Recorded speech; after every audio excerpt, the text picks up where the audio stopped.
Yes. Okay. It's running. All right. Now, the other thing is I have no clue how chats are going to come through, so uh yeah, we're here to test.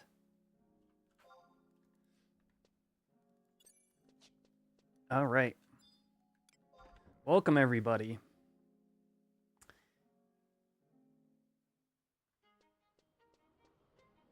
Hi there, Xander.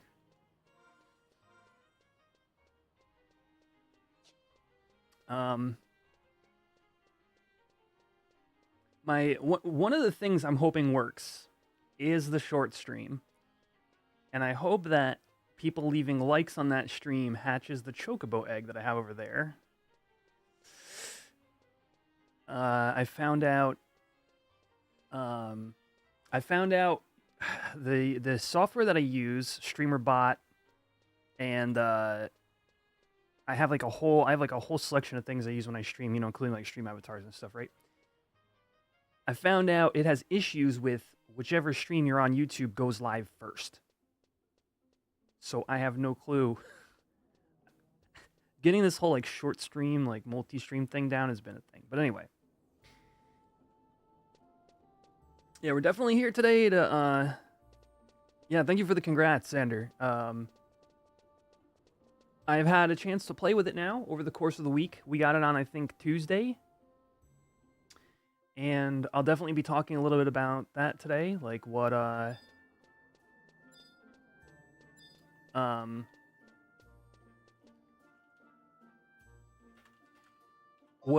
experience I've been having so far, what I like, what I dislike, because there's a little bit about it that I don't like, but that kind of has its own set of like particulars.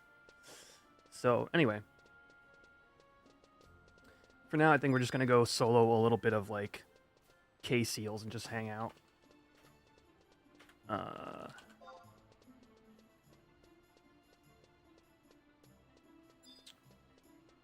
yeah, if you are on the short stream at all, be sure to say hello and drop a like if you can to see if things are functioning over there.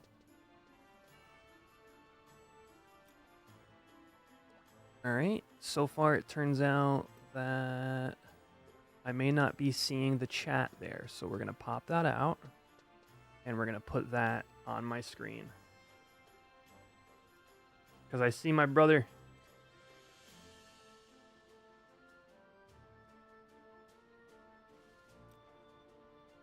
Alright.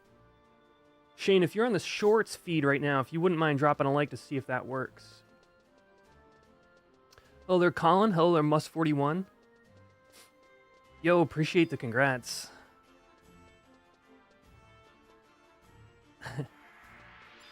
NRA, hello.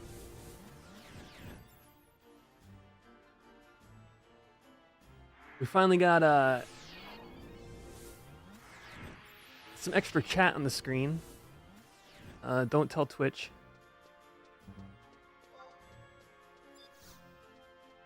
Alright, and we're gonna go to full bow.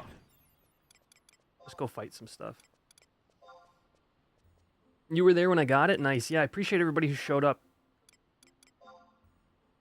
Kind of felt like a surprise party. Birthday surprise kind of thing. It wasn't my birthday, but felt that way.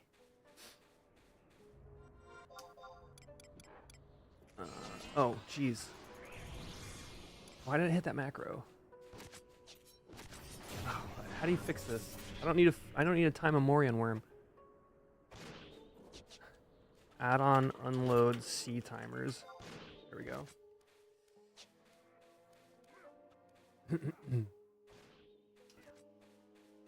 Yeah, let's check the likes in the shorts feed. We got chat rate, CCV, 2 likes, and they are not showing up. That is meh. Is this thing on?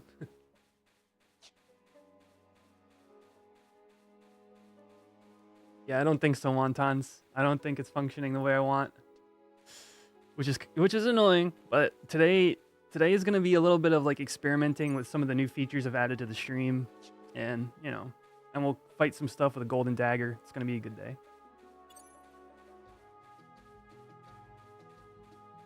I love this track.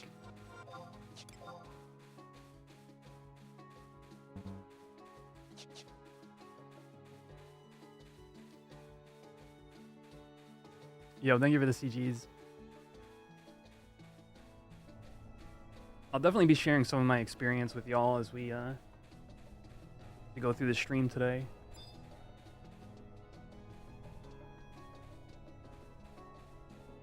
Hey there, Koopo Catnip. Thanks, Frito.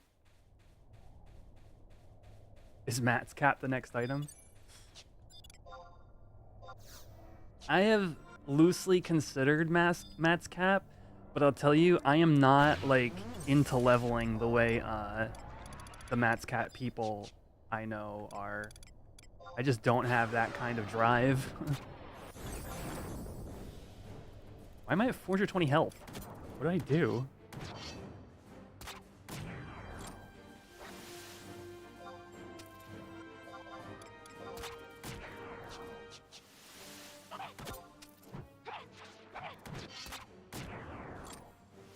Welcome to the Club Mandau. Yeah, are you what's your character in Horizon? You have a Mandau?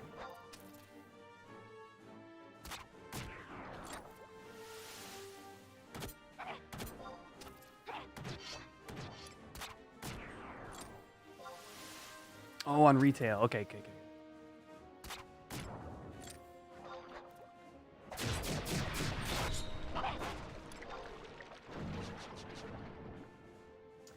Yeah, the likes on the short stream are not functioning. That is sad.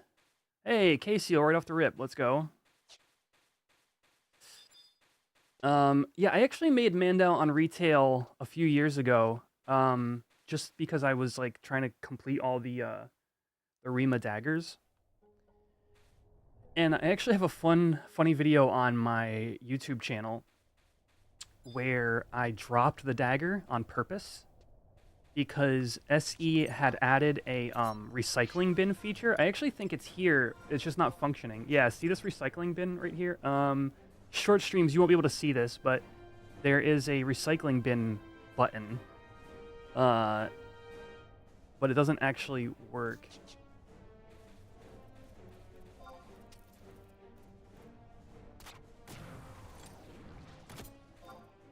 But essentially, like, you could take items you dropped and you could take them out of the recycling bin.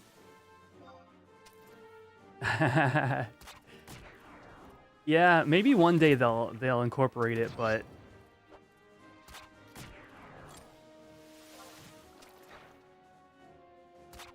I was like, okay, so what happens if you drop a rare EX item? And I was like, let's drop the Mandau. Oh, what am I doing? I'm not doing my my sneak attack procs here. Let's try to get one of them big fat sneak attack procs. Man, so yeah, so speaking of those, I did some Dynamis last night with the LS and got to, you know, chill out in the DD party, which is good when you have a relic. It's nice. And like just landing those like triple damage sneak attack and trick attack procs was like it was just so sweet.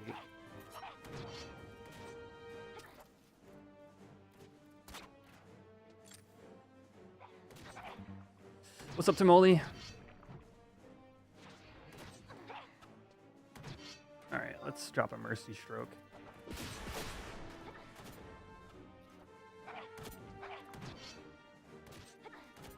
Oh, Botrix worked for that stream?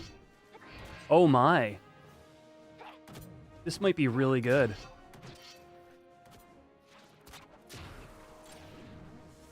It depends upon if Mage TV's chat shows up or not.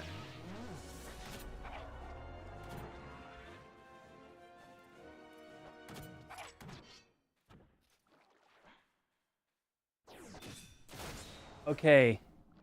Botrix can only be in one chat at a time. So now we're going to see the shorts feed chat. Speaking of the shorts feed, hello everybody. Secondly, I am sorry the egg isn't hatching. It's dysfunctional, apparently, when I'm streaming 2 streams at once. But I think I can...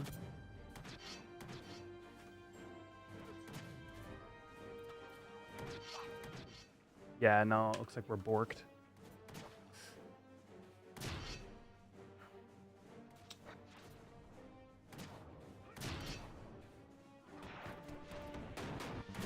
But yeah, I'm just farming some case seals while we're hanging out.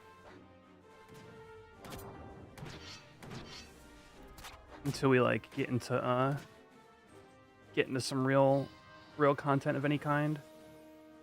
Oh no, what have I done? There it is. There's that triple damage proc. 1503 critical hit.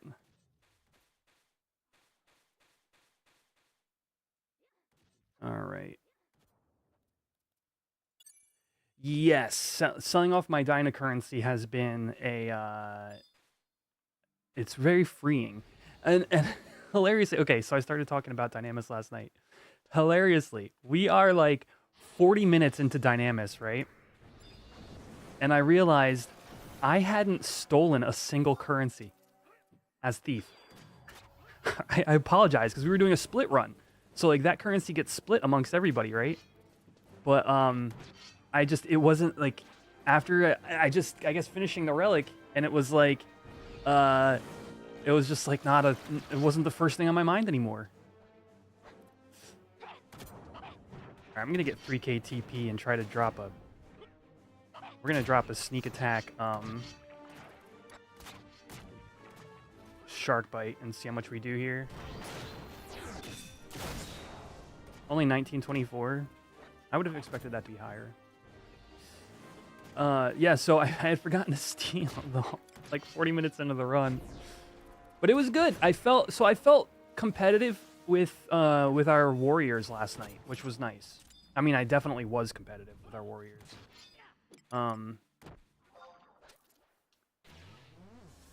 You know, and warriors' whole shtick in like especially Dynamis is just like dump out damage, right? But thief has other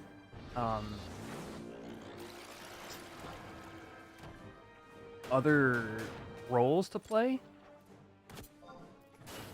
and I did still continue to like make sure I got treasure hunter on all the mobs, you know, bolt things when I need to, get the steals in. And you know, the problem with steal, right? Steal is a DPS loss. Even if you're doing it right, there's still, you could be engaging instead of stealing, right? So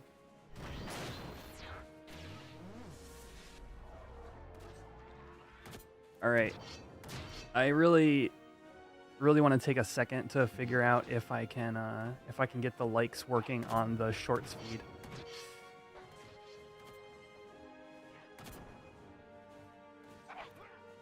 Got to maintain that farming mentality. Yeah, I did. No, admittedly, I know exactly what you mean by that. And I definitely felt like the past few days have just been like, not necessarily taking a break, but it's just a different shift from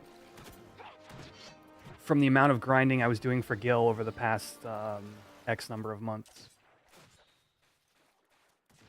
All right. Let's see. I'm going to take a second and see if I can't figure this out. Throw on some space roast in the meantime.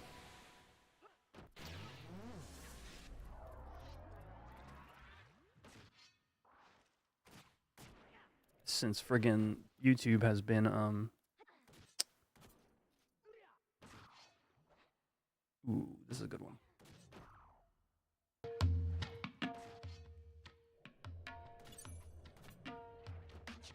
All right. I'm going to take a second and see if I can't get that functioning the way I want it to be. Let's see. Shorts people, hello. Just wanted to say hi to everybody. Welcome in. This has been a project for me to try to get that functioning the way I want to. So right now I'm trying to get the likes functionality working. I kind of wish I could select the specific stream to be referencing for, you know, like changes in status. That's the problem. Like right now, it's like when a like occurs, there's a status update. And it's pulling the status update, I think, from the main feed. And it's not pulling it from the shorts feed. And it should be upgrading. It should, the little chocobo egg should go bloop bloop bloop.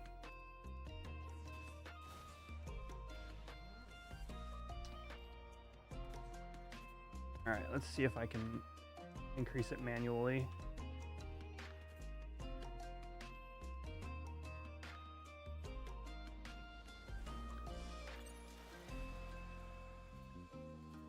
Thief does indirectly improve DPS a lot through acid bullets. Yeah, it does. So, but part of the issue, right, is like, what number of acid bolts do you shoot before your personal DPS is overshot, like wasted due to a slight increase in our DPS, right? I know we typically don't use that term in 11, but it genuinely applies. Because if you're playing a defense down to a target, you're expecting that damage contribution from your entire party should outweigh, you know, the amount of hits you get in. But like legitimately, like in Dyna, when you have really good DDs, like if my first acid bolt doesn't land, I just engage, because at that point, the second one I shoot, the mob's going to be at 50% health, and who am I helping? Who am I helping then? All right, we've got actions. Let's try increment max likes.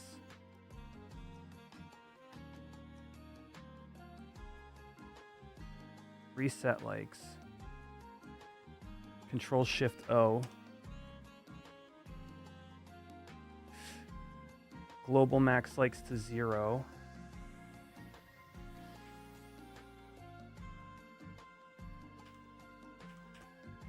Yeah, it's so weird.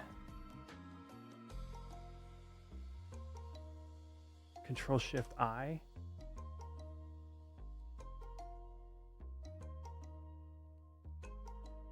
Yeah, I really just wish this worked. All right. Well, today was all right. The goal today for the functionality I have here is to see if going live in the shorts feed second would give me access to that like counter. It is not.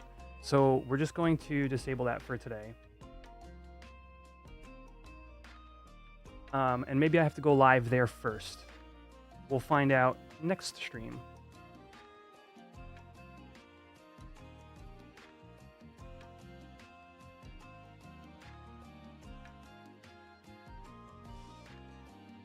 All right.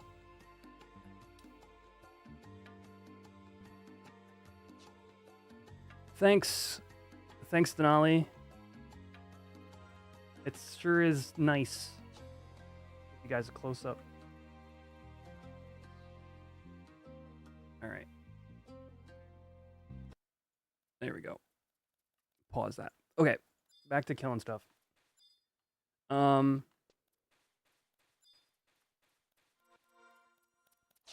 hear a crab. Where you at?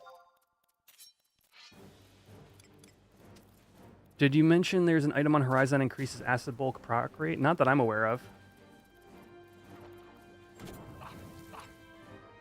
Let's sleep bolt this and get in for a SA proc.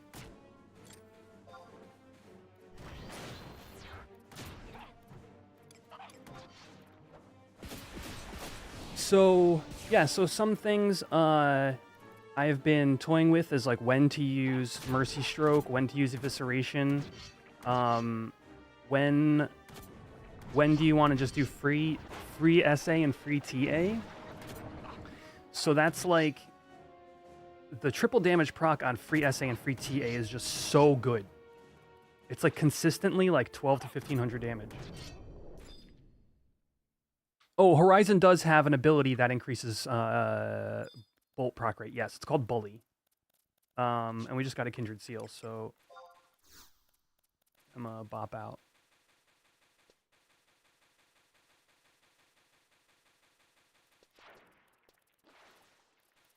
And we got aggro.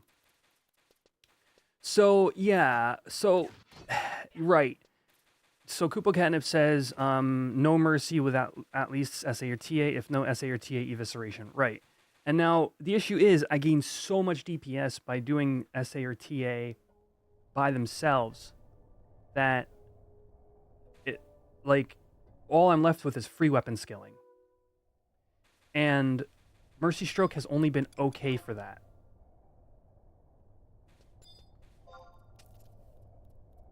So it looks like it's going to be free SA, free TA, and evisceration, unless I'm skill chaining. In which case, if I'm skill chaining with Mercy Stroke, I'm going to want to be saving an SA or TA for that. And so, like, the playstyle is very different from how I was playing Thief prior to this, and that's been taking some adjustment.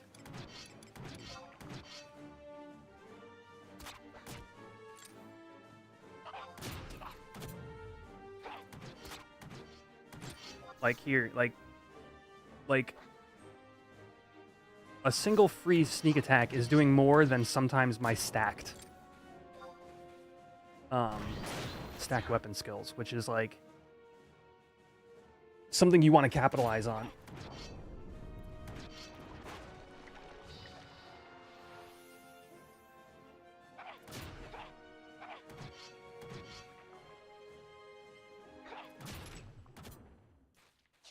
All right.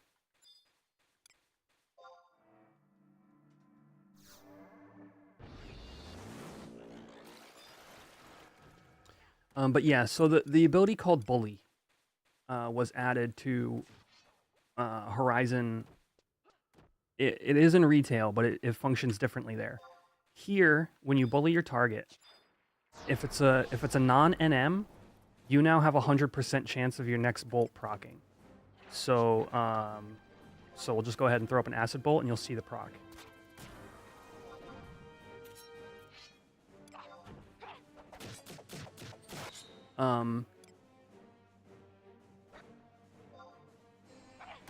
And then if it's against an NM, you have it lasts its entire duration. So now that I hit that bolt, Bully has worn off.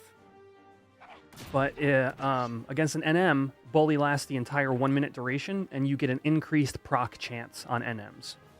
So whether you need to sleep bolt an NM, or drain bolt, or blind bolt, or even just land your acid, you have 1 minute of increased proc rate for that.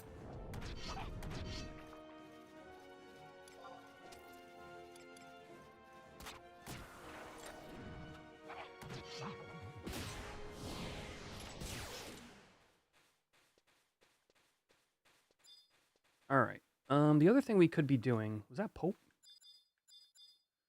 The other thing we could be doing is camping something.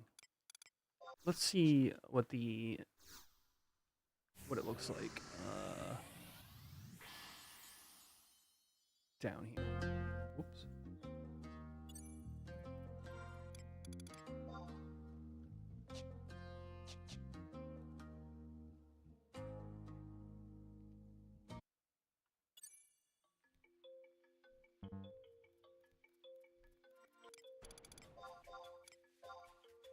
Dude, I got demolished by what is it, Gwiver the other day? Big old dragon that lives here. Just like stormed out a hallway and just evaporated me. All right, there's people here camping.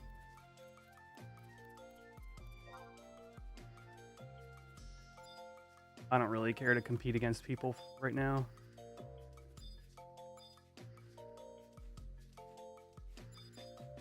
Fellow relic holder Camire. Fellow Mandau thief.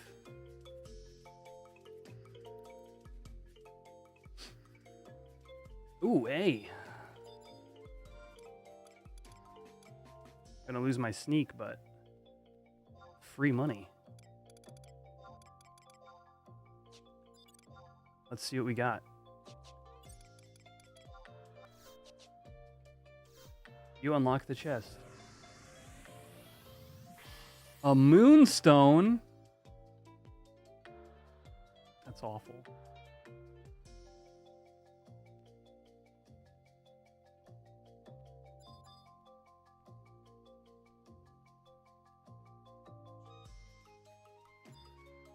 What were you saying about a storm over there, Timoli? You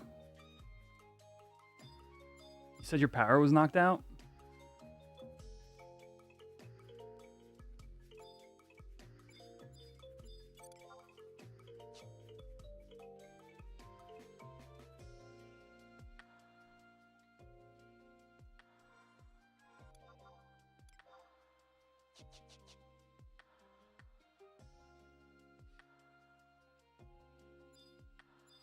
It's been like wet here occasionally.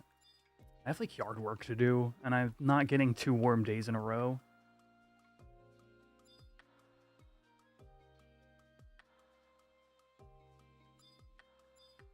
All right.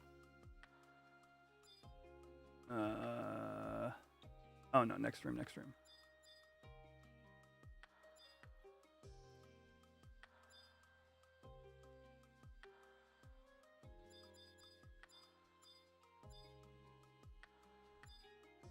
No competition here. Means the NM might not be in window.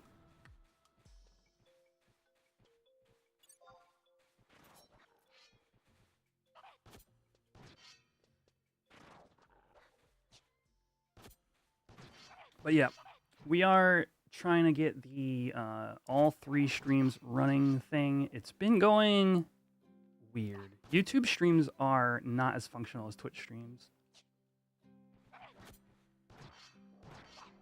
Time to cough up all those guild making secrets now that Mandao is done. I've been thinking about making like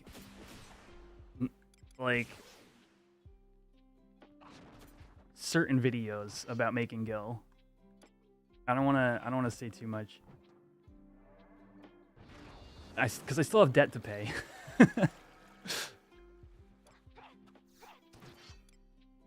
Well, like, the big thing for me was just enjoying crafting and playing the economy.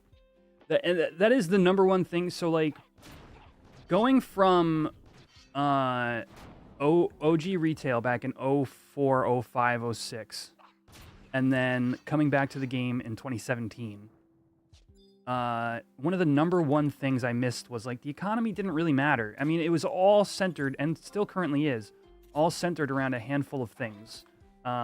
Materials to make your ultimate weapons, and HQ crafted items, specific HQ crafted items. What am I doing?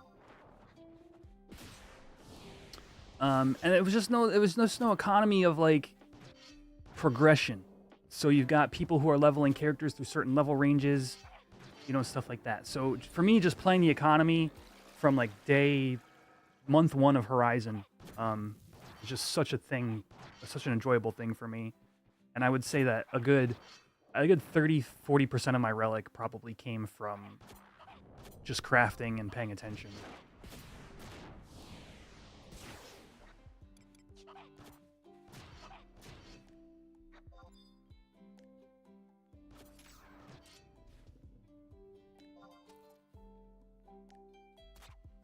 I actually hadn't heard the Sandoria remix. This is awesome.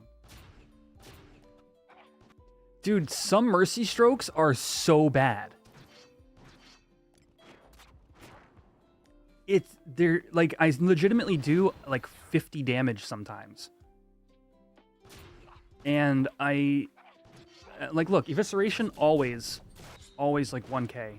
There's 1300. But I don't know what is going on with it. My assumption is, okay, so when you see a 50 damage weapon skill, the easy assumption is you whiffed the first hit and you multi-attacked. And so like double attack. And that double attack is doing 50. Right? But it's a 5.0 FTP weapon skill with a strength modifier. Like I've not missed a single one. So how many, like, to think that I'm missing the first hit and then double attacking and getting just the second hit, like I'd say a good 15% of the time or so, just does not make sense. I'd be missing a lot more full weapon skills if that were the case. Oh, you know what? Maybe it's the offhand hit.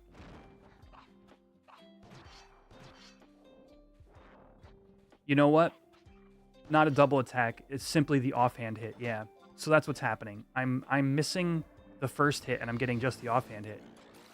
It still happens a disproportionate amount of time compared to any other weapon skill I've used. Yeah, I forgot about the offhand hit in that scenario. But I feel like I've done it with Slash Warrior equally as much, where I just randomly hit 50, 150, 200 damage Mercy Strokes. And it just seems weird for 5.0 with strength freaking...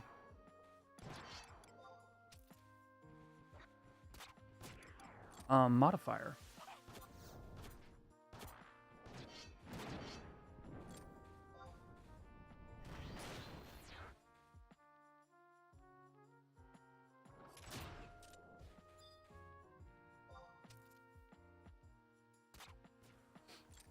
Look at all these limit points. 89.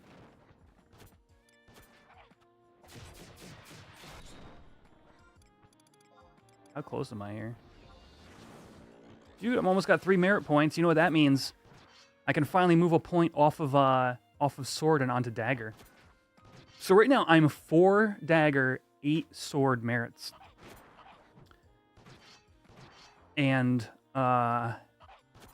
as much as it pains me, I think I want to move to 8 dagger, 4 sword.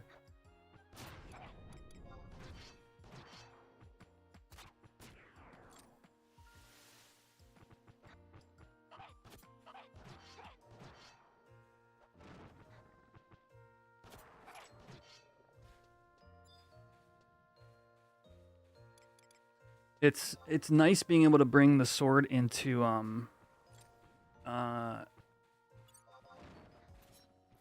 like Dynamis and stuff, and Limbus, but anywhere where I'm bringing my dagger to real content, it's just gonna need that extra.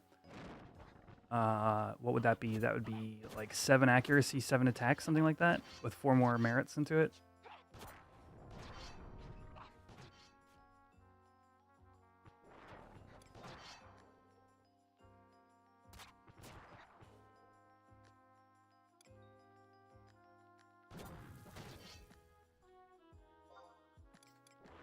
Alright, come on now. Why is this being such a pain? There we go.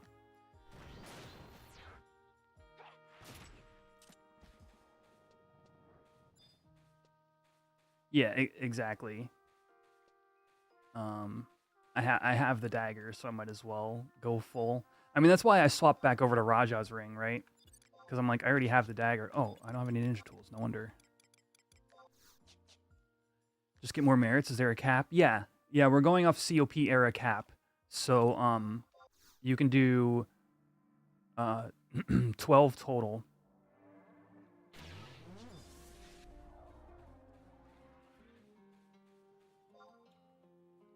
With an 8 cap on one particular skill.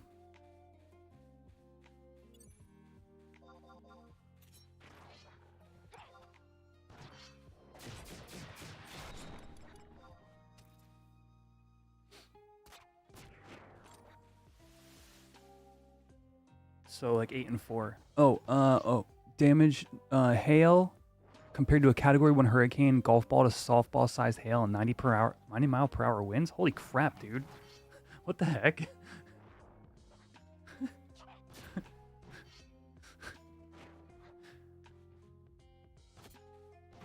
That sounds almost apocalyptic.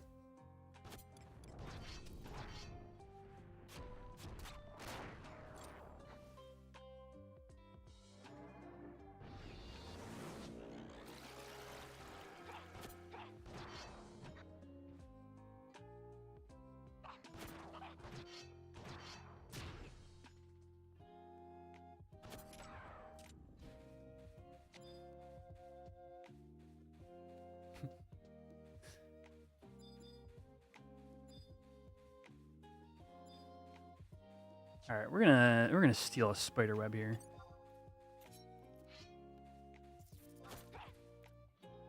Yoink. Oh, add on load balloon.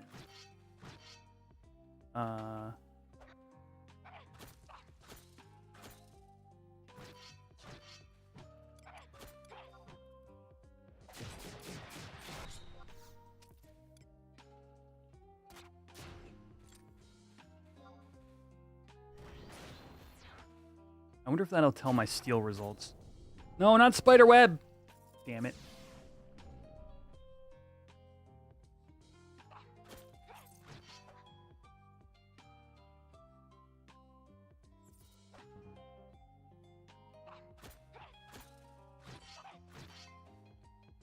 But yeah, Dynamis went well. We did a really late night Dynamis Juno. Well, okay. So as a whole, the run was kind of sucky because it's Dynamis Juno. And it's super prone to, like, freaking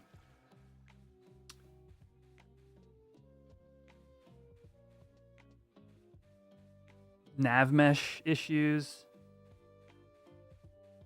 And just, like, linking issues. And,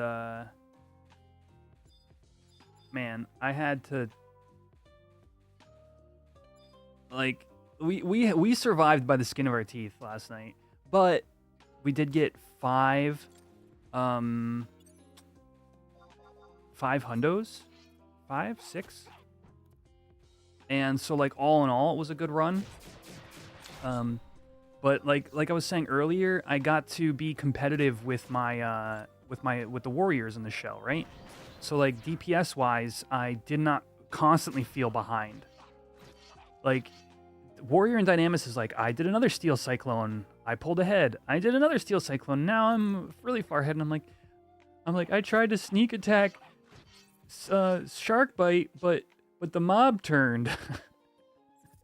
Is like my typical feeling playing Thief. And last night, like I said, I felt like I could keep up. Yo, it looks great on YouTube Short. Thank you. Yeah. I just wish the other functionality I had worked, but yeah. Appreciate y'all on the YouTube Shorts feed. You miss this game so bad some days. Yeah, I feel ya. I mean, it's still here. This is, I'm currently playing on a private server. This is, it's called Horizon 11. You know, it's totally free to play, but the OG servers are still online, so.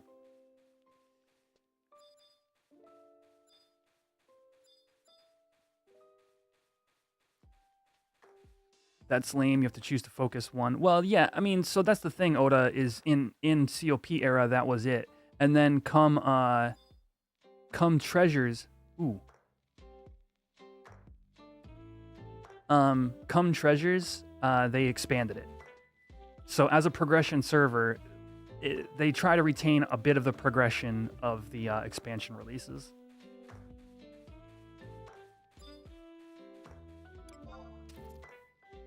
Just don't have the time anymore. You do play 14. Oh yeah, I feel you then. And that's MMOs in general, right? They're kind of like lifestyle games.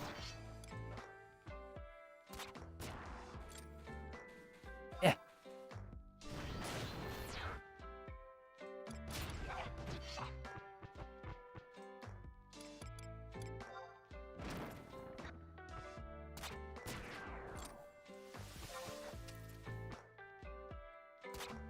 You've been playing through retail to see the story. You might give Horizon a serious try sometime. It's definitely the type of place where if you have a few friends who want to get together, like, for this era of 11, Horizon's a great place to do that. But totally agree on playing retail for the story is like you use trusts, you play as much of the story as you want, you can invest it in the game as much as you're comfortable with, and then if you've reached your goals or you did what you want to do, it's easy to just, like, unsubscribe, you know? I think there's still a lot of merit to retail. I'm not, like, one of those, like, Rah, retail, I play private. You know, so much of that, man. I just can't be a part of that.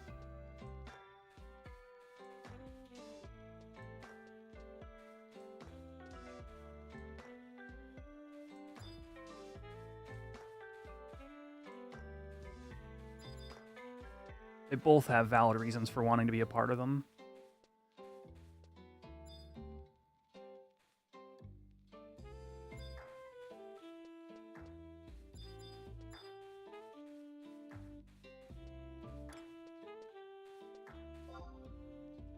More dinosaurs down here? I feel like if Yowie's gonna pop now, it'll pop any second. I really ought to turn on just MobDB and check the placeholder values.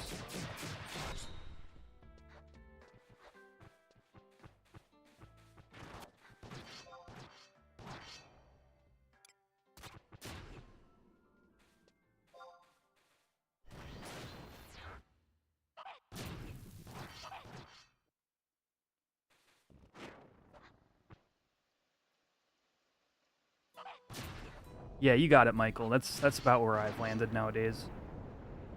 Which is, you know, when I was playing retail, to me, there was no appeal to the private server scene. Horizon really elevated the game, and I think,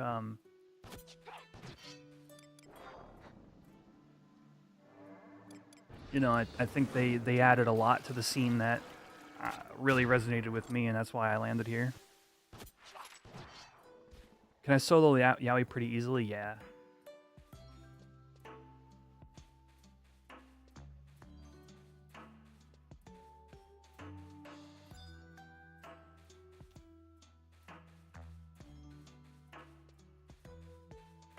Yeah, it forces you to spec. The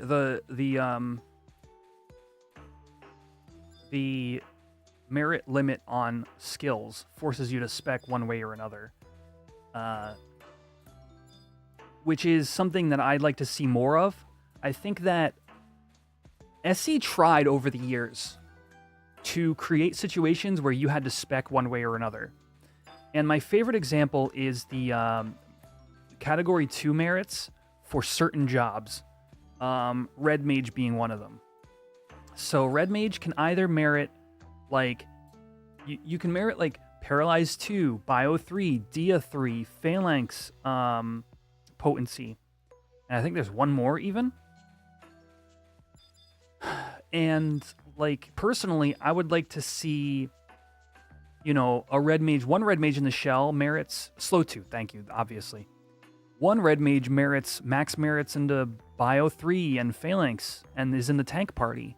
Another Red Mage, you know, merits Para Slow 2 and Slow 2 to 5 of 5, and they are the designated debuffer, you know, something like that.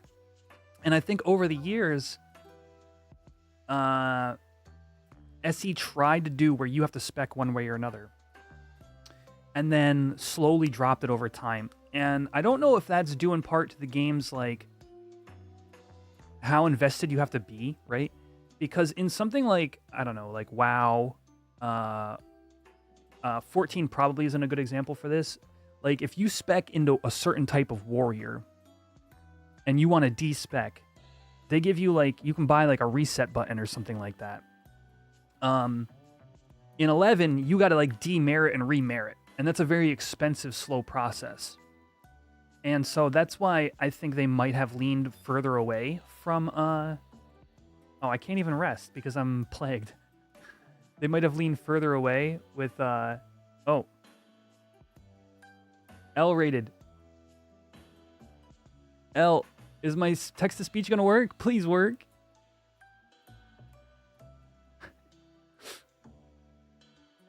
Come on. Why?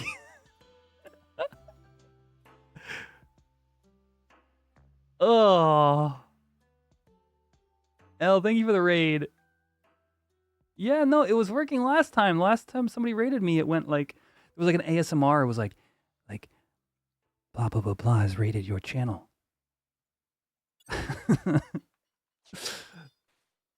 Oh, man. What's up, L? What were you guys up to? I'm going to reload the TTS software. Philippe says, you took a break from 14, went to 11, been playing retail for a year, and it's been fun. Each weekend, my buddies and I do Dynamis D, Omen, Sortie, Ambu, and finally Odyssey to unlock the Niame gear. Dude, and that gameplay loop you're currently in, Philippe or Felipe, you can feel free to correct me. That gameplay loop of Endgame in 11 retail, there's so much there for you that is like, it's like awesome. I think 11 retail's full endgame landscape is like genuinely fun and interesting and has a lot of progression to it. So that's awesome that you've kind of like looped in. Oh, Yowie, we actually got Yowie, chat. What? Let's go.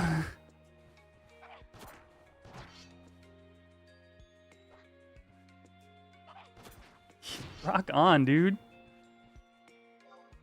We're making Gil today, chat.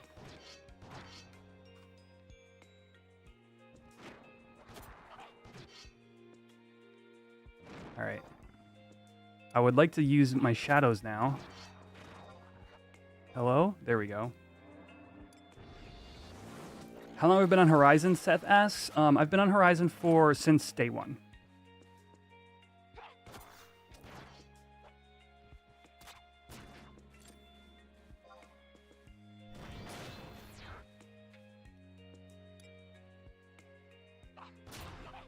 Oh, damn it. That sneak attack wasn't that good because I had my evasion set on. You didn't know I was Yowie. It's spelled differently, Kamishi.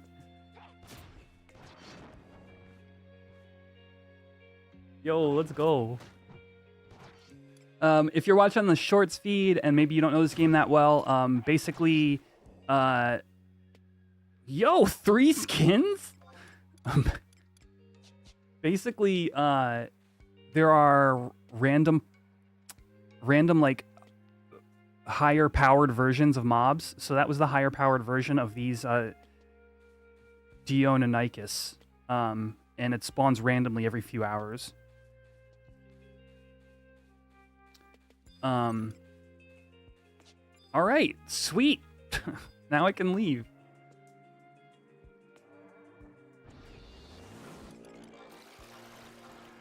You know what I just realized? I have very little buffer. I have 400 EXP buffer. I should have been on EXP mode.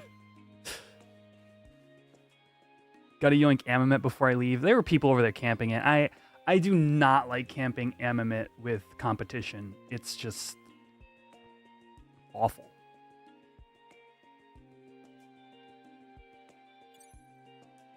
As a hardcore 14 player, 11 is just an endlessly fascinating game. I've been enjoying my time immensely. That's really cool to hear. Yeah, I often wonder for people who come from 14 to 11, what their experience is like.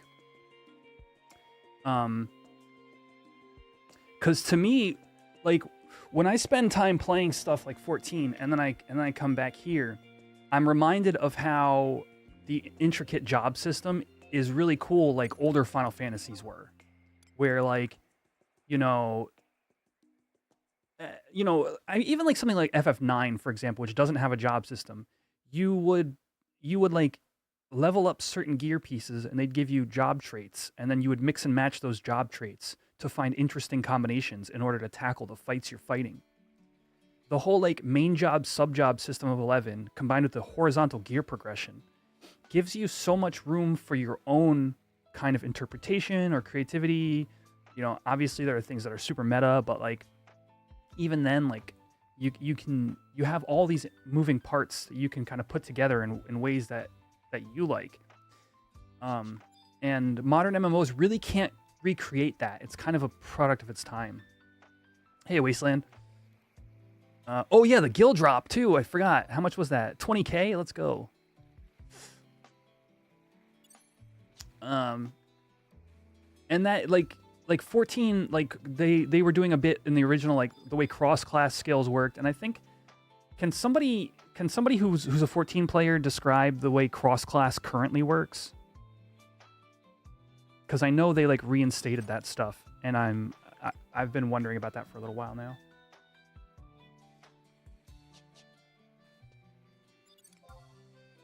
Oh, I thought they brought it back, Brando. Thank you. Okay.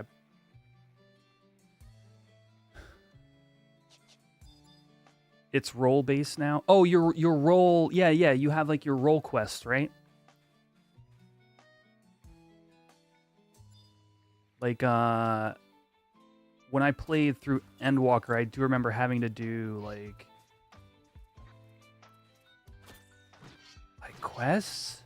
There's like a quest line, like depending upon what role you were.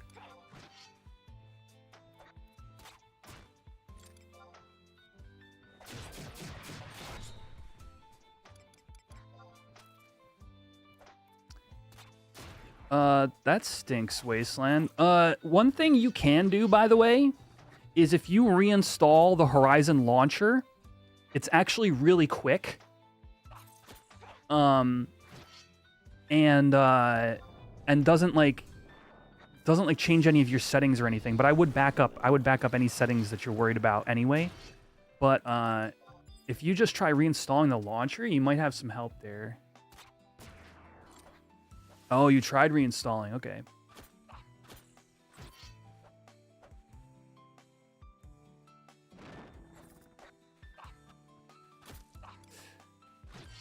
I'm out of ideas. Can we just kill this spider already? Jeez. Oh, I wanted to try. There we go. I want to try 60 FPS for a little while. It's fun. It's fun to do while I'm soloing. I can like rock the 60 FPS.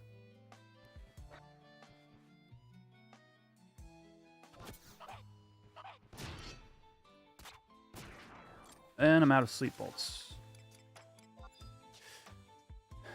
But yeah, I'm gonna be playing 14 again soon, friends. If you're a fan of that game at all, or even if not, we can check it out together. I want to catch up on post Endwalker content. And whenever in July, when the new expansion comes out, I'm going to be playing through that. And then I would love to, as a community, I would love to do the FF11 raid with as many people as we can get. When that releases in like the 0.1 patch.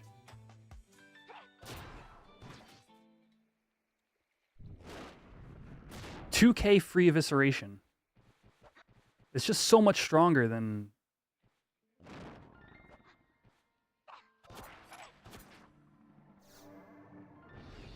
You're on Balmung on 14. All right. I'm on, I am on Ether Data Center. And Cammy, what's our server again? Cammy, remind me. Help.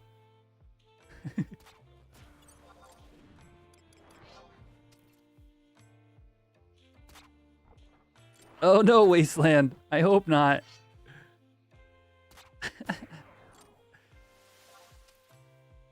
Is it possible for someone to hack your game? I don't think so, unless you downloaded some software you shouldn't have. Gilgamesh, thank you. I'm on Gilgamesh. But yeah, I've been told the cross-server play has been improved greatly. So...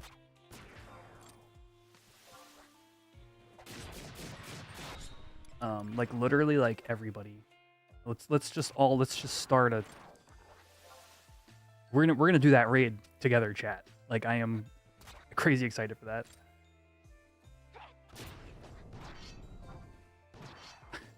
Famously NA. El Haribel, famously known for living in New Jersey.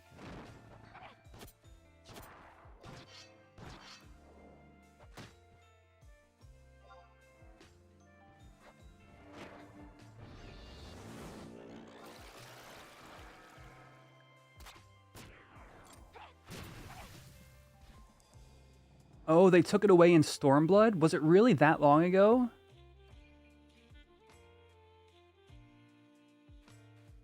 Huh. Well, I mean, when I played during original Realm Reborn, and I played through a few of the coils. So you know how that chat. If you know how long ago that was, that's when I played. And then I played again like 2 years ago, and I played starting at Realm Reborn and going all the way through Endwalker. So like, I'm not. Y'all know way more about that game than I do.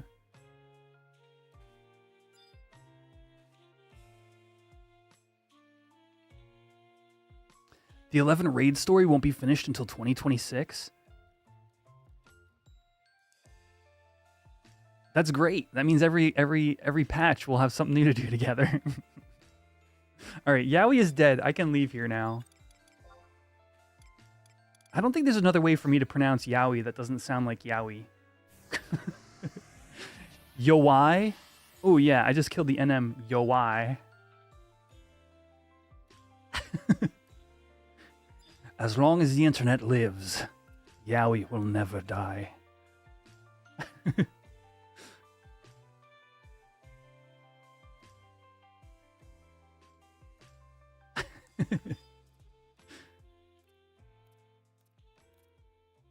Yo, thank you, Shadowfinks. Yeah, it's been whooping ass. We're out here just fighting some easy prey stuff.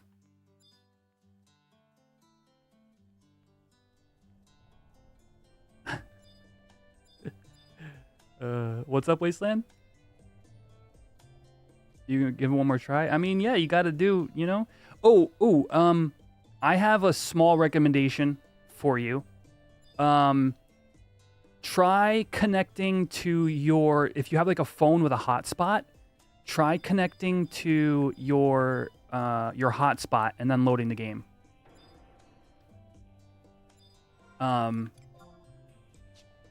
I have had instances where that has fixed different login issues. Sometimes, I don't know, just sometimes the game doesn't like your it just doesn't like your connection to the internet. You did? Okay. Look at all these lizards.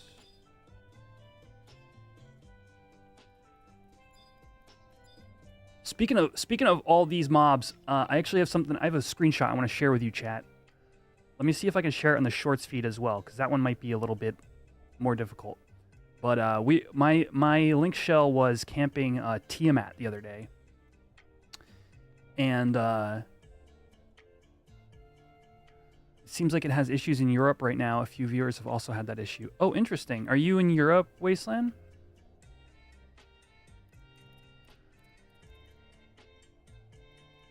Anyway, let me show you this screenshot, chat. This was hilarious.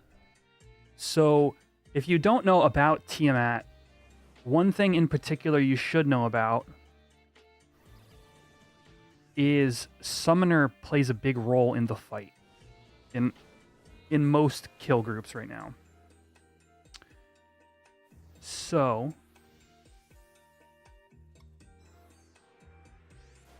where's my screenshot? There it is. I can't wait. All right. Carbies.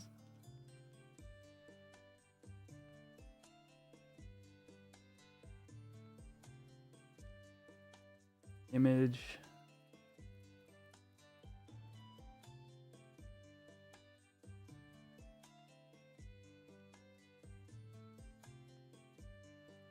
All right, here it is. And then I'll pull it up on the shorts feed too. It's going to take an extra second. Oh, geez. Oh, actually, that wasn't too bad. All right. So, I don't know if this is an all private server thing. But at least on Horizon, for some reason, avatar summons have some kind of rendering priority on your screen. There was something like 48 summoners in zone at Tiamat camp. And I took a screenshot.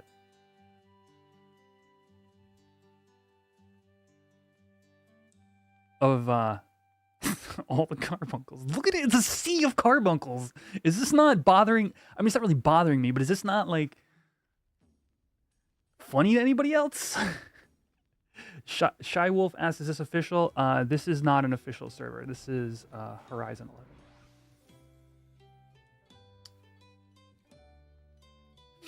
Horizon Endgame is throw pet classes at whatever the content is. And some of it, yeah. Some of it, sure. Tiamat, Vritra,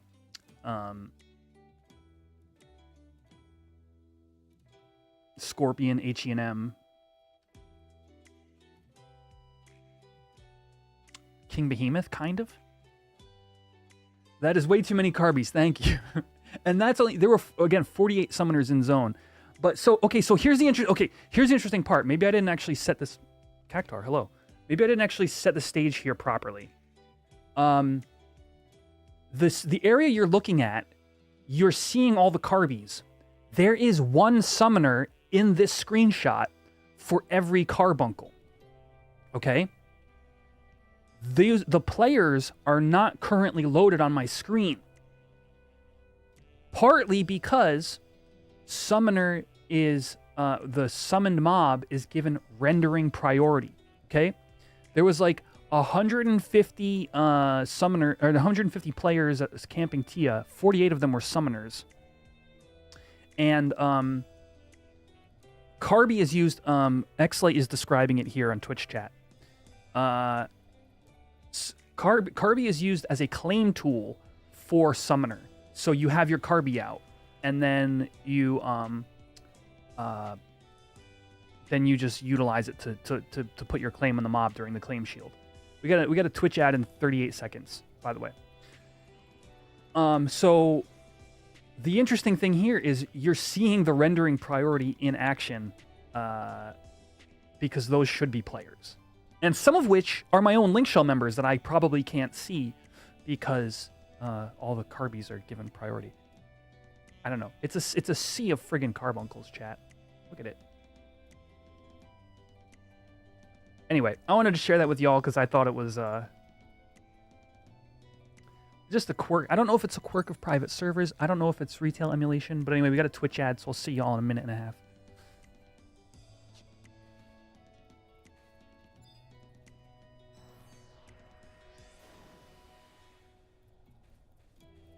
Next time, summoners need all Titans summoned. That's kind of hilarious.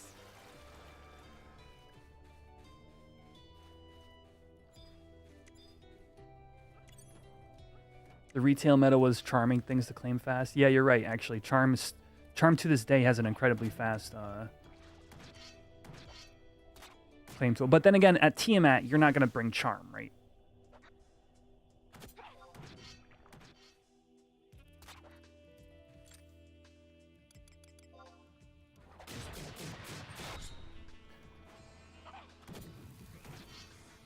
Yeah, I didn't play Summoner enough in retail to be able to describe what enmity issues people are experiencing.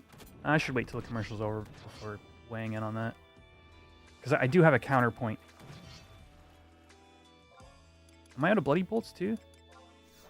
Oh, I'm completely out of Bloody Bolts. Okay, we got to go back to town anyway.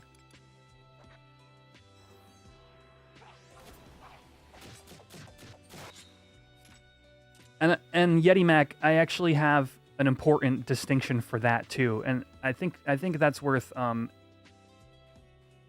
over, because I actually know what's wrong and what's right about the death and enmity, and I think people should be informed about it.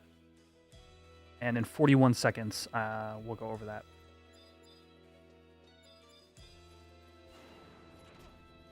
Why don't I just warp out of here?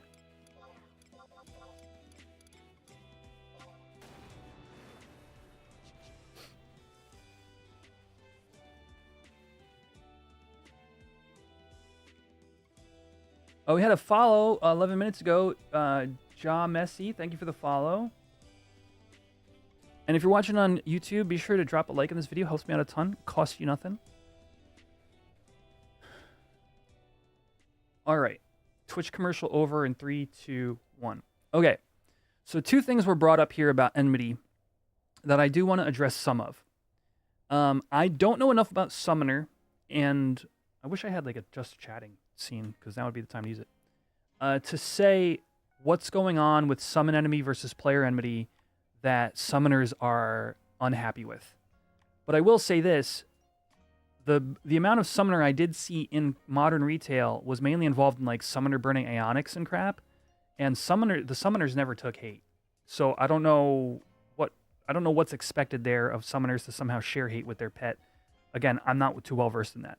But I will talk about something that I think is important, where the thought that when you die, you reset your enmity. That has never been true. But there is an aspect of that that was true and is currently being worked on. Even in modern retail, I will tell you how, when I started to learn about this, was in Dynamis Divergence. So it's like the hard mode version of Dynamis. That is like kind of like current content for the past 5 years in modern retail. But in that content, fighting specifically the end boss, your DDs would cap hate. And then they would die. They would get back up, even if their weakness wore, because Arise is only like a minute 30 weakness or whatever, and then they'd get to fighting again, they would find that they were still on capped hate. Why? Because when you die in 11, or the way enmity resets work in general are this.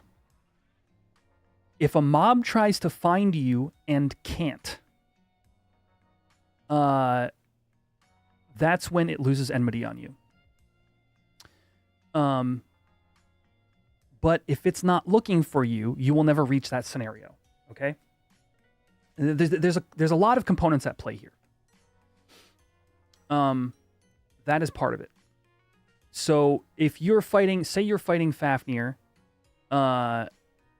yes, so hence losing enmity on a full wipe, exactly. But the death itself is not causing that wipe. In general, though, you lose enmity when you get hit. Well, you lose enmity in general when you take damage, right? So if Fafnir looks at you, crits you for 800 damage, you're losing a bunch of enmity. Now you're dead, and you're lower on the hate list than the tanks. The mob isn't looking for you. The mob will not reset your enmity. You are now on the floor with less enmity than when you had full HP, but you are not reset, okay? Yeah, but the mob isn't going to look for you if it just did 800 damage to you, in theory. Like, obviously, there are enmity values that might equate to that. But actually, let me describe the real issue that people are experiencing, because people remember logging out in OG retail and losing their hate, right? That is because of one thing that has not yet been added to the private server scene, at least not in Horizon, but I think in the other private servers as well. There's actually 2 concurrent lists that a mob has from the research that has been done on the way retail currently functions, and from like blog posts from like 2003, 2004, 2005. It seems to be this. A mob actually has 2 concurrent lists. One is your total hate value, which is everything that we've just been describing, when that resets and when it doesn't. But also a current target list. And that current target list will be, if you log out, you will be taken off that list. Okay? So, you're fighting Fafnir. You're a black mage. You know you have really high hate, so you log out and you log back in. Back in the day, you're like, well, Fafnir wouldn't fight me back in the day. Actually, that mob still knew your full total enmity value. However, until you acted on it, it did not consider you a target. And that is what was going on back then, and that's what we're missing now. Yo, Crab Dance with the raid. My raid TTS is currently broken, but appreciate you. Oh man, I wish I had some kind of cool sound effect or something. Oh wait, I got this. I can play this sound effect from Oh, what did I click? Oh no. Wait, where did that come from? I accidentally hit the freaking button for some what's it called? Level sync stuff. Level sync will be back soon, everybody. Really apologize for the lack of content on that front. It's partly my fault.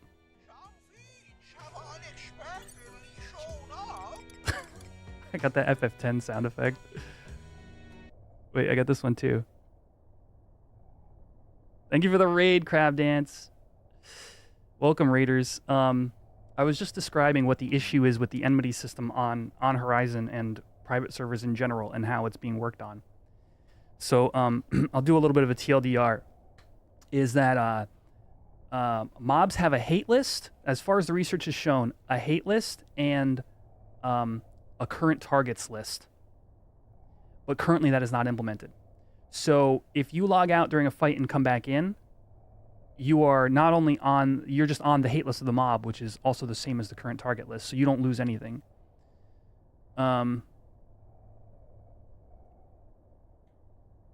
Yeah, it's just difficult to implement, and it will have to happen post rebase. So here's the thing. We were told that's how they want it on Horizon. So the enmity system is a perfect representation of the original system, minus that one particular detail, is that mobs had two lists. So I think when enmity gets talked about, it's often talked about in a way where it's like, oh, it's broken. It just isn't. It isn't what it was. It isn't what it is. You can't do this. You can't do that. As far as my experience goes, when you look at a 10,000 CE and 10,000 TE, VE cap, and you look at the amount of enmity you're generating through actions and attacks and weapon skills and whatnot, it all, to me, it all tracks. I have found that formula is totally functional. And then the one big complaint, thank you for the follow, Voxy and T-Babs. The one big complaint is the whole, like, when I log out, I don't lose hate like I did back in the day. And that has been solved through, like, reading old blog posts and an understanding that you never lose your hate in a mob unless it's looking for you, you're number one on the list, and it can't find you.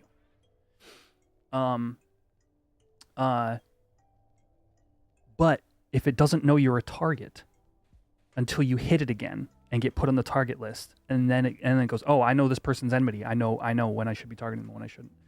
So it's actually a really interesting subject. Congrats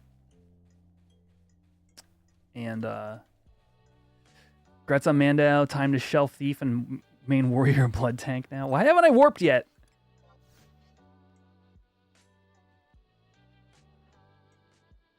So, yes, Bloody Bolts are something that has been very difficult to maintain. I've seen some of the discourse back and forth between people who would be able to solve that issue. Would dying remove you from the target list but not the hate list? Yes.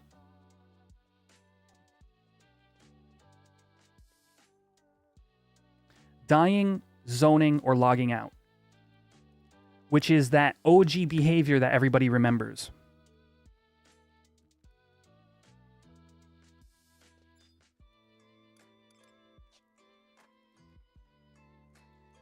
Matty Cakes, thank you for the follow.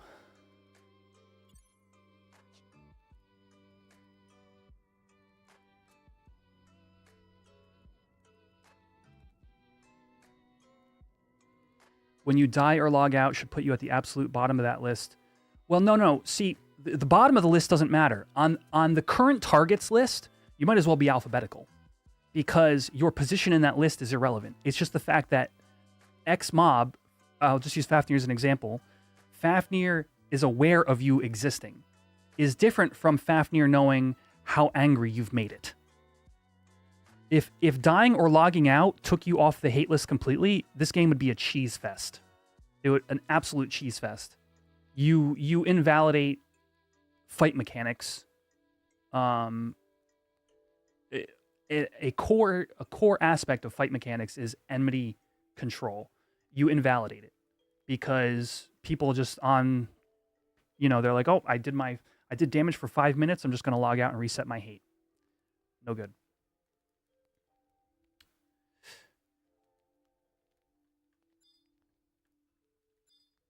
What are we here for? Okay, so we're gonna put some Yowie skins in the AH. We're gonna buy some Bloody Bolts and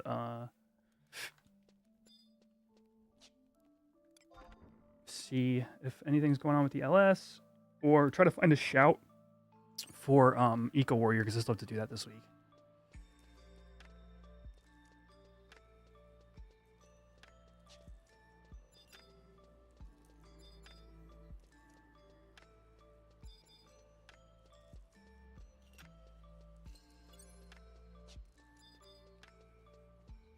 Irie. I don't. Thank you for the follow. Your name was not immediately intuitive for me to read out loud. Iris. Okay, perfect.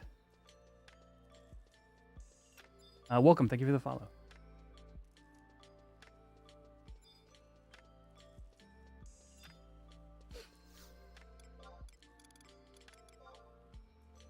What?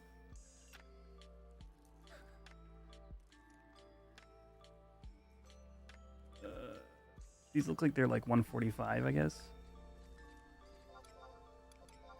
Jeez. Chat, we gotta pay off a relic somehow.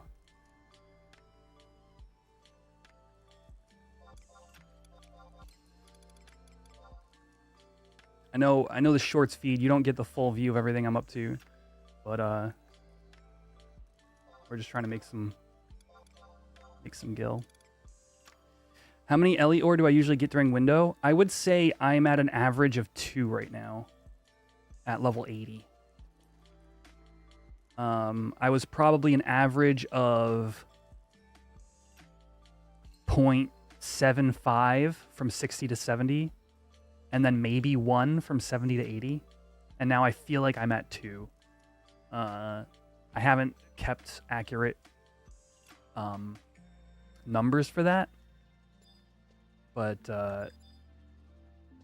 because I'm either getting like 0 or 1 or like 3 or 4, so I feel like I'm at an average of 2.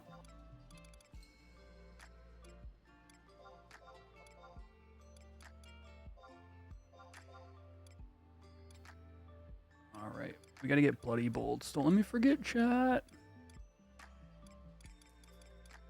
I thought I had land crab meat. There it is. 2 windows per week, yeah.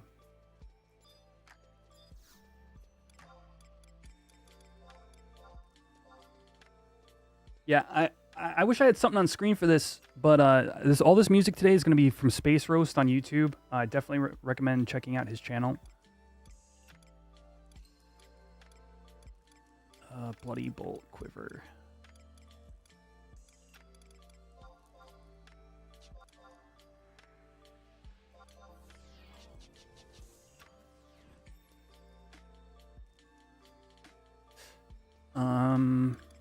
And honestly, we may want to go do some other kind of like soloing somewhere.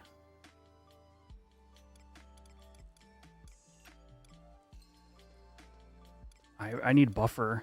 Oh, I got a crab shell too. No, let's get rid of that.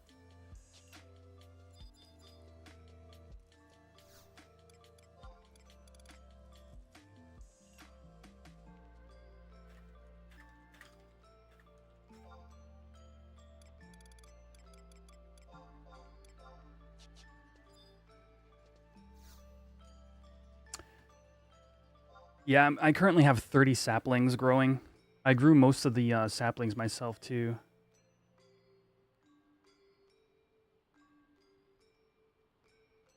Did I already do my digging for today? Don't tell me it's moon phase.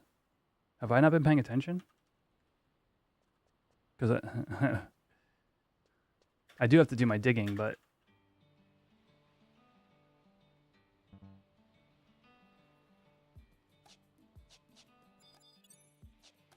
What's up, Vay? Whoa, what was that? My filter fell.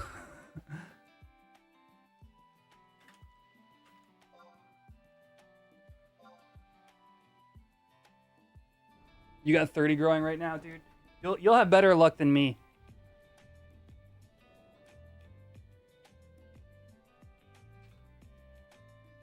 Yeah, Veyron with his Amano.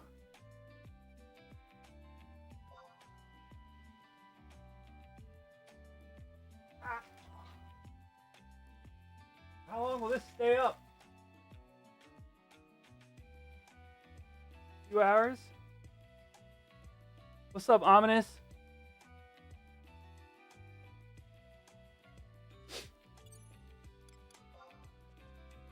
All right, let me do the math here. I'm buying some binds so I can pay off my loans here. 185, I can do that.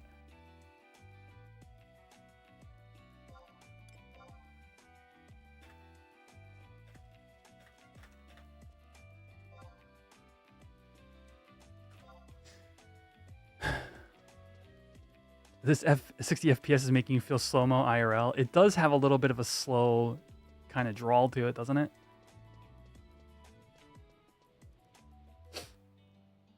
I gotta be careful when I like keep it on and turn it off because it kind of gives me a little bit of motion sickness sometimes. Oh, is it almost digging time? It's not far. Maybe we wait. Maybe we hang out. Oh, no. We're almost in full moon. We're nowhere near waxing crescent. Okay. You were just asking in general.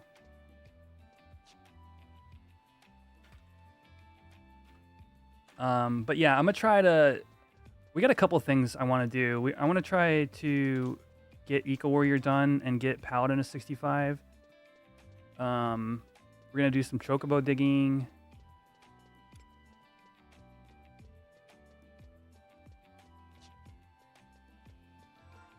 Oh, it is full moon. You're right, actually. I forgot Pyogenes is always like 2 hours behind.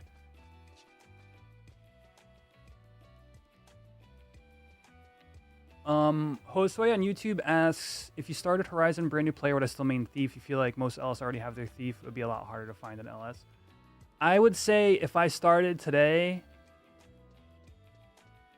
the only way I would main Thief is if I were doing it with a friend group. I think that aspect still stands. Like, I was thankful to have friends to kind of support me. A lot of people that y'all know if you've been a fan of my streams for a while. You know, GM Dave, Druin, Rookie are all still playing.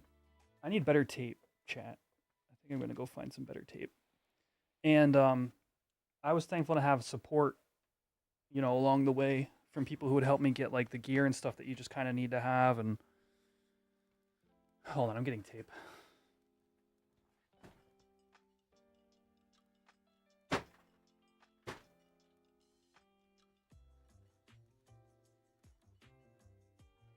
Jeez, falling apart.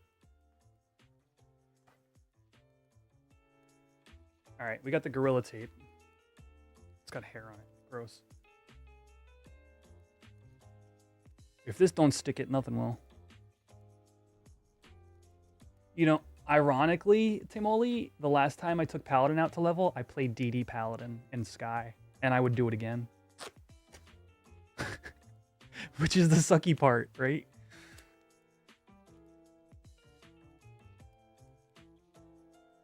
Yeah, actually, Ominous is pointing out something important, I think. Yeah, and actually, let me clarify that for anybody who really wants to play Thief. The question was from a link shell perspective, which I agree with, and I stand by what I said there. In terms of a solo job for you to do farming with, it's still great and totally worth bringing to 75. I mean, you're gonna have a hard time, like, in general. I think DDs have a hard time in general finding parties, like, especially if you're like under geared or whatever, and Thief like kind of more so, because of the amount of people playing the job. But it's definitely still worth playing to 75. So I don't want to lead anybody off, you know, with that. Was that our party for Raptors? No, it was actually after that party. I went to Sky, yeah, and I'll tell you, it worked way better than it did with the Raptors. That party, I had fun. We had a good time. It was a little scuffed. Why isn't this breaking? Yeah, no, it wasn't awful, but it wasn't like what I wanted.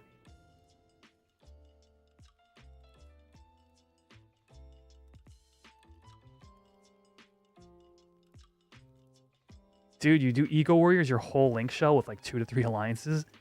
That is both awesome and intimidating. All right, I'm gonna tape this up.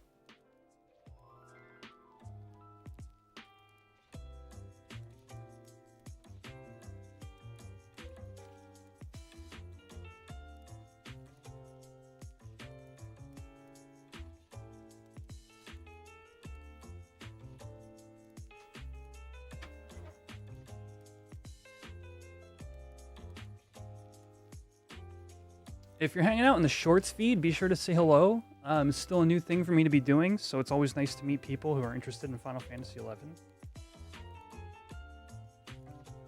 or if you just want to talk about how much better 14 is of a game, I'm willing to hear your arguments.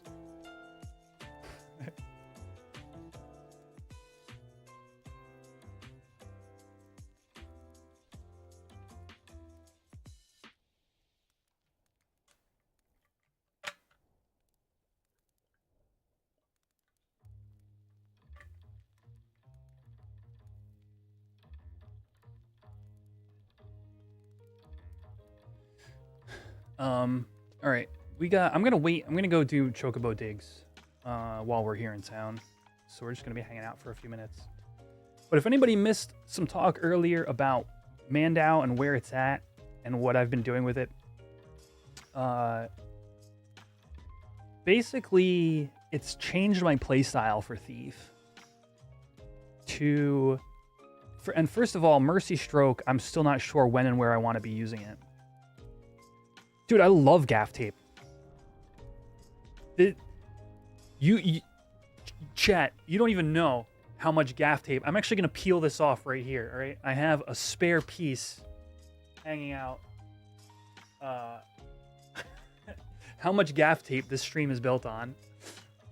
But the particularly on my lights, gaff tape wears away over time. It dries out and isn't great for the lighting in particular. So I use the Gorilla Tape for that. What are my typical stream days, FFXI? Saturday. I wish I streamed more. I wish I could. It's been tough. A mix of like, I gotta go to events that I don't think I would not be able to focus right if I were streaming, and then I want to make YouTube content, I want to make videos for everybody, and then like for a while it was like also the podcast is another thing, and that's another day, and it's like they've been less and less. But if my IRL schedule lets up, we'll probably go back to like Mondays and Saturdays. Yeah, the stream description, I used to say how this stream is held together by gaff tape. Specifically gaff tape.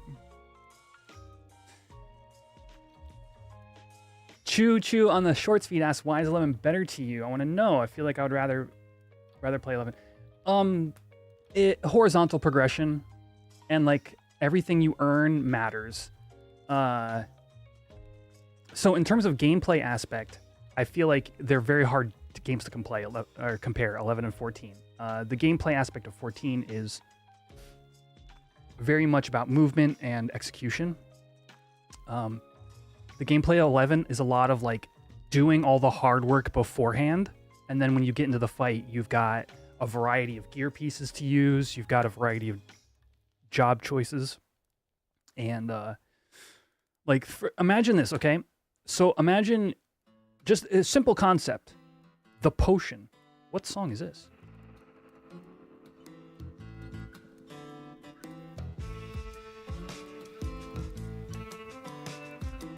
I have not heard this one yet. Battaglia Downs, chat. Damn. The potion is not something you could add to 14.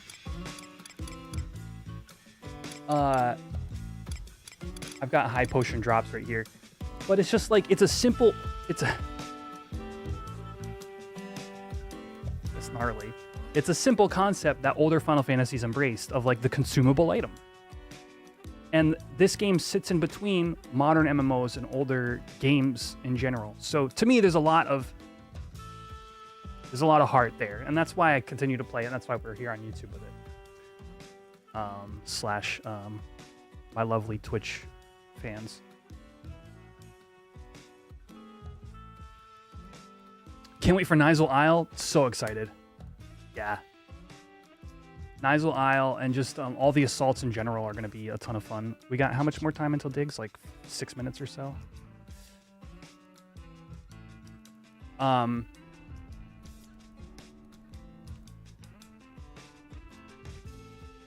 I think I'm gonna run for a second and take this opportunity to like hit the restroom and stuff. So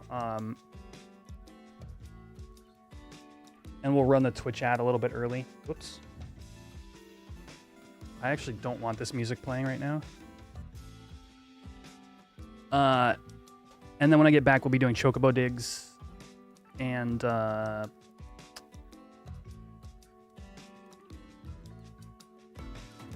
what happened? Oh. All right, we're going to get back to the Battalion themes when I get back. So somebody on Twitch did the dance party. Shorts feed, you cannot see what's going on right now, and I apologize. But there was a dance party going on with my stream avatars. All right. I'm going to be back in like 2-3 minutes, and then we'll be digging when I get back.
Left side wins.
Now prepare to fight a notorious monster. Oh no. Pulse panel. Not working correctly. I meant to disable that today.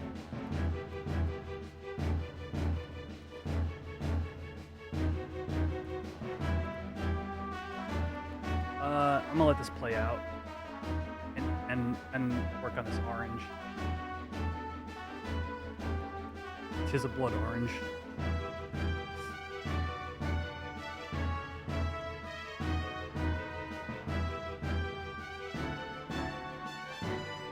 Yeah, Richard on the shorts feed points it out. Like, you really want to play on an active server. That's the other issue with the game that modern MMOs can kind of overcome by having like cross server play and whatnot.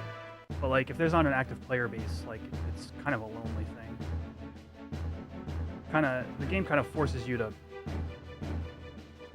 get stuff done with other players in a really old school way. Like, there's no party finder, etc. So you gotta be kind of social to get anything done.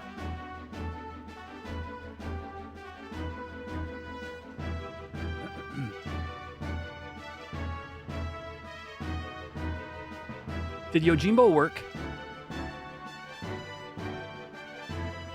Your avatar is broken, Timoli? What is broken about it?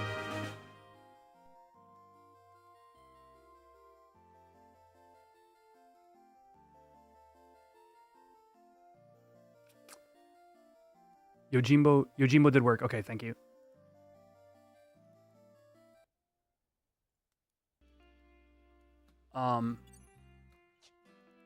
Ooh, I got 4 minutes to get onto White Mage, and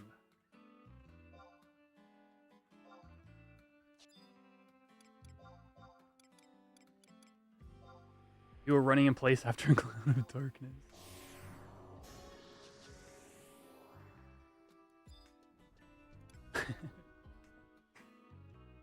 Yep, stream avatars are available to anybody with a Twitch sub or a YouTube membership. YouTube memberships are a little bit cheaper, and you get access to the occasional members-only content, which I'll be doing more of soon. And then Twitch, of course, you get, no commercials, and you get emotes and stuff like that. Did I change Boko to a Moogle? So the issue with Boko is you'll see Boko if I'm doing a YouTube-only stream, but Stream Avatars defaults to Nomad Moogle when I'm doing a multi-stream. It's just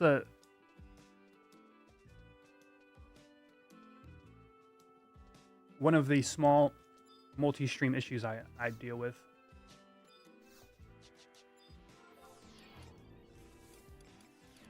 How do I have duelist tights? Oh yeah, Dynamis last night.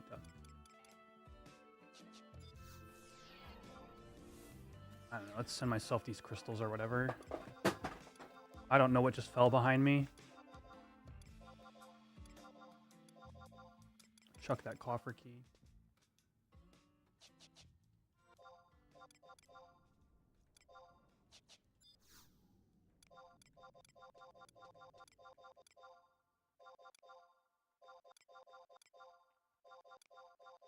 All right, hopefully Balloon shows the items that we get from digging for the shorts feed. Yeah, I want to do Red Mage. It's coming. What fell? A magic deck.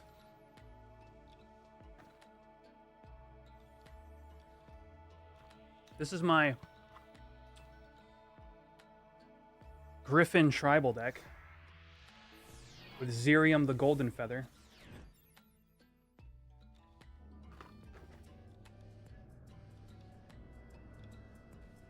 Shleem. Oh yeah, there we go.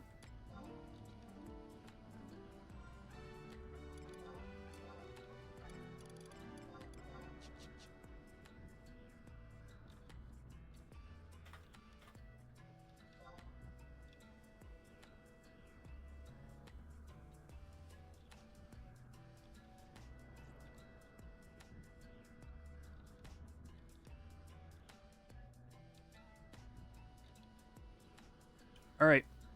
Could somebody with a handful of bits just throw like 10 and see if TTS works? Or my bits counter? We got a bunch of broken stuff today, and I'm like working through it. Wish there was a way to lower that further. Okay, we're good.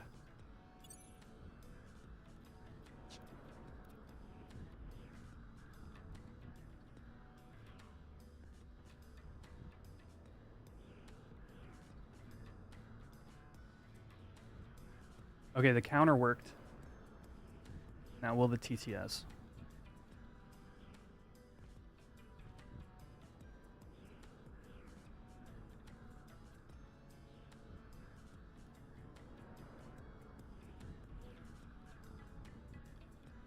Let's see, cheer.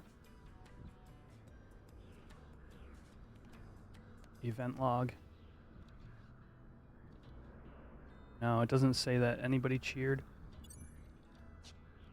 Damn it all.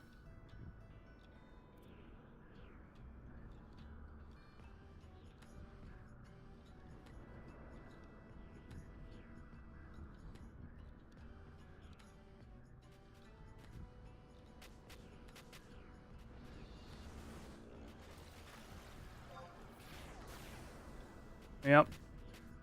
Does anybody know the setting for balloon to not filter Chocobo digs?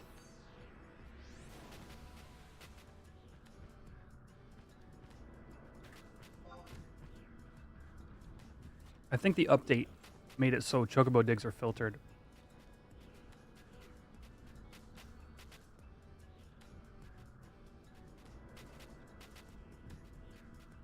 But Shorts feed right now, you can't see it, but I'm getting items from digging into the ground.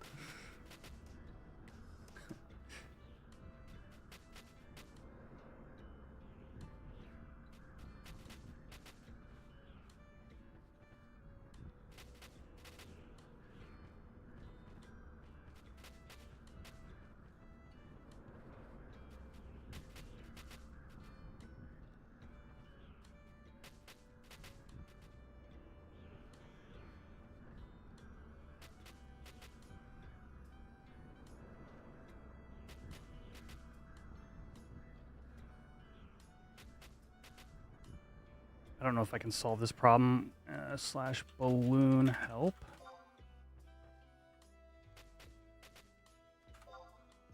Philosopher's Stone, let's go. And the zone is empty.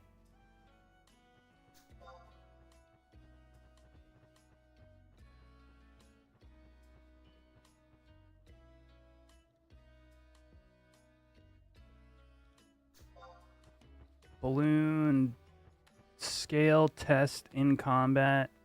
Move, close, portrait, speed, delay, theme. Yeah, no, there's nothing obvious.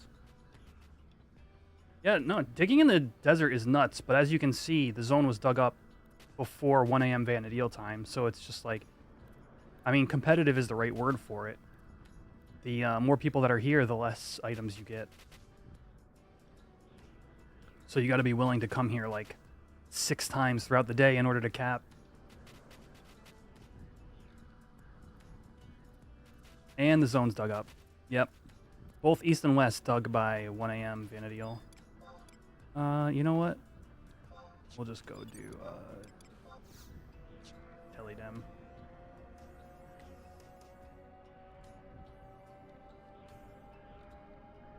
I wonder if there's like a filter setting.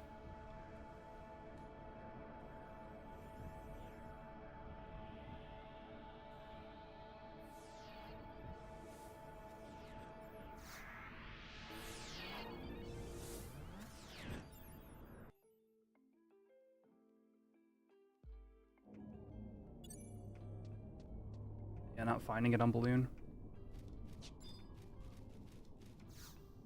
See, look, right there. That old school Final Fantasy look.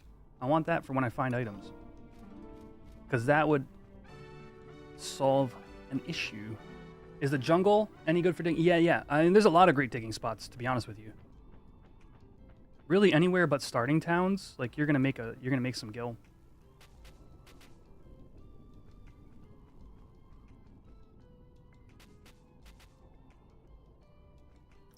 But the jungles in particular, Yodor is way better than Yotunga. All right, later, Tamoli.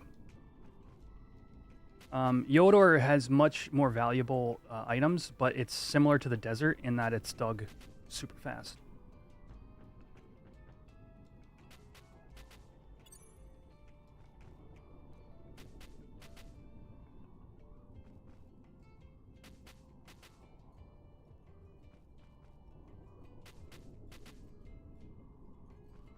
Oh, yeah. So I was describing earlier for anybody who came to the stream late, but Mandao has been a very interesting thing for me in terms of like changing Thief playstyle.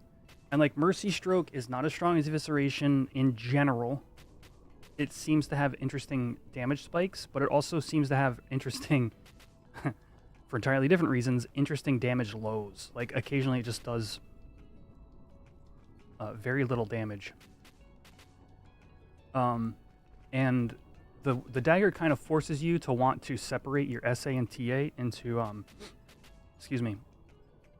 into free SAs and TAs. Oh, my inventory!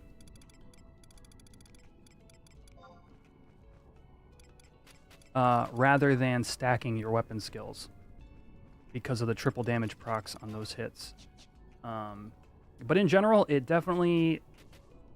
I feel like I'm not struggling for air for damage like I would be. Especially in Dynamis, where like something like a warrior would just overtake a parse like so fast. I feel like I'm not just so quickly overshadowed.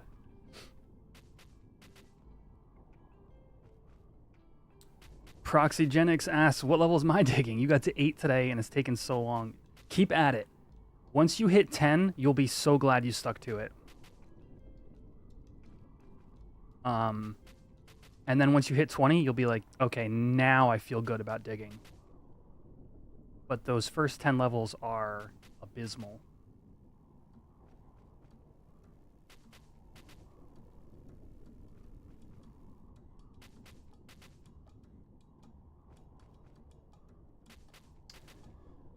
Boom Caboose on the shorts feed says, hello FF11, old school FF11 gamer here. You stopped right before Seekers. Are MP weapons still coveted or is there better stuff now? Trying to get back in.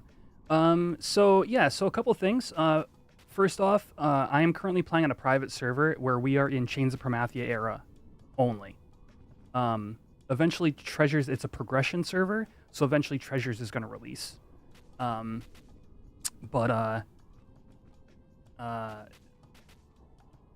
Yeah.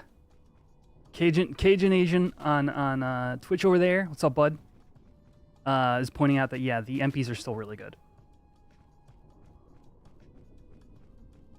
A lot of them are. And a lot of them are still used in current retail, yeah. I got a lot of mileage out of the MP Dagger in my time playing retail. But off the top of my head, the Warrior two-handed MP is when I quit retail like 2 years ago was it's actually only been more like a year and 3 months or so.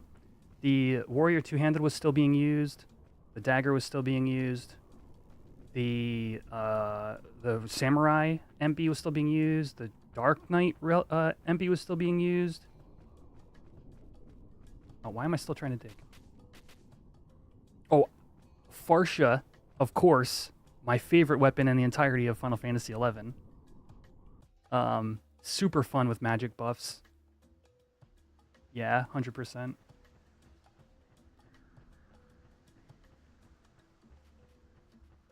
To be sure, if MPs ever come to Horizon, I will be making Farsha.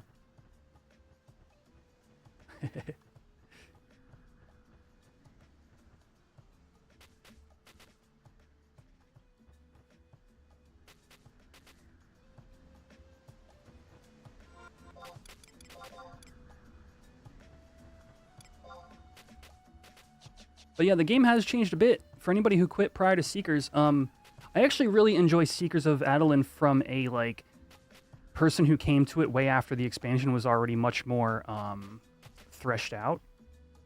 I'd say if there's... One of the things I miss the most moving to Horizon has been losing Rune Fencer and just the general Seekers vibe. It's a really cool expansion. All right, and we're done digging for now. We got 57 out of 180 items. No skill ups, sadly. I'm really close to 90.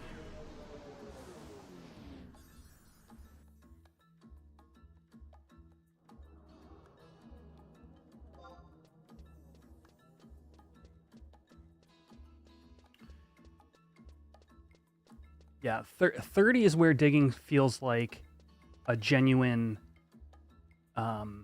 thing to spend your time on for Gil.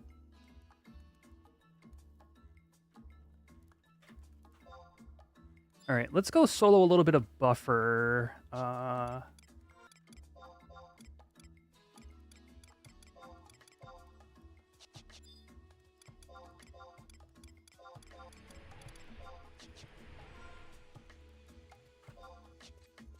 I got bloody bolts, right? Where are my bolts? My inventory is so jacked up right now. Yeah, we're good to go. I have chat last night. Okay, I was telling you all about my Dynamis adventure because I finally got to bring the Mando out for a spin. But I went in with 640 EXP buffer. So I was like, all right, well, if this is what we're doing, I ate a 3-hour food that cost me 10k gil and was like, if I die, I'm going to D-level anyway, so I might as well, I might as well take the risk. And I ended up surviving for the duration of that food and then finally died and D-leveled and lost. I lost so much gear. Both my weapons are, yeah, de-equip my main hand. I mean, I just, my whole mom fell off. And then I got an R3. So I currently have 730 EXP buffer.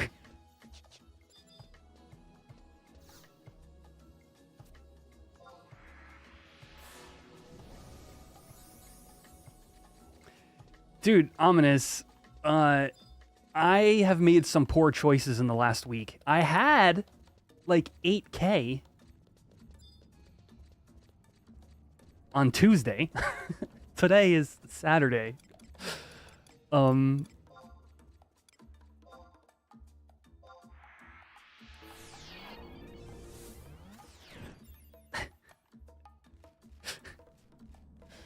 Let's just say I had to home point a couple of times this week that I didn't.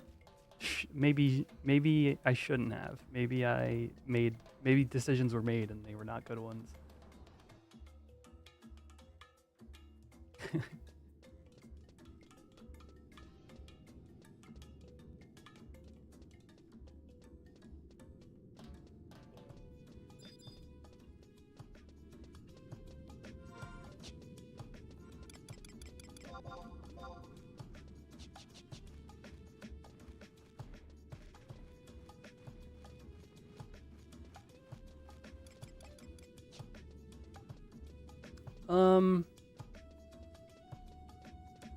Probably not rage HP, just like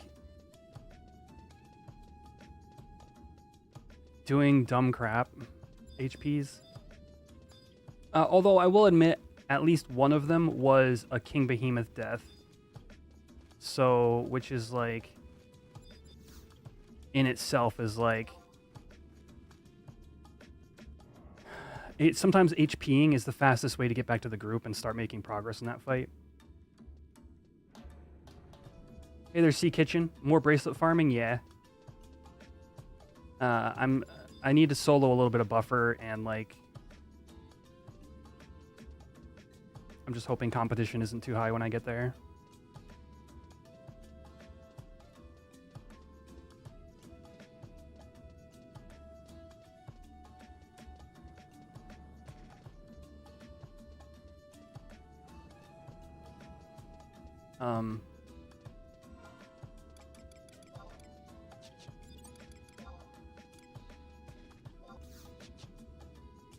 Yeah, this 730 is not gonna cut it. Honestly, I gotta get out to Merritt's or something.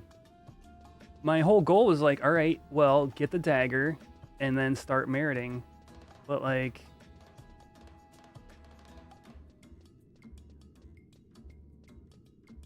I think what I'm going to do is I'm going to get dagger to 8 of 8 and then hop into some merit parties. Try to get like really good parties.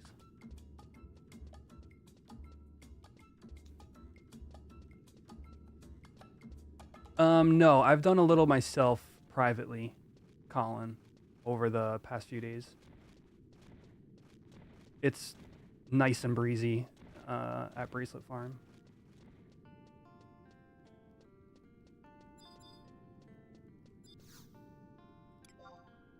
Where do y'all merit moon, sky, birds? So right now, so Horizon actually has a bunch of custom merit party zones that are really fun and interesting. Moon, yes. Sky, not so much. Birds aren't out yet because we don't have treasures. But they added a great merit party right outside of Misero Coast. There's a merit party that I really want to do in what's the name of that zone with the full moon fountain? What is that called, chat?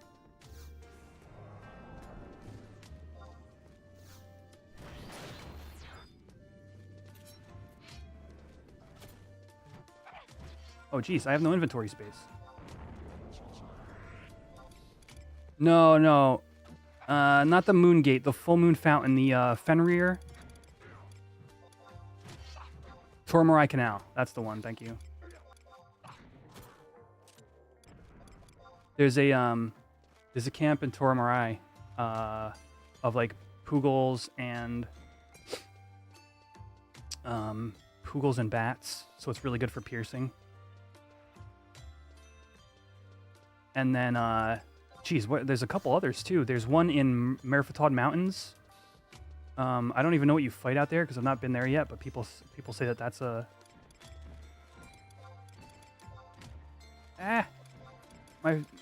My flea is wearing. Trade, quick.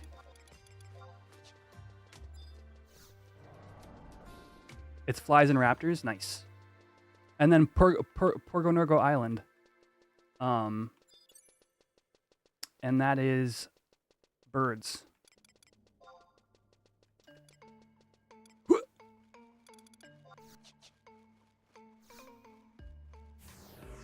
So a lot of cool Era Plus camps. This has got to be one of my favorite Space Roast tracks, period, hands down. But I am a Rabao fan.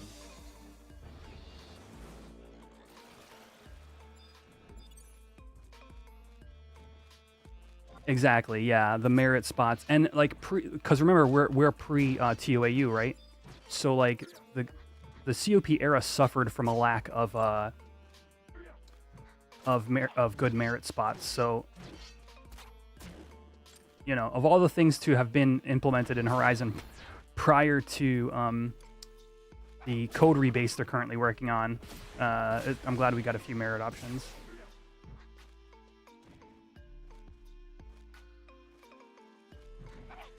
Let me turn on XI camera for this. Whoa. Cam D 15. 12. 10. That's a bit better.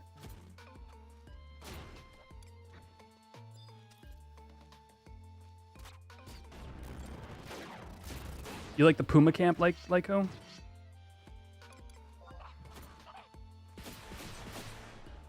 Is there a Puma merit spot? I mean, for EXP and Murphatod, yeah. That Puma camp, I mean, every job I've brought there was like out-leveled it within like an hour or 2 hours.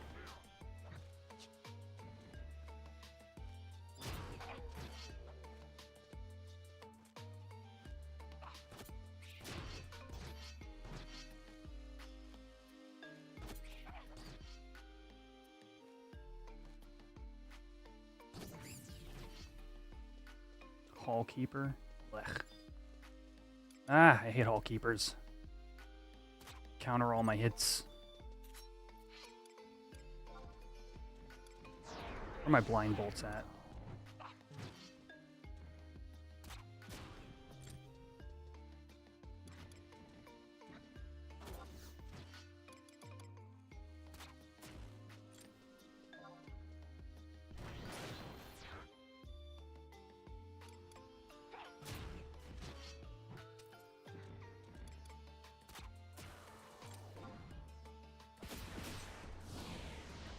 Duo on Enkidu, yes, very good. The farming for diorites to pop fully coolly.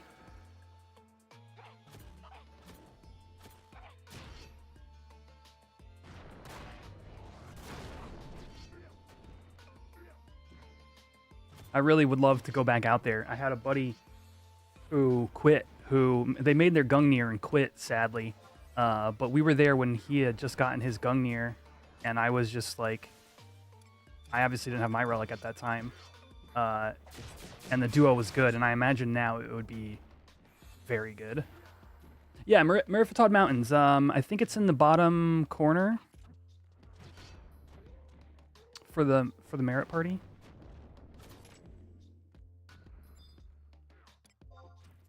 K-Seal, let's go. Dude, maybe I just popped my ring. Well, no, I might level Paladin today. I don't know.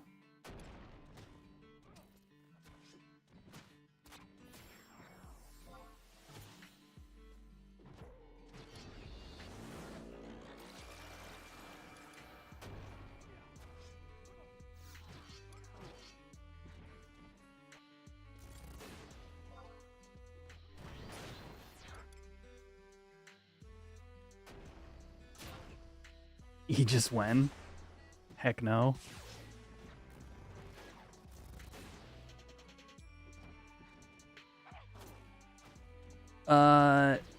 Ooh, really good question there, Michael.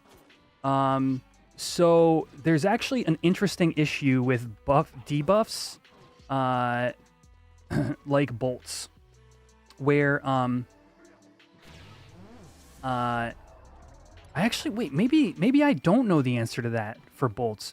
So I'll say this. I was reading some discourse the other day on the way FF11 handles the packets it sends, and specifically involved around why blue mage debuffs are not, the player is not privy to them landing or not. And the conversation was around something about how the packet structure doesn't include bolts, or sorry, doesn't include the debuffs when talking about the spells. So in other words, it's all server side. And I don't think that's a good answer to bolts, right? Because bolts tell you in the log, they're like XYZ buff or debuff landed. And I would say this, the important thing to know is that when you see debuffs on the bar, what's interesting about those debuffs is that's not the server telling you what debuffs are on the mob. That is your client saying, oh, I see slow landed, or oh, I see slow wore off, so I'll display that to the player. So the bar itself is not necessarily a direct reflection of what the server understands is on the mob. Otherwise, if you think about it like this, imagine there's 150 people at King Behemoth, and the server is programmed in such a way that all players are constantly being told by the server, hey, King Behemoth has these debuffs. Hey, King Behemoth no longer has this debuff or buff or what have you, right? Think about all the packets that involves and all the overhead, system overhead that would cause. Especially if you want to know in real time, is there a buff? Is there not? Is there a debuff? Is there not?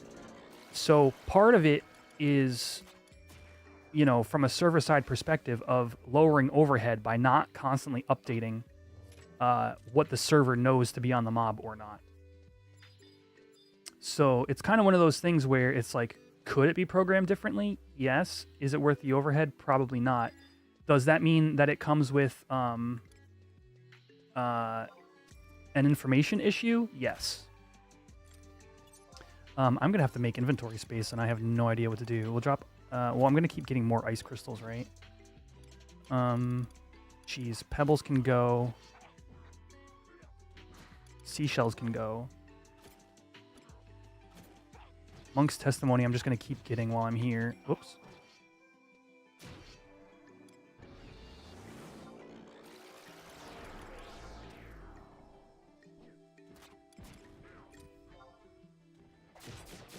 I'm not sure if that fully answers your question, but it does, at least as best I could, describe some of sort of the programming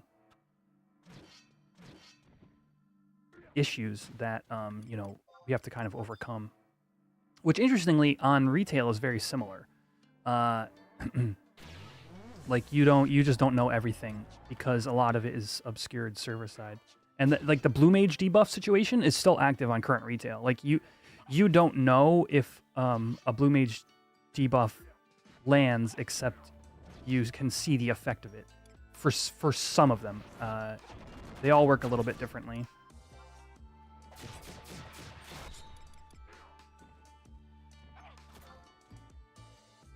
What's up, Pope?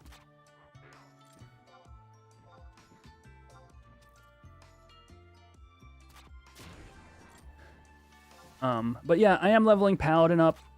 I really enjoy tanking in this game. And Paladin right now is really the only way to do that. Like, that is socially acceptable.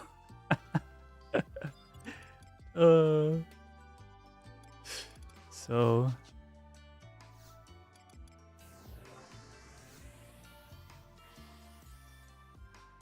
I miss Rune Fencer. That's it. It's one of very few concessions I have from moving to Horizon. Yeah. Well, of course, you know, if I get the right items, you know, from tanking on Paladin, you know, I can then translate that to Warrior. My hope is Warrior / Blue Mage is the answer to the puzzle. I mean, chat. we're gonna keep exploring that war tanking, and especially as the devs add more support. Nin is solid too. So Nin would be an option. However, for me, Paladin was an easier play because I already have like full Homam gear, for example. And for Warrior, I already have some of the... I already have 4 of the 5 Koenig pieces made. So, you know, my gear was already kind of ready to go for Paladin, which is a lot of why that decision was made. Paladin / Blue is really strong. Yeah, and interestingly enough, when you start looking at Blue Mage sub for either Paladin or Warrior, you actually get to see the strengths of Warrior more. Specifically on Horizon as well. Hold on, let me control this ad.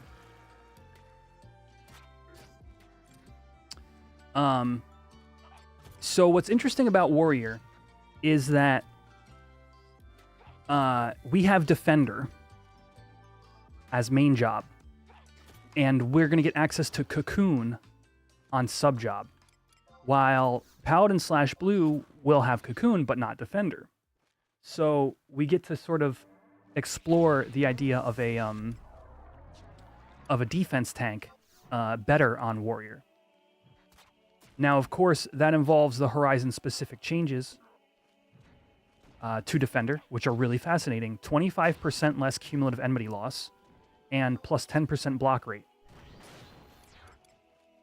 Just the block rate is Warrior-specific. Like, Paladin sub-Warrior would also get the enmity loss.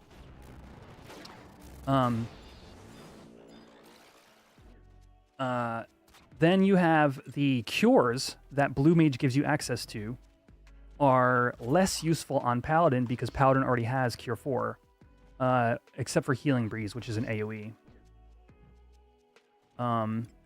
Which is something Paladin doesn't have access to.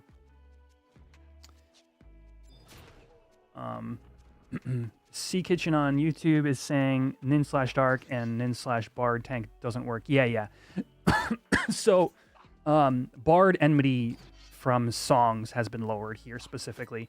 Nin/Dark is still used. Nin/Dark is a pretty competent tank here. And Dark/Ninja is really good here as well. It has a lot of tools for generating cumulative enmity.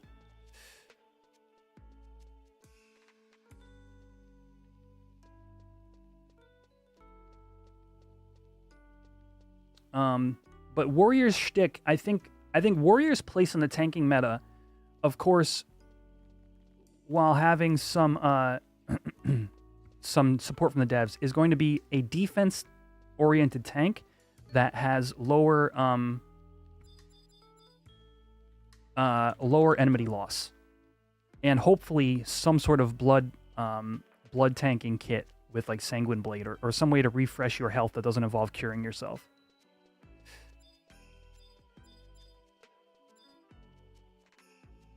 You know, and if one day I end up with a M body from KB, and that with whatever its enhances defender does, I think a lot of the assumption has been that it lowers your CE loss further than defender does. Is like I think there's something workable now, but there's better stuff to be had in the future.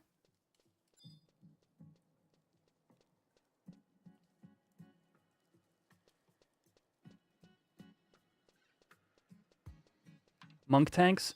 Monk tank is sort of like Samurai tank, where their job is a temporary one. And they could do that temporarily pretty well. Like, really well. And maybe that's where Warrior is currently sitting. I don't know. I'll tell you, when I tanked the Bruiser Crab during when we had a H&M static, when we thought we were going to be getting H&M releases a little bit faster, I felt really good on specifically that. But back then I still had a lot of work to go. I still had a lot of gear to go.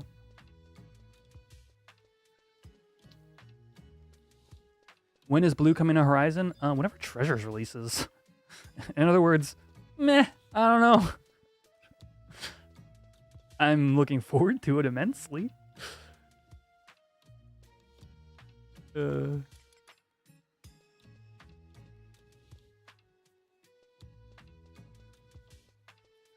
we're just waiting on respawns for anybody who's like, what is this dude doing with his camera right now? Man, that Beastmaster killed pretty fast. I guess that's the advantage Beastmaster has in farming like this. They've got 2 sources of damage.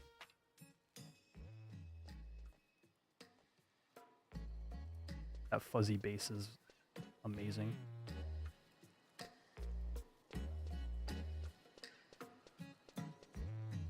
Uh-oh. Why is everything lagging?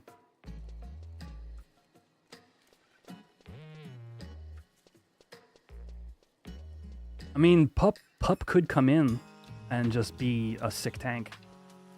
I wouldn't expect it right off the bat, because they're going to be rolling out portions of TOAU over time, so we'll probably get access to more attachments and stuff.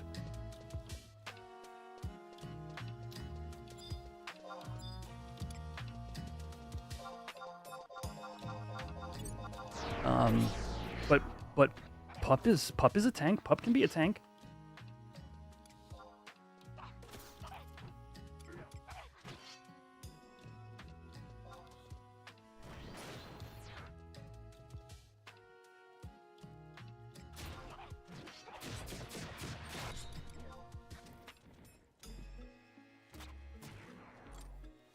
Puppet burn parties. Chat, listen. I've got some friends. We're going to be putting together a 6-pup party when Treasures releases, and it's going to be super casual content, but to me, that sounds fun.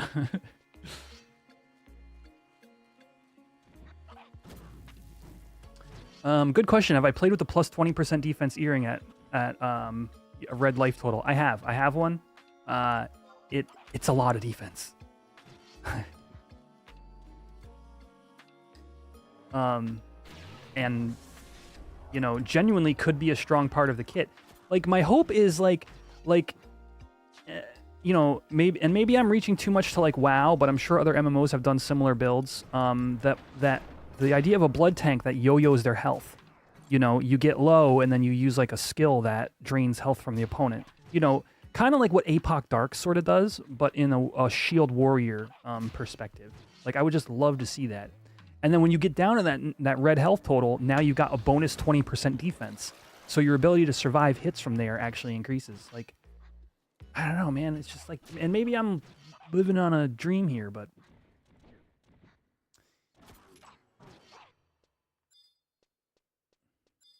Oh, Riggs, did you solo tank on Monk / Warrior? Like solo tank a bird? Like counter tanking it? And which bird did you solo tank? Ah.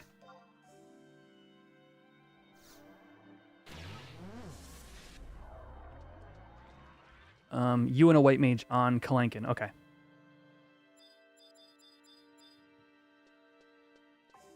Yeah. Even just one support. When I'm on Thief solo tanking, like one red mage, it's GG. How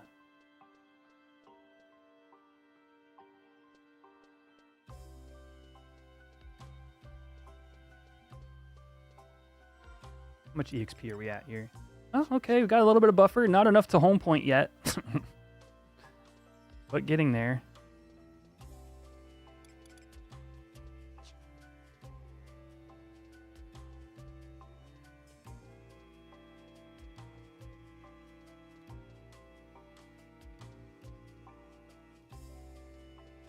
Yeah, PDT and MDT sets. Yeah, Monroe. That's totally true. And knowing when to swap in between them,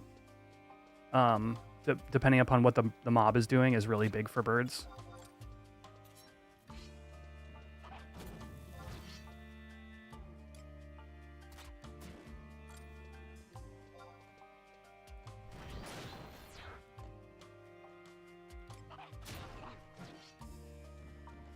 No triple damage procs on Gigas yet. The heck?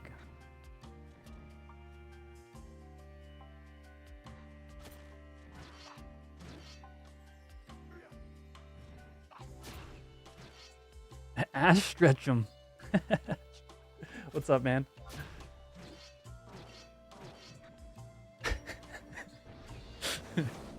That name still gets me.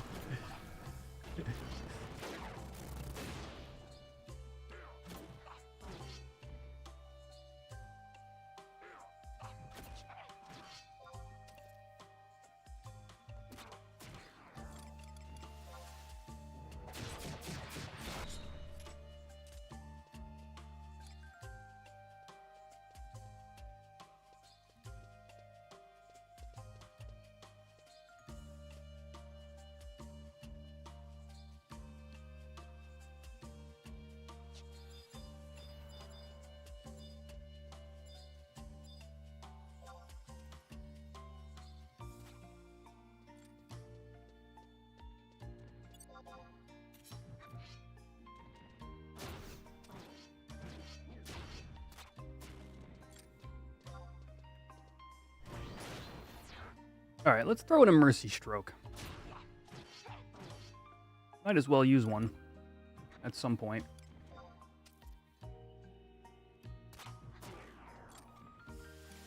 I think specifically when we get that Thief Ring, the one that I got on stream. Remember that, everybody? Remember when that happened? And then I had to drop it because it wasn't supposed to be there. Whenever we get that ring, I think Mandao using Mercy Stroke will be more viable. But if you missed the earlier part of the stream, basically what I've found is the best DPS option for me is to be doing free SA, free TA, and using Evisceration as a weapon skill. Yo, Timo. Yeah, no, people are still playing 11. There are two primary ways it's still played. The original servers are still online. We call that retail.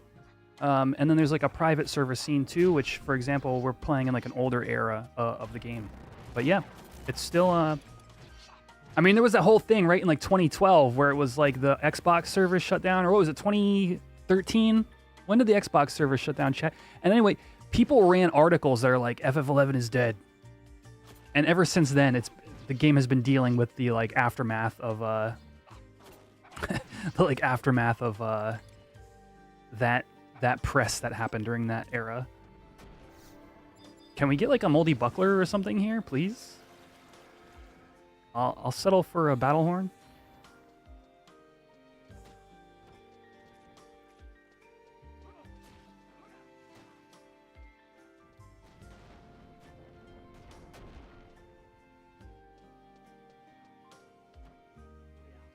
Trying to make some gil. I got debts to pay.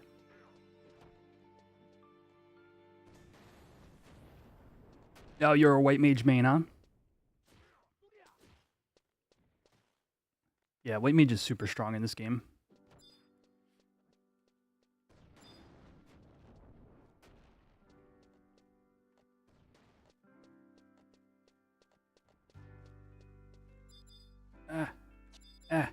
Target it. Shoot it.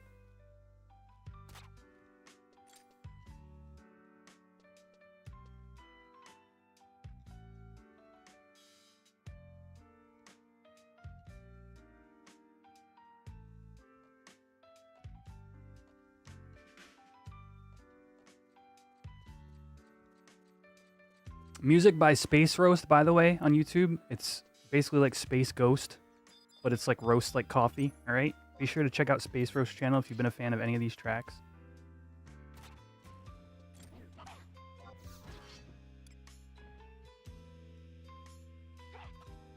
Hello.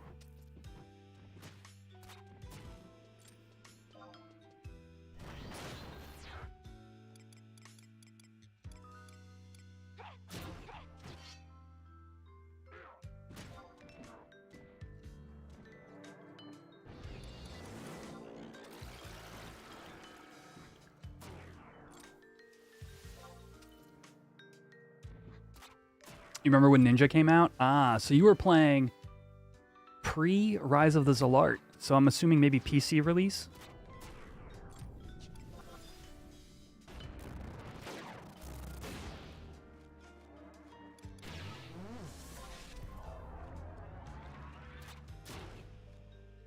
Heck, actually, PC release in North America was still ROZ, wasn't it?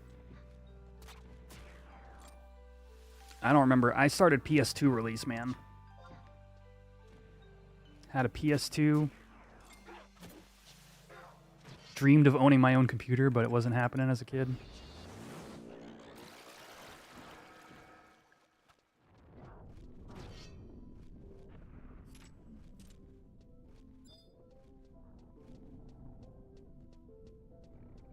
Some say this Gigas is still exploding.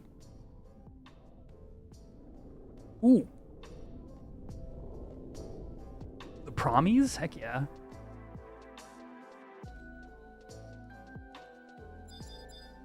Multi-Gigas.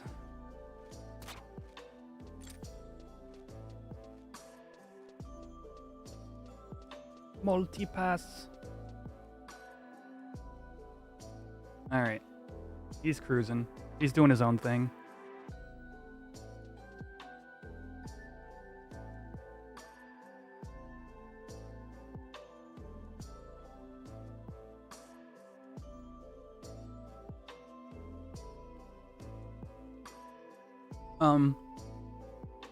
Dave, PS2 was also COP. Oh, no, was also ROZ. And I know that because I remember buying the Chains of Promathia expansion pack disc like 6 months after.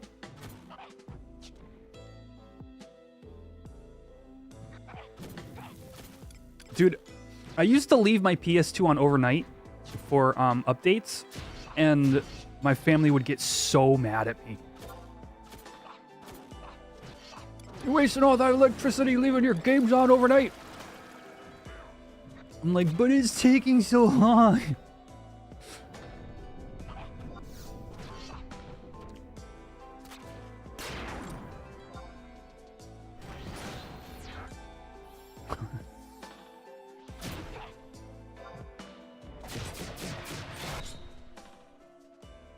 I've got, dude, bazaring overnight was 100% a risk for me.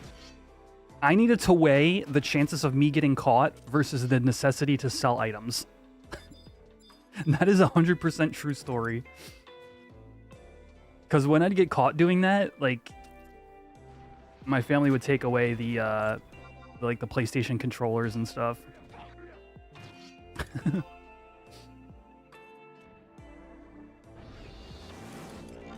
But I was also a crap. I was an alchemist back then as well, so like I had things to sell.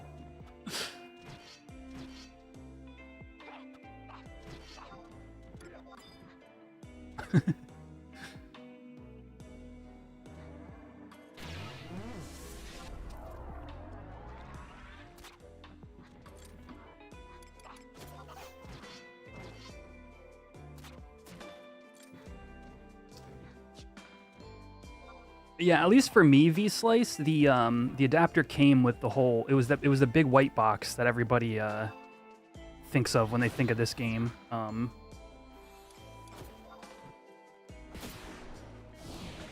It was the adapter, or it was the hard drive. Oh wait, no. Never mind. Did the adapter not come with it? It was just the hard drive. My bad. The hard drive in the game, and you had to buy the adapter. Is that what it was? I don't even remember. I remember getting the game and the hard drive, but I don't remember where my adapter would have come from.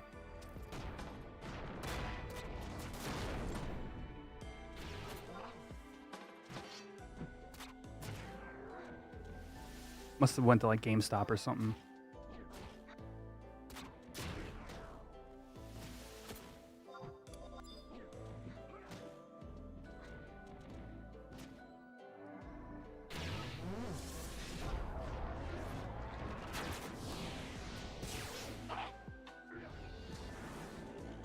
The PS2 limitations. What's interesting is the private server scene, for example, is actually still struggling with the same PS2 limitations that SE has been talking about all this time, and it like specifically involves things like packets and the way the client knows to interpret what the server says to do is like we're very limited. We can only send a packet from the server to tell the client to do, X number of things, and it has to be within that subset of things, or else the client doesn't do anything with it. I was reading something that Eric was talking about in regards to menu structuring. So next time I'm in town, I'll describe this a little closer. But essentially, the menu that they utilize to create the outpost warp goblins from Juno is involving a debug menu, and which this debug menu has very specific limitations. It can display 3 lines at a time, and then it can have pages. And outside of that, you can't do anything with it. If you want to create a custom menu in the city of Juno, that is your option, and it is exactly as limited as I just described. A very similar menu is used in Rabao here for the for the H&M NPC. Wow, lots of Beastmasters today. Oh.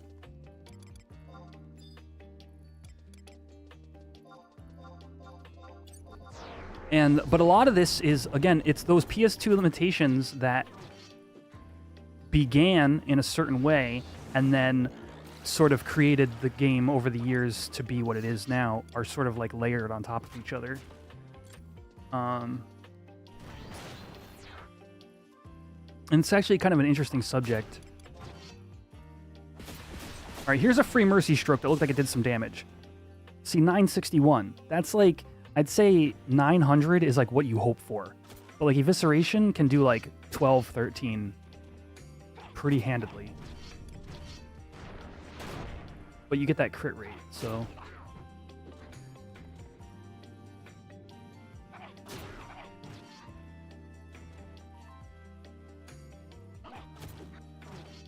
Oh yeah, the book warps.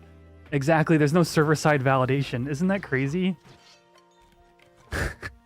Yeah, and you can just use add-ons to say, okay, I'm gonna go to this zone, and it sees the packet and it goes okay, and then it sends you.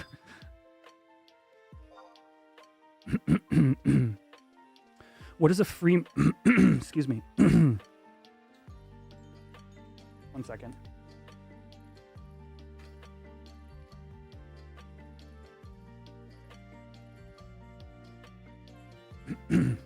What is a free mercy stroke? Excellent question. The word free when playing Thief is referring towards to either stacked or it's a variation of unstacked. So sneak attack and trick attack are your main DPS cooldowns. And so a stacked mercy stroke would be SA plus mercy stroke or TA plus mercy stroke or both. But sometimes you just refer to that as a free mercy stroke or a free sneak attack. It means you're not stacking it with your weapon skill.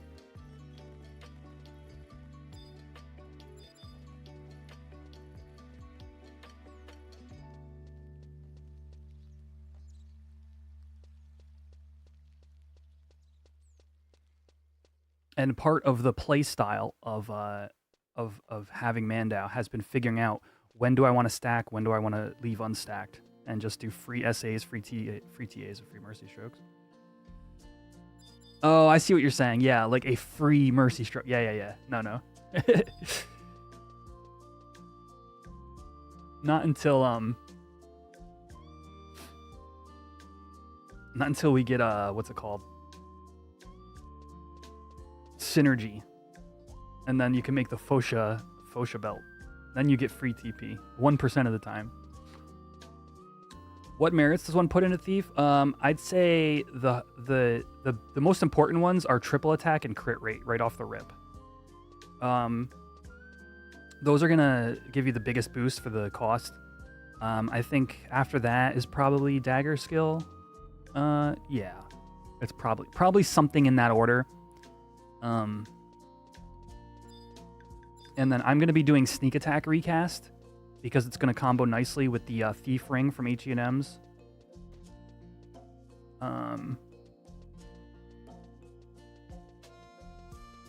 Thief meriting is pretty straightforward. Like, it's not like Warrior where you're like, well, am I an Axe Warrior or am I a Great Axe Warrior? Do I want 2 in Aggressor, 2 in Berserk to keep their cooldowns online with each other, or do I just go 5 out of 5 Berserk because it's technically a stronger ability? Come treasures, the category 2 merits for Thief are pretty interesting, I think, and I hope that Horizon reworks the Cat 2 merits in general, because I think there should be more play there between speccing into how you want your character to play.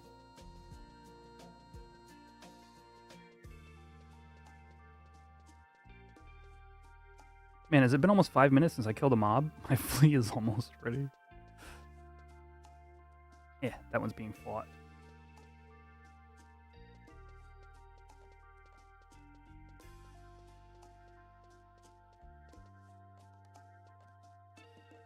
You still have the book that came in the box. Oh, I remember that book, the little manual.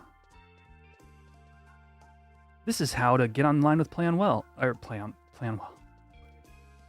This is how to get online with Play Online.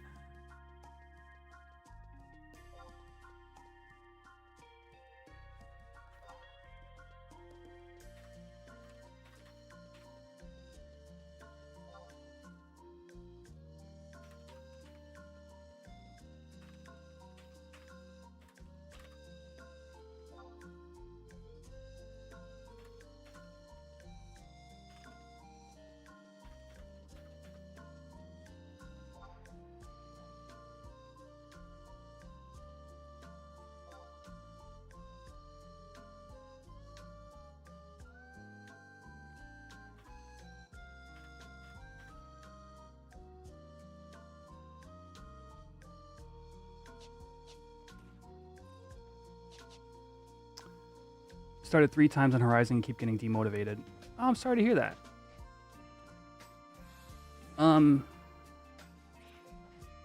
It's this. I would say without playing with people.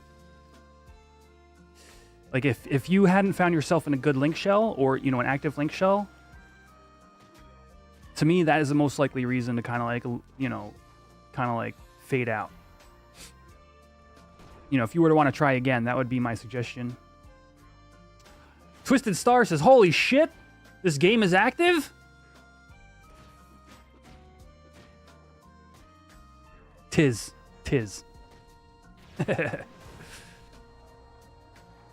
I'm gonna help these dudes get a buckler.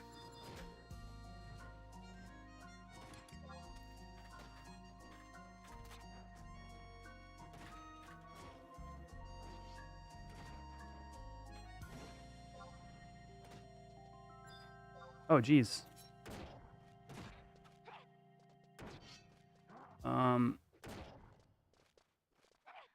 Not much Brazilian fan base. Oh, interesting. Okay. Yeah, for example, I had heard that there was some Japanese fan base as well that came here, but like the language support was an issue. So, yeah, honestly, I can't speak much to people from other countries kind of trying to get community going. Yeah. Sorry to hear that. I hope you have luck if you try again.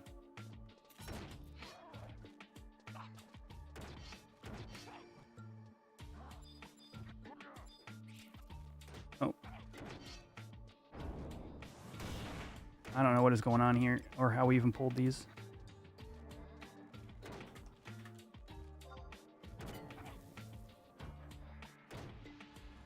The Shiva Summoner fight time record on your server? Yo, rock on.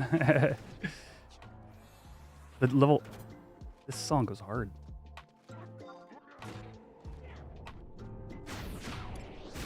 Are you about to get meltdowned? Hey, we did, but we didn't die. Let's go. I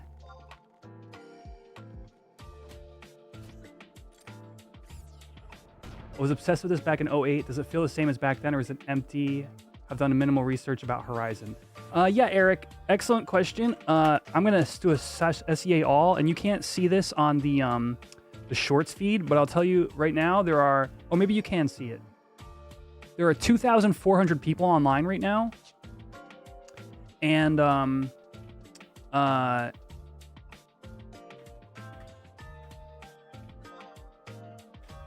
and those are all single individual people playing on the server. Now, since you said you've done minimal research, you might not know, but it's very common on current retail and on other private servers for one person to be playing 2, 3, even 6 accounts at the same time. There's a multi-boxing, I wouldn't say issue, but there's a multi-boxing culture in other places. But Horizon, for example, is 2,400 with no dual box allowed, CK, yeah. Stream Deck can run it. I play on my ROG Ally all the time. There's a whole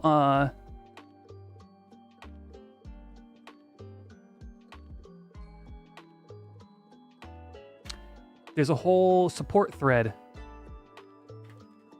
in the HXI Discord on how to get it running on Steam Deck right now.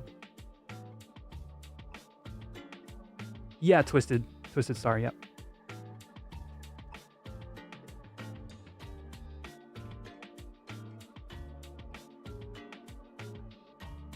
Yeah, Red Mage, let's go. I'm gonna be doing Red Mage on here in eventually. Red Mage was my OG as well, COP era.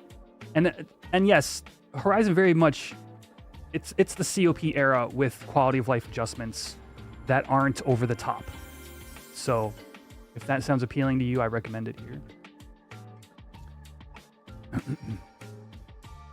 Does digging have caps every 10 levels? No.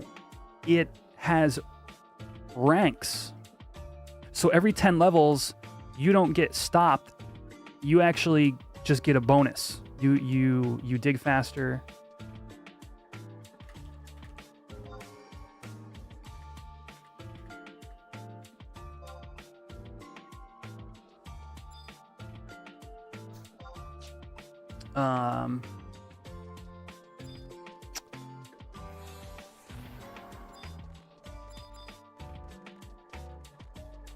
And you can dig more as well. Yeah.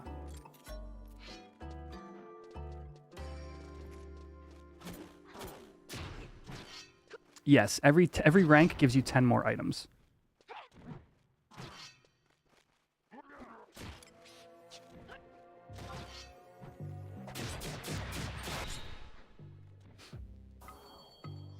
Big fan of Chocobo digging here.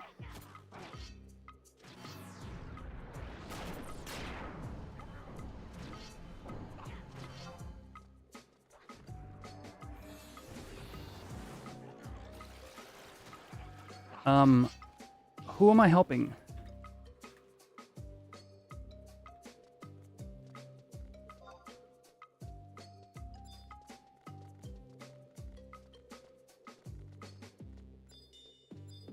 Somebody asked me, like, friends, if you're in this party right now and you're watching the stream, first of all, hello. Secondly,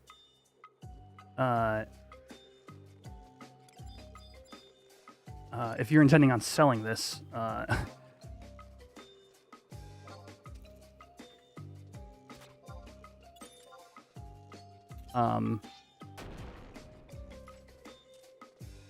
I would not be able to stay long.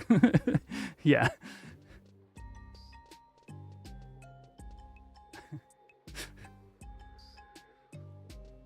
Here, I'll put in the party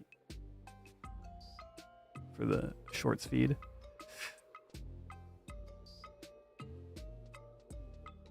Horizon XI caps at 75, yes. And they're going to remain at 75 cap server through whatever content they decide to add to the game.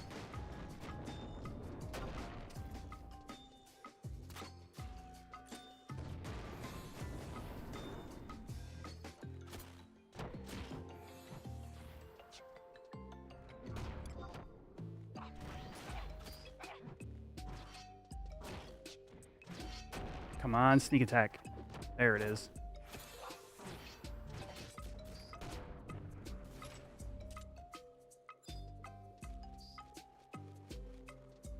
I've never been in a hit squad at Alki, man. This is weird.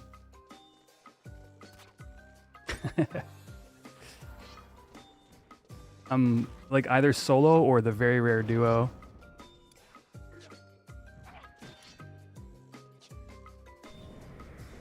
This game is the reason you bought a computer. You were playing on 360, got that red ring of death. You immediately went to Best Buy and bought a PC just to continue playing. Yo, rock on.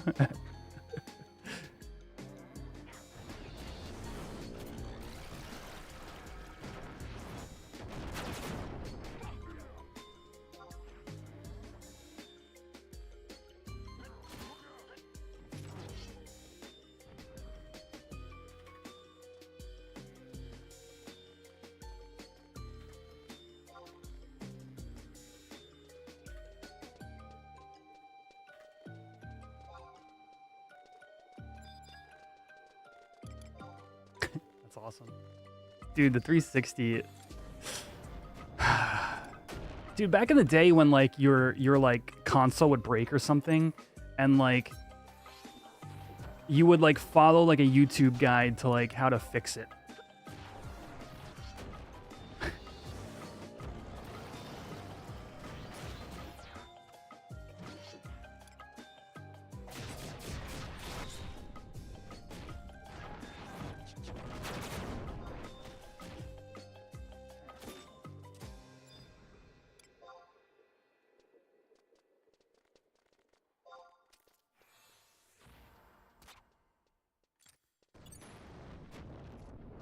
All right, good to hear, Vishal. Yeah, rock on. I have had a mix. I have lucky days with Alki, and I have unlucky days. I was on an unlucky streak, and then I got my pair last week for Mercy Stroke.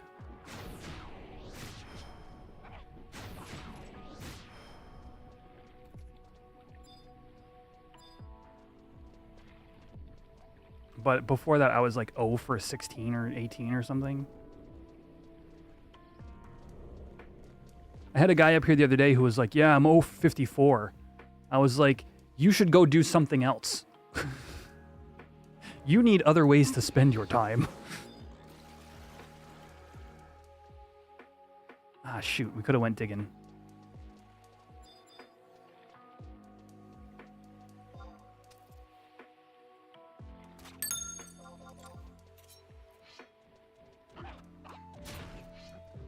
Wee woo.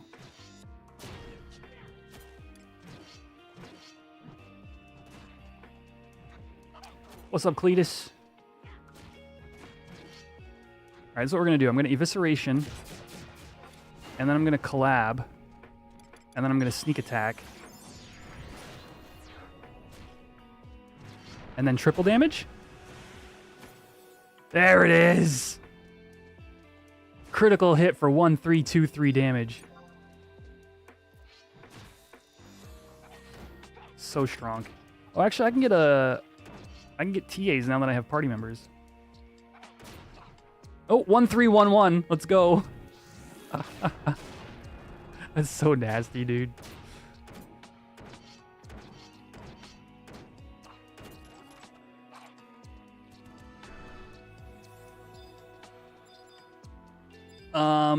I have been super enjoying it.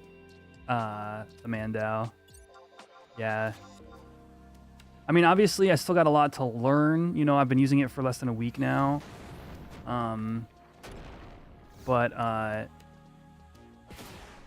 It changes the play style of Thief, and it has a lot of room to grow as well. You know, as we get the H&M Thief Ring, as we get any further crit support in general, you know, looking at that aftermath will be more of a consideration, because right now it's kind of an afterthought. I'd rather be doing Evisceration mainly, but is it worth the X millions of gil? Who knows? Is it worth it to me? 100%.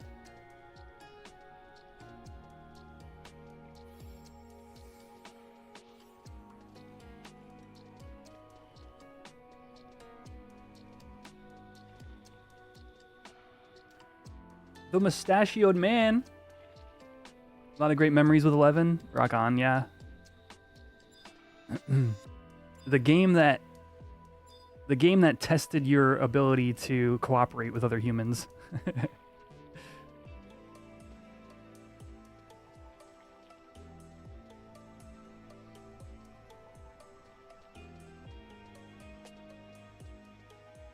You know what is fun about being in this hit squad is we're getting all the claims. That's pretty nice.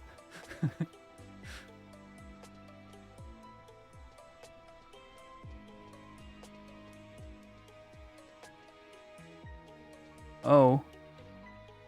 Is it that time? What time is it, chat? Oh, 10 minutes.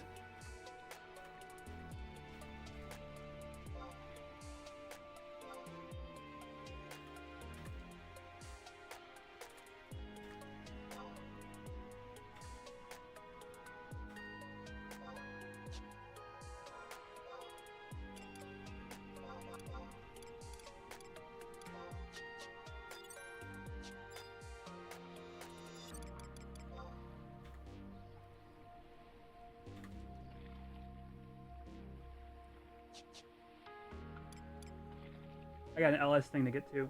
I'll tell you all what I'm going to when we're on our way, but right now I just want to warp out.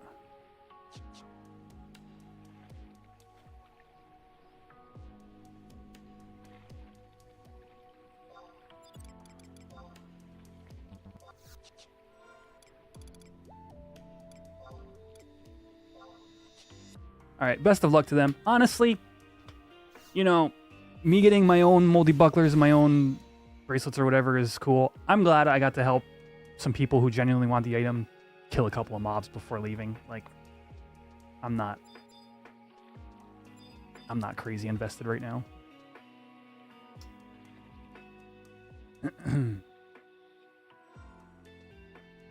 Ask the beast that made the axe if it's worth it. Listen, if that axe were equipable by warrior, I would have made it over Mandao. I love one-handed axe as like a play style in this game. But have no desire to play beast. And then, like, if my options are like play beast and have the really sweet axe that kicks ass, or play thief, which is the job that I enjoy playing, and have a great dagger, it was play thief. But pure DPS wise, I think if warrior were allowed to equip that, it would be the highest DPS item in the game.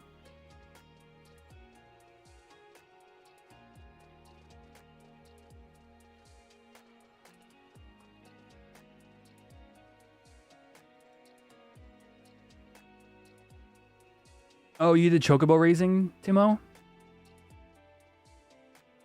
Let's see if I have silent oils. 5. That should be plenty.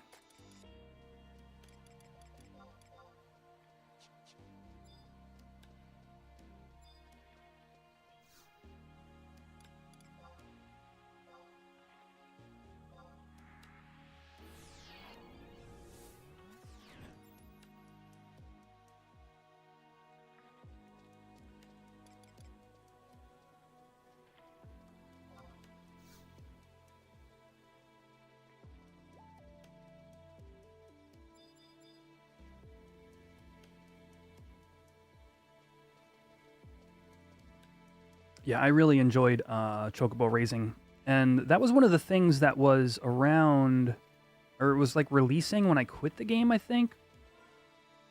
Because I remember you had to do, to get your eggs, you had to do like Z and M's.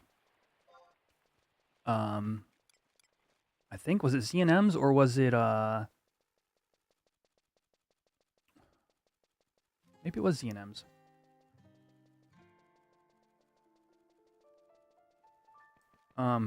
But yeah, and then when I came back to the game for a short, brief time in 360, on 360 in 2010 during Wings of the Goddess expansion, I raised the Chocobo, and still, you know, it's still on retail. I still have it. It's a black Chocobo with like red trim.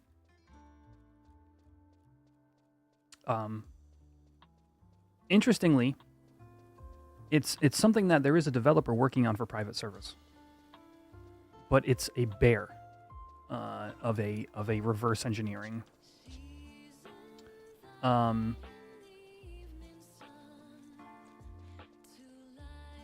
Dude, he did Distant Worlds. Oh, actually, I remember Space Roast reached out to me as we were talking about this. So this is actually computer-generated vocals, chat. I remember talking with Space Roast about this.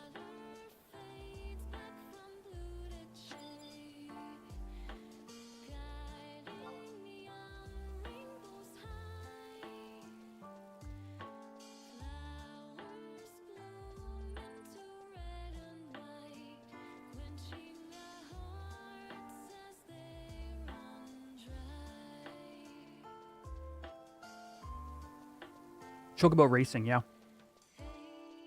It's still in modern retail, but it's part of like, there's like a whole suite of content that never got readjusted to be relevant to modern game. So it's like, it's like something you can do for fun if you have an interest in it, but it doesn't have any relevance to the actual game or your gear or your progression in any way. While, you know, back in the day, like raising a better Chocobo meant like you could dig better, and there was like a suite of things that content was relevant for, and then but that's been crept right on out. But for private servers now, the dev working on it has basically put out a to-do list of what needs to be figured out and reverse engineered in order to be utilized, and that list is very long. But I would love to raise a digging Chocobo here. I do a lot of Chocobo digging. It's one of my main sources of income. I'm going to hop in voice chat. Just know that they will be filtered for you guys.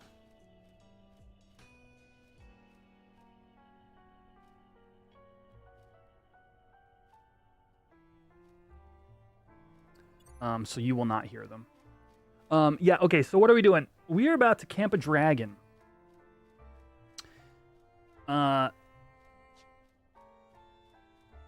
So essentially what's going on here, for anybody who's not in the loop or hasn't played in a long time, I'm going to Dragon's Eyrie, where once a day a dragon spawns.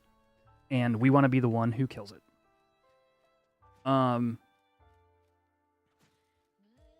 But unlike the old days, instead of 3 hours with 30-minute windows, or well, yeah, 30 minutes between each window, it is 1 hour with 10 minutes in between each window.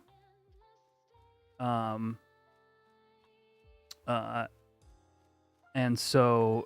then when it spawns, people are going to be able to hit it with an ability, and then it randomly will be given to one of the players.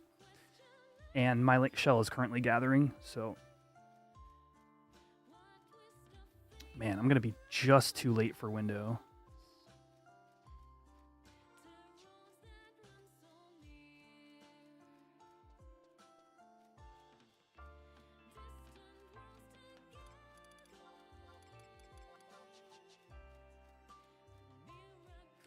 Oh, I forgot. I changed my...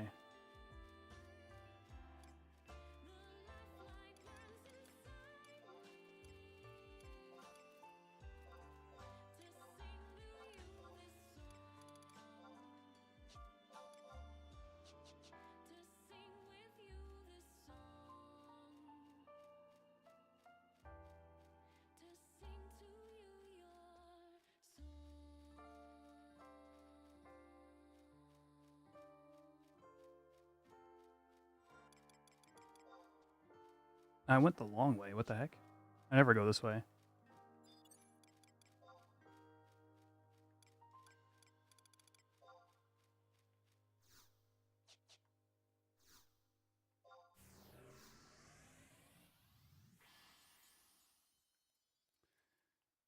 Yeah, so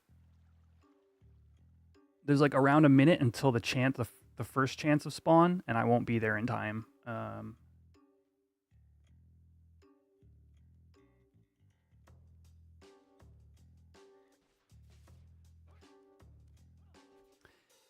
Dude, freaking YouTube has been copyright striking the music I used to play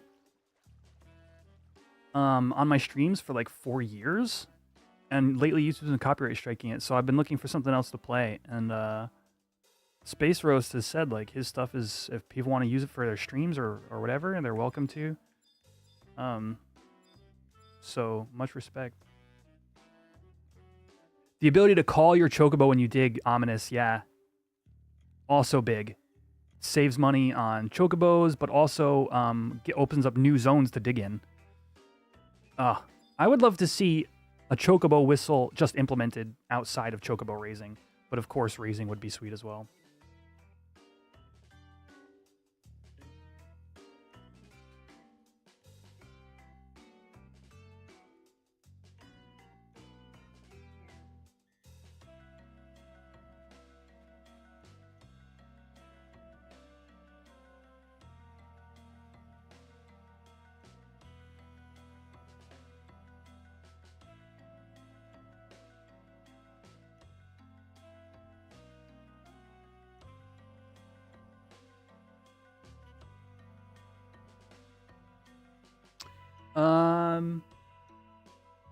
I wonder if somebody in chat can answer that a little bit better for you, Timo. So here's the question, chat. When they come back, can they do white mage / black mage or white mage / red mage? I personally don't know which is more commonly used. I would assume it's white mage / red mage, like meta-wise. But I think both are used. Both are useful. I don't actually know what white mages are subbing. I think there's a little, like, I think some amount of white mages are subbing summoner, but that is rare, and that is far less common. What are white mages subbing nowadays, chat? Oh, I can also actually even just check my link shell. Like these are endgame players, so these would be more along the lines of what you would expect to see. Let's see, white mage / black mage. White mage slash black mage, white mage, or... Yeah, it seems to be more common.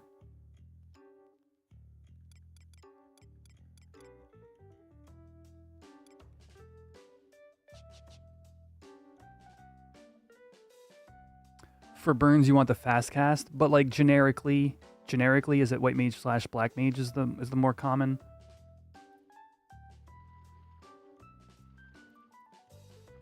I think white mage gets more clear mind.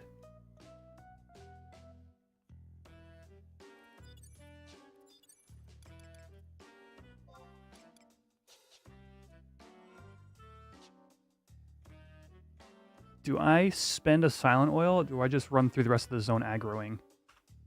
Whoops. I think we're going to run through the rest of the zone aggroing, chat. Wish me luck.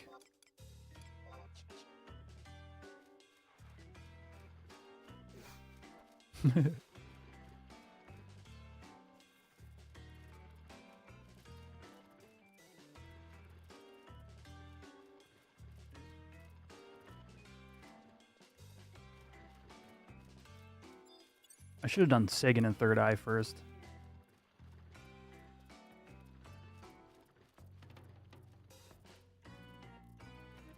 Yeah. I mean, slash black mage does give elemental seal, but I don't think our white mages are doing the sleeping. Hide.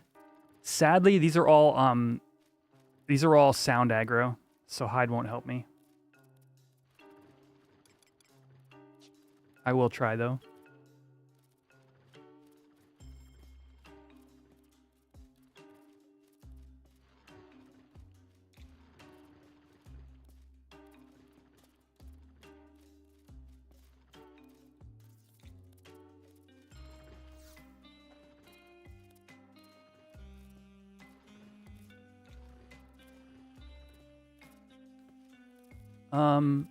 Oh, that hit hard. Striders, Dave? I don't know. Maybe one day. Maybe one day they'll drop and I'll lot and win the lot. I might die. I may not be able to make it through this zone line. I really don't want a perfect dodge either, though.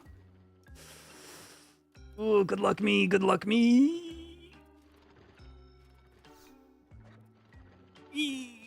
If I had Striders, Dave. If I had the Striders.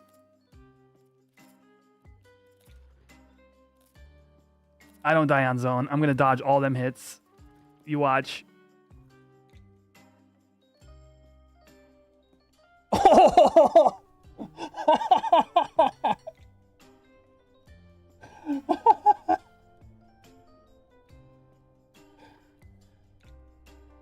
Whew. 51 health. Let's go. Never didn't have it. Oh, man. Oh.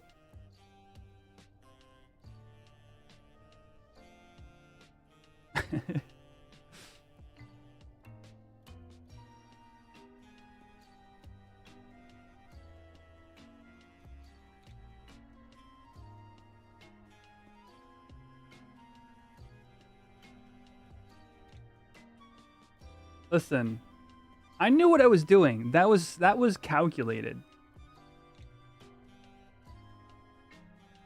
There we go. Wait, what?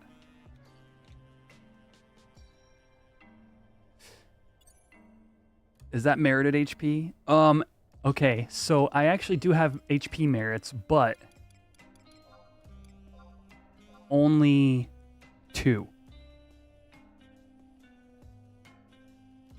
Yeah, lucky there was no poison, yeah. I mean, I have antidotes, so... RIP the other people in the zone. To be fair, most of that should have despawned.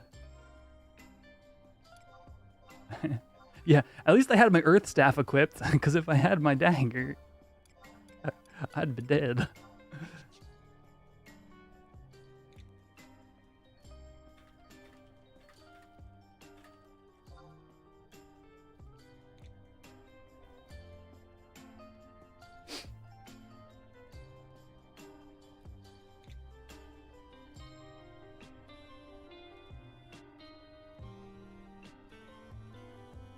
The beginning of Horizon, they did not despawn on zone. They were trying to retain that OG.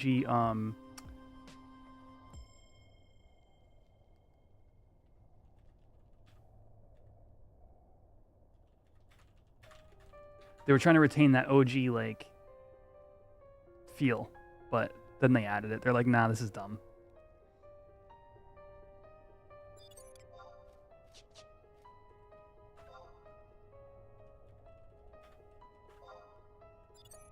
Yeah, the OG train feel. You know, you zone into the dunes and you're like rolling the dice whether you're gonna die or not.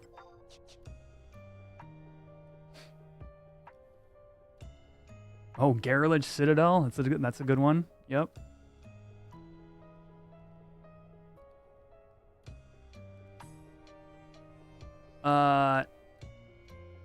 So multimelodia.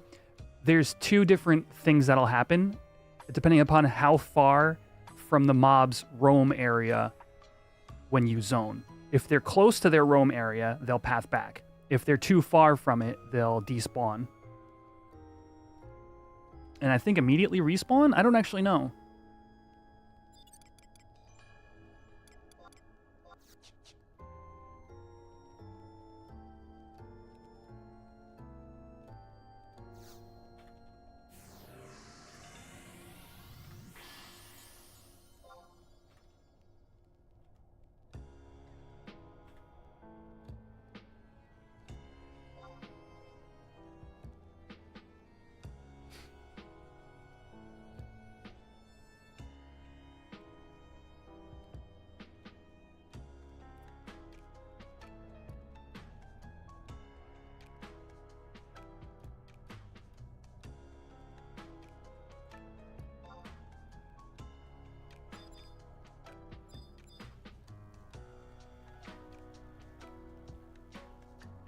All right, we got a chance of dragon coming shortly.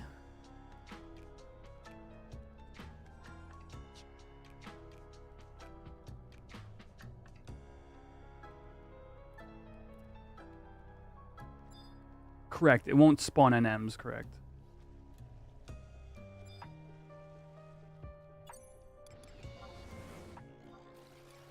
All right. Ah, where's my... There.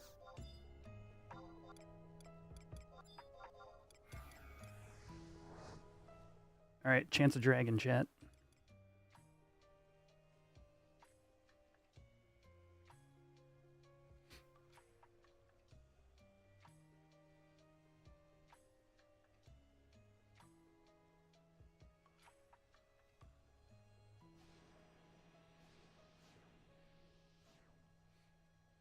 And no dragon.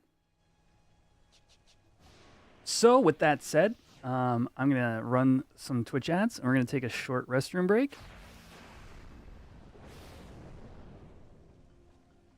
Pause that. Head on over here. And I'll see y'all in a couple minutes, all right? Actually, the ads already just ran. Yeah. Cloud of Darkness. Remember, Twitch subs and YouTube memberships get you your very own avatar on stream. Those avatars are Final Fantasy XI themed and fully customizable, and you get to participate in cool mini games and do stuff like this. All right, be back in a couple minutes, chat.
side wins.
Now prepare to fight a notorious monster.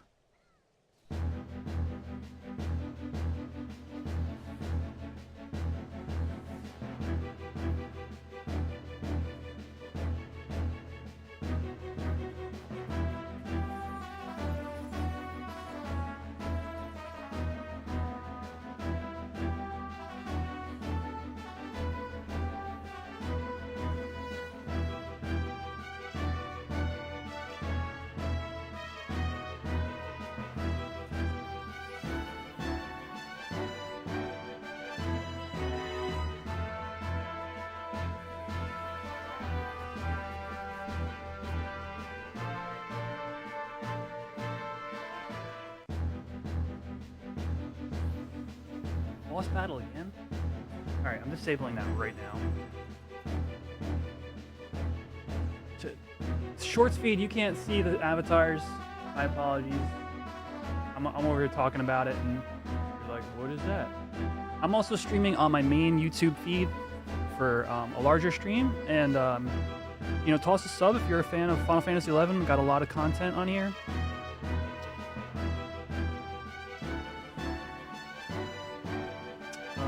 Let's see. Where's the minigame script? Right here. No. Right. No.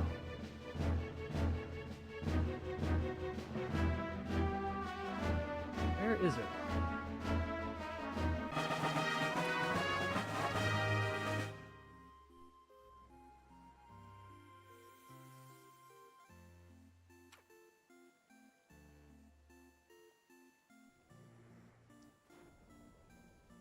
Let's see.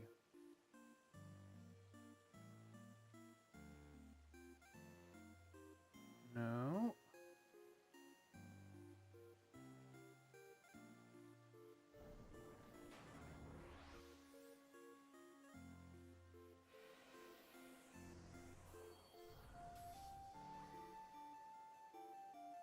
That's not it. Random next ballista.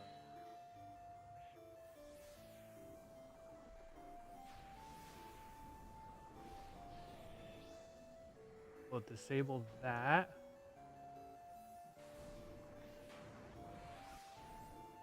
And disable that. There we go. Boss battles are now disabled because they're not functioning currently. I gotta poke the developer about that again.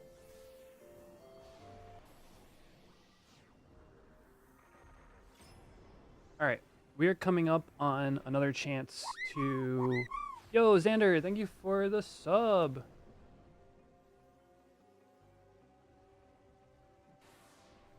Also, MJ Winger, thank you for the follow.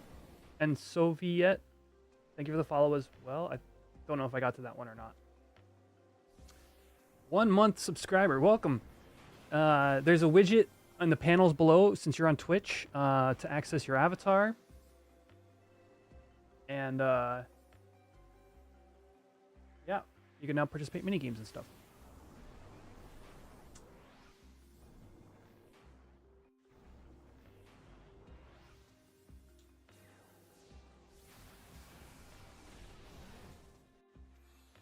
Am I a Rima all jobs? So Sophian, on my retail account, I have very many Rima. Ralphie, thank you for the follow. Let me see. Quetch on retail has, jeez. Aeonic Greatsword, Aeonic Dagger, Empyrean Great Axe, Empyrean Single Axe, Empyrean Dagger, Mythic, Mythic, Dancer Mythic, Corsair Mythic, Mythic, oh, I love the Mythic Great Axe, the Conqueror. Yeah, my retail account was really stacked. If they ever release new content, specifically alliance-based content, I would resub to retail for a little bit. We'd play on there. But lately, I've been, past year or so, I've been enjoying this private server Horizon.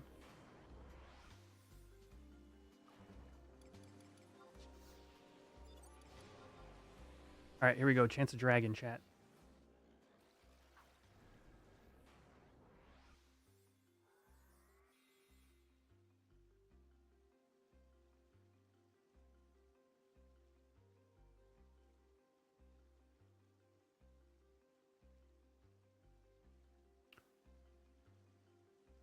Dragon. Got a tag. It's ours.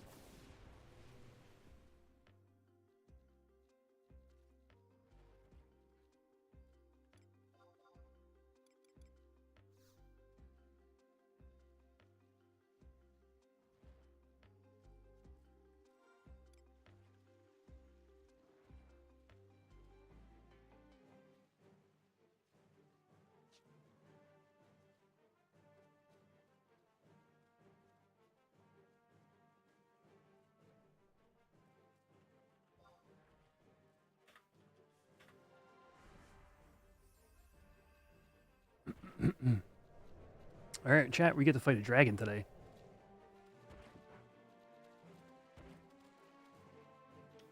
Now Spike Flail the zone.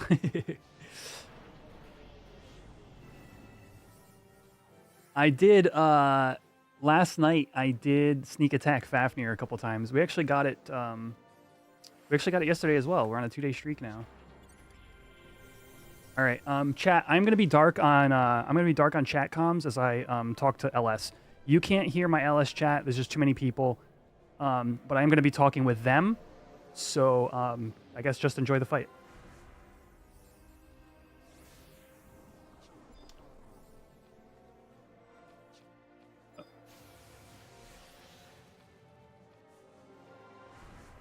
Never mind. It looks like I might be getting kicked out.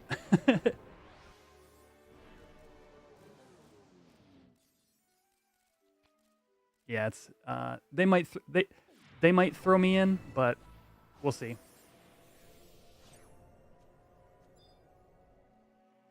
To be fair, I was in the kill party last night, so I'm not like here to be the only thief who fights this, but they might call me and they might not.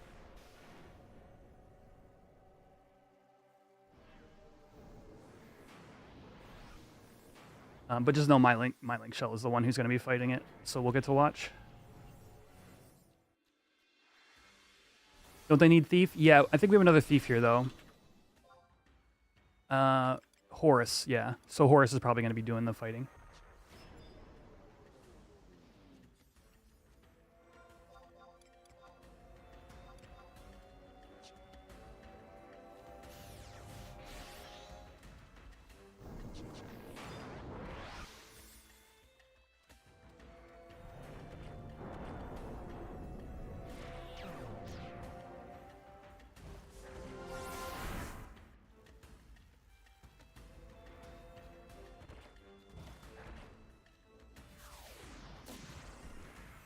So, yeah, because I muted Link Shell. They don't need me if I'm not in the fight. But basically, this dragon pops once a day. It can pop as either Fafnir or Nidhogg. Nidhogg is the higher powered version and drops the better loot. Today is just Fafnir. A bit easier to kill, a bit less deadly. Has the potential to drop one of the most coveted swords in the game. Oh yeah, Riggs? Yeah. Yeah, Nidhogg with that guaranteed beard drop.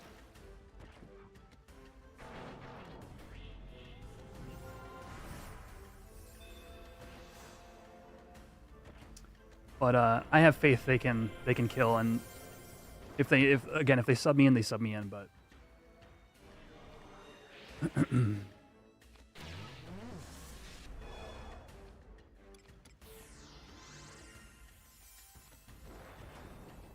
yeah, drop party in case they need me.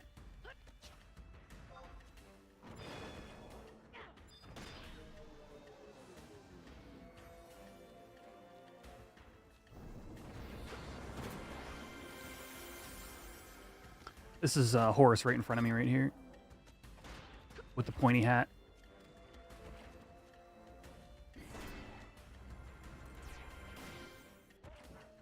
People are too reticent to sneak attack worms. I agree. And especially with Accomplice and Collaborator on Thief. Whoa, Horus got a little bit of a thing between his legs.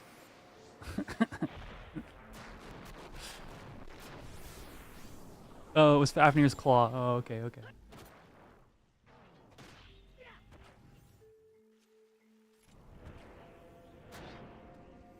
Oh, jeez. All right, I'm just going to back out.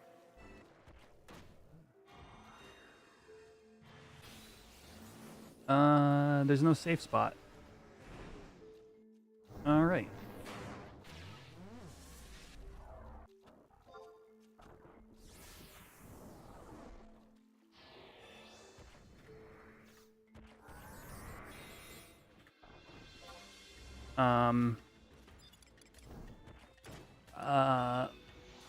Yeah, should Wing be hitting me? It's probably because I did actions on it. I'm on its actual hate list.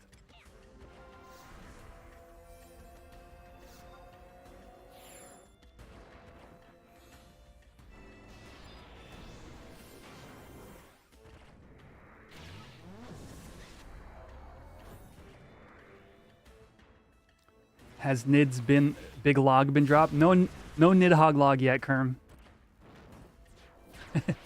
I'm waiting for the day to see if there is a Nidhogg log. Jeez, with the wings, dude. Oh, breath.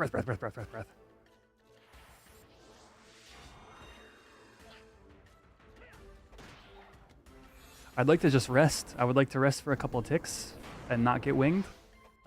Please and thank you.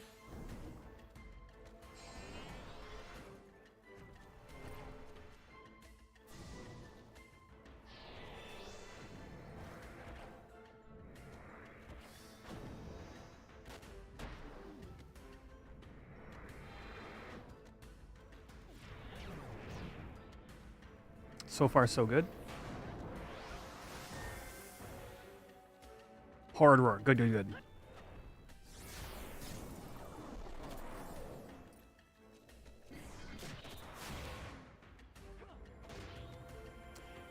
yalms. You need to be 30 yalms from Fafnir to not get hit by wing. And there's no, because we're fighting kind of in the middle. I mean, it's fine. Let's see. It's already at 57%. Yeah, we've had a lot of luck with this mob, so we kind of know how to kill it. Nidhogg is a much more tense fight for sure, but there should be at least one other NM camp tonight that we'll be doing, so stick around for that.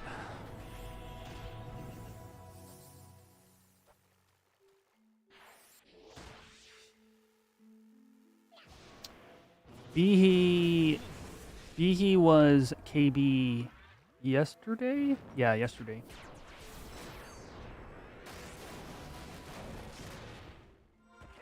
Let's see. I'm filtering a lot of effects right now. Let's do this.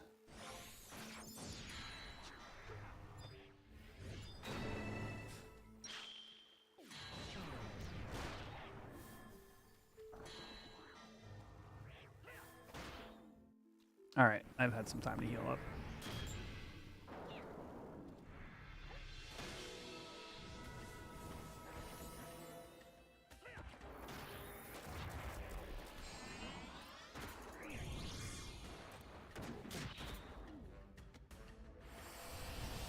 Skill chain's open. They're going to be magic bursting right now. Here comes the close. Here comes the magic burst. You'll see his health drop. 39, 36, 34. That was only a 5% burst? Yeah. What the heck?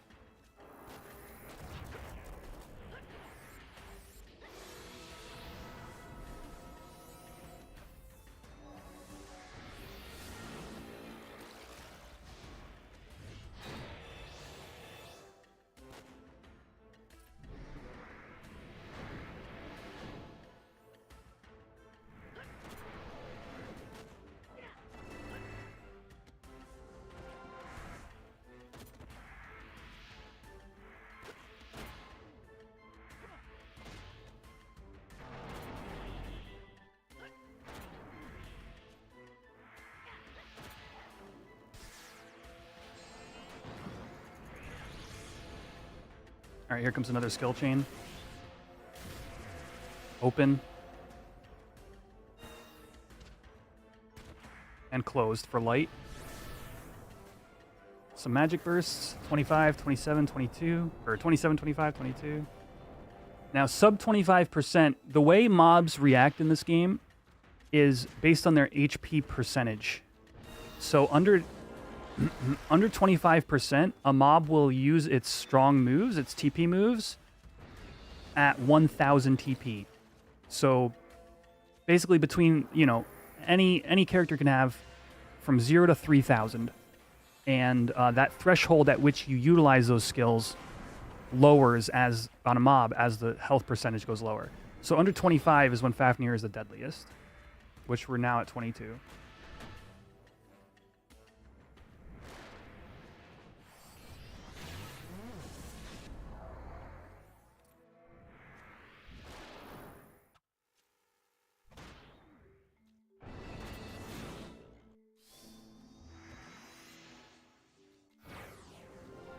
Here comes a close. There's another light skill chain.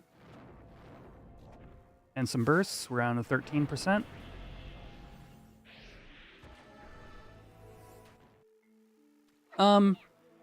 Against like Nidhogg Miyokazi, we're more likely to do that.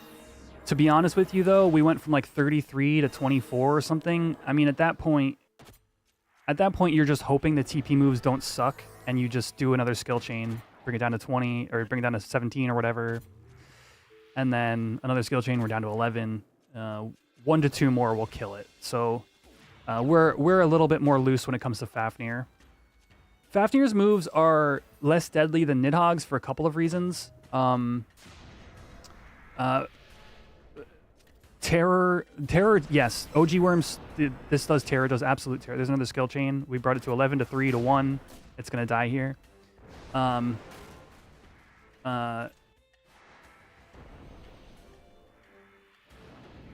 right, we got our loot was Neptunal Head. No riddle. But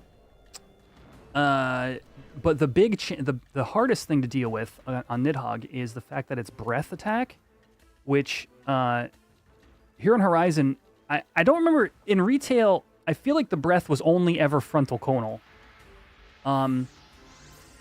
But here it just does more damage if you're closer to its face. But more importantly, it's centered on a target, and that target will against Fafnir, it's a single target, the breath damage. Against Nidhogg, it is whoever's near that target. So like if a mage takes hate and then Nidhogg breathes on that one mage, because so you 1 second, chat.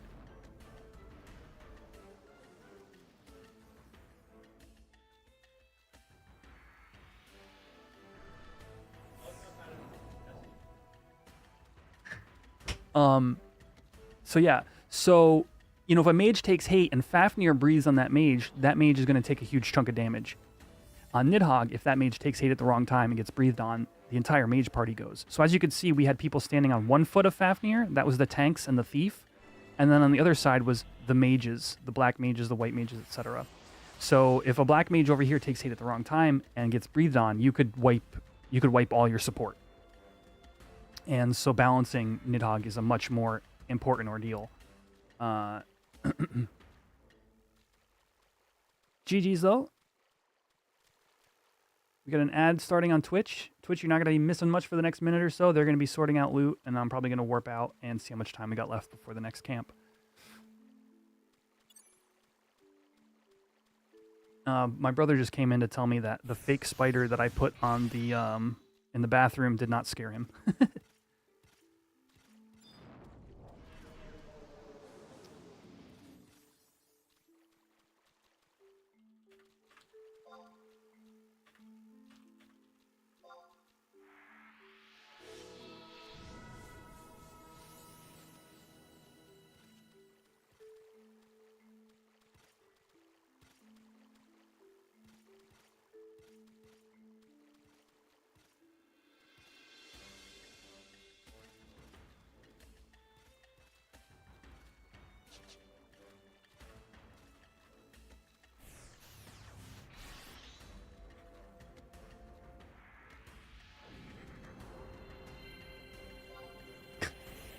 I'm just memeing in LS chat.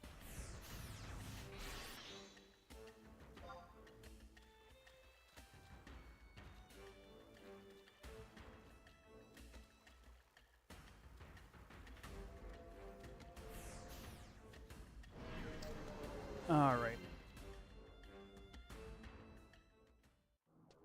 Cool, cool. Good times, chat.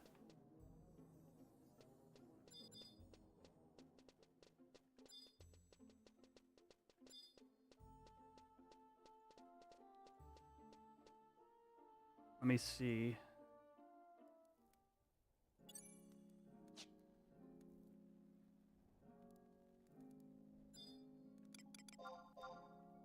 Ooh, oh, dig time, dig time. Eee.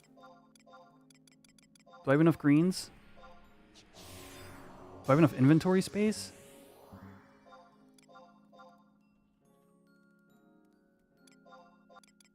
Just dump a bunch of items, make space, instant space, chat. You just take up your delivery box.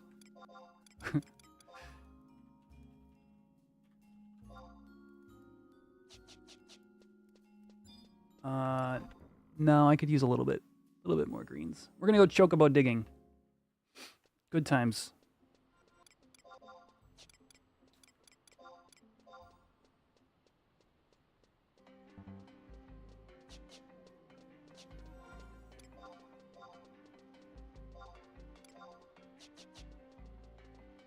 That was fun.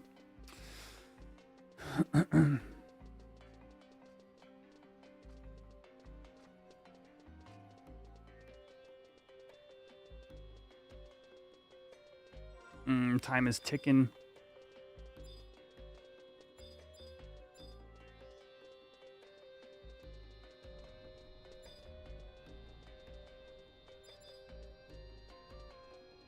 All right, I'm going to start casting my spell and then buy some greens.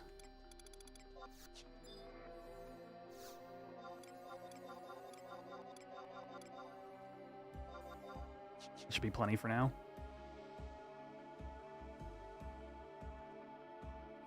I like how the shorts feed sees like a random list of items on the side of the screen. There's no good place to put this. Doesn't matter what I do.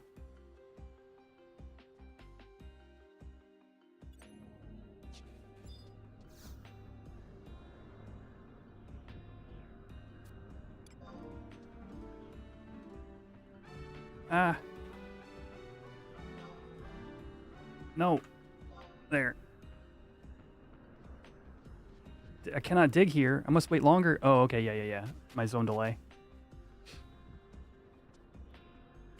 Mithril ore, zinc ore, pebble, platinum ore. Let's go.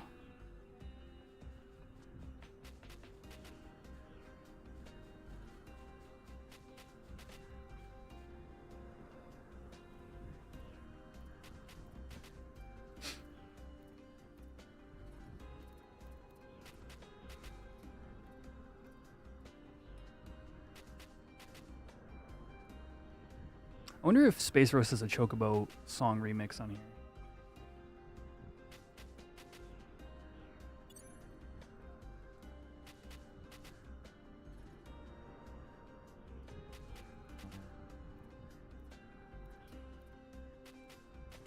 Ah, what'd I do?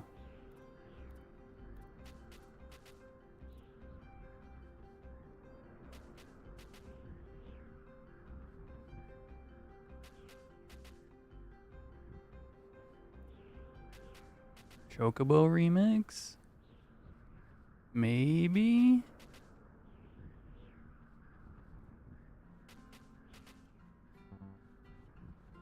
Oh! I didn't even click this, chat. It randomly queued to the Chocobo remix.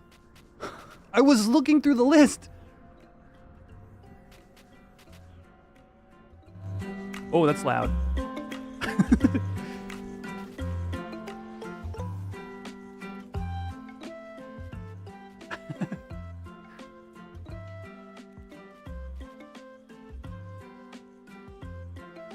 Ethan, what's up, brother? Yo, we had another P99 player in the shorts chat earlier. I should have said something. Any P99 gamers in chat?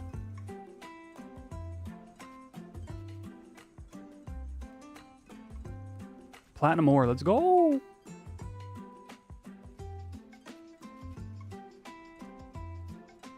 Nothing left to dig up.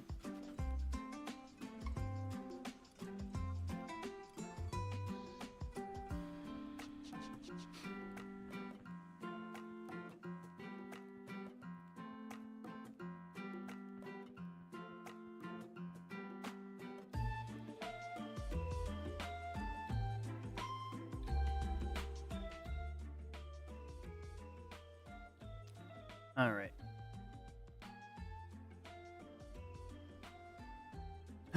Gotta earn a living somehow.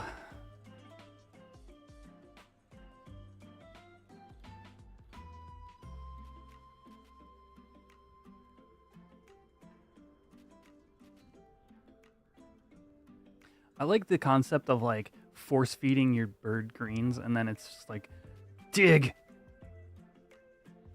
Dig for me. And then it like scoops up hunks of iron and is like, is this what you want? I'm like, that is mediocre. Chunks of platinum and gold only.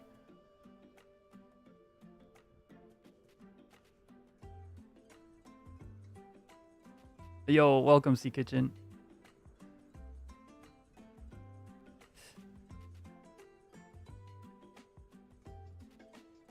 Was cooking not a viable job there? In 11, or are you talking about P99, Miyokazi? Oh, zone is empty. 89 digs. I'm halfway done for the day.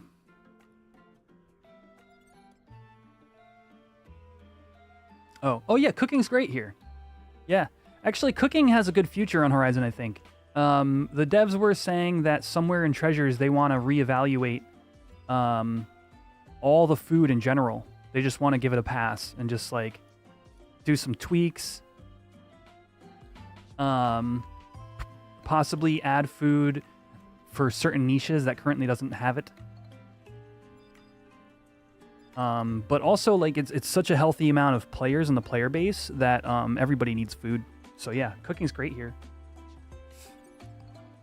Now, like any craft, is it saturated? Yes. And do you need to be aware of your do you need to be aware of your competition and where to make money? Yes.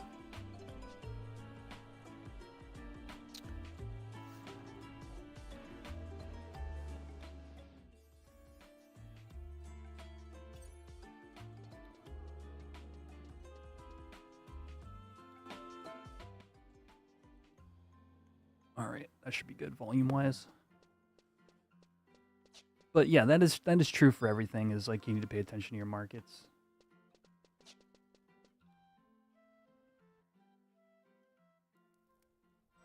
All right, I think it's time to deliver some items to my mules because my inventory is starting to fall apart. Let's do this. Ooh.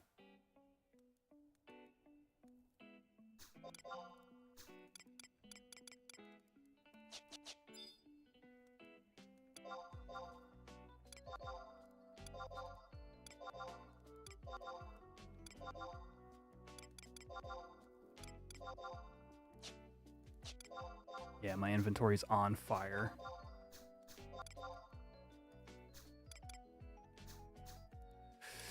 I can do 1 water crystal, some dark crystals, receive all my meds,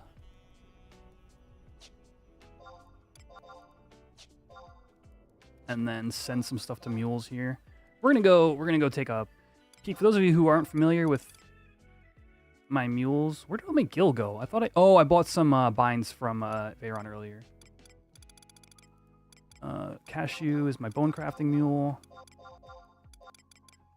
You can get all my BC mats.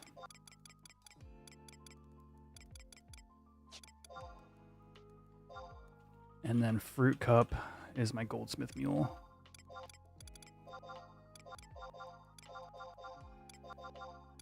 All right.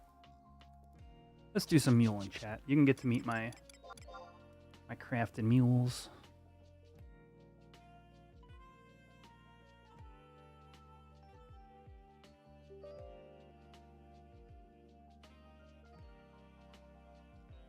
I wanted to have bits for text-to-speech, TTS, working today.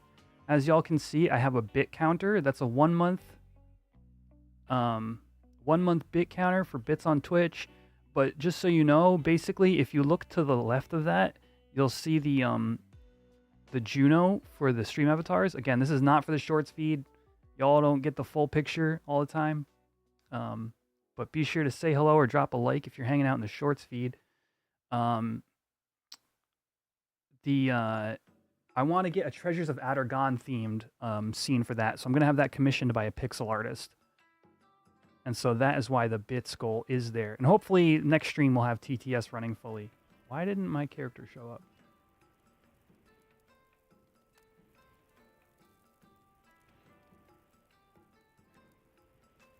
There we go. Fruit Cup, who rules the world?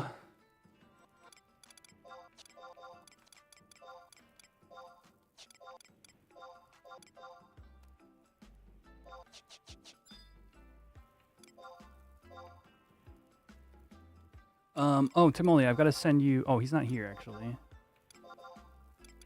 I've got to send you Gil for those red rocks. Yeah, she got a random pile of gold, because, you know... reasons. And check some plants. Got a bunch of plants growing.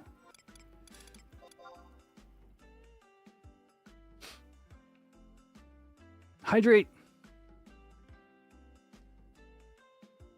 Yeah.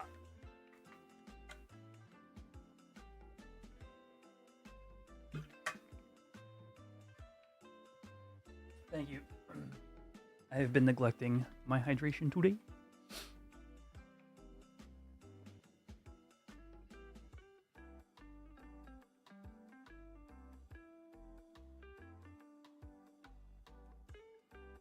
These are getting close to their first feed. I haven't decided what ores I'm going to do yet.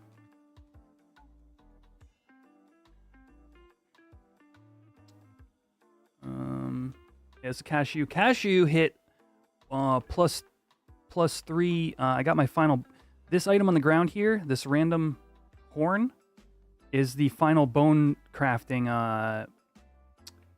item. So now all I got to do is level up to 100. I'm 89, and I'm done with bone craft.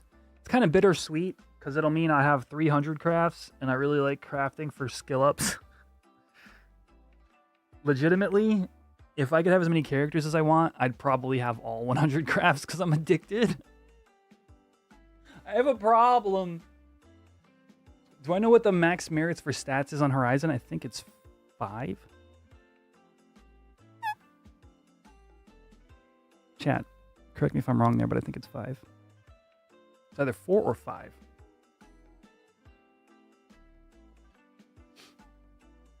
Stats are 5. Thank you. Intercept. Tell you what. Let's send some Gil to Quetch because I'm kind of too much Gil on my mule.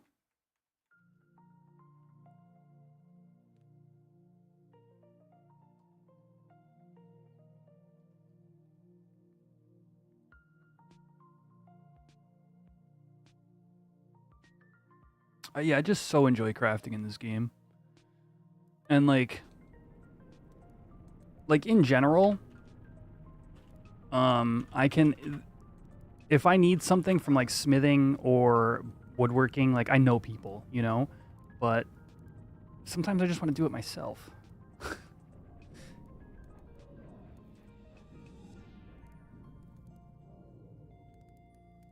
All right, let's see if we can get maybe Eco Warrior going. Swap to Dragoon, sub White Mage.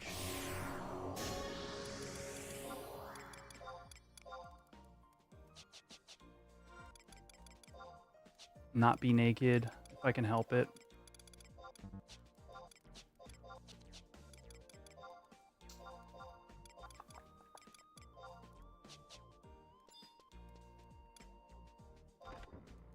Yeah, it's 60. Yeah, subcrafts will be a thing, and I'm sure I'll do that to get my crafting, my skill up fix.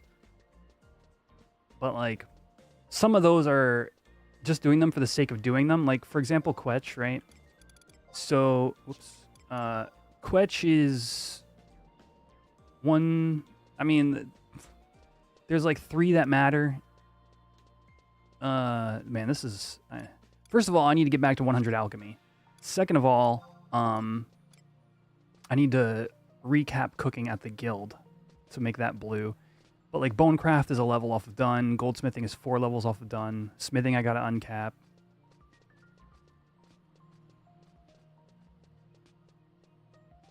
Yo, thanks, Joe. I assume you're talking about the Relic dagger. It's been super fun. We toyed around with a little bit today, a little bit of farming, fought some higher level targets. Now I just got to try to get my Eco Warrior out the way so I don't forget.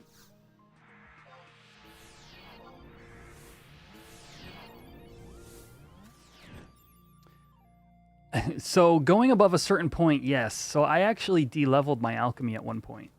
There's a stream on that if you want the further information on my VODs and on my YouTube channel. But basically, I needed to de-level my alchemy so I could buy this apron. I have the cooking apron and hat for a very specific reason. Oh, my Dragoon XML is preventing me from...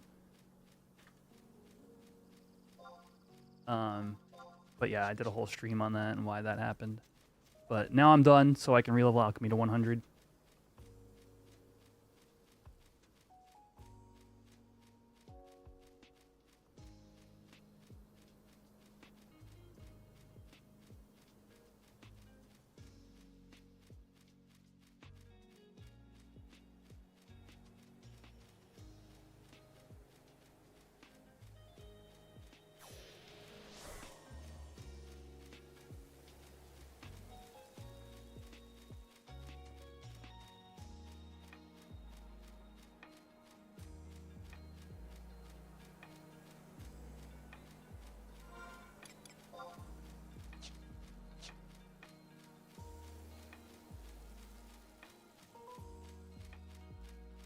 Yeah, it's a heck of a time commitment. It took me 10 months of like farming and Dynamis in order to get my relic. And like, to be fair though, that is like the biggest goal you can set for yourself in this era. But yeah, like leveling up jobs and all that. Yeah, totally.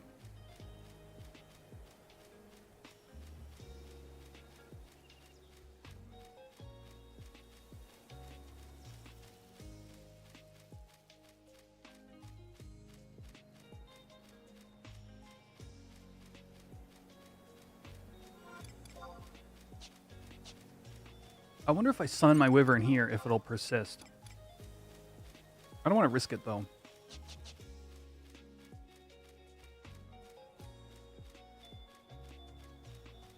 Still working on Paladin, yep. We might, depending upon what camp looks like tonight. Let me see. Actually, let me check the...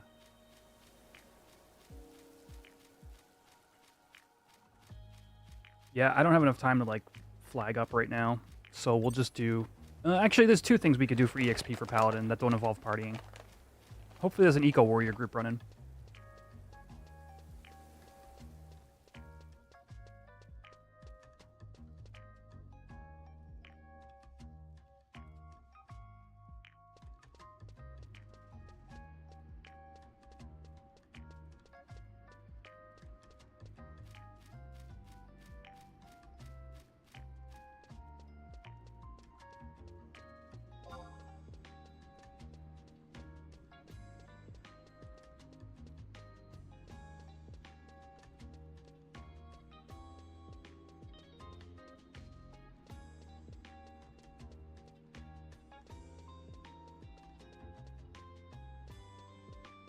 You're going to hit 72 tomorrow? Sick, congrats. Oh, and you got Enlight. Heck yeah. If I weren't paying off Relic debt, I would buy Enlight.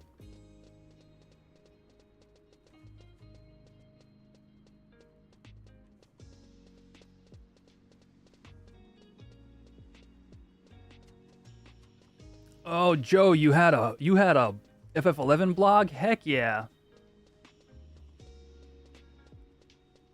Yo. Food's ready? All right, thanks.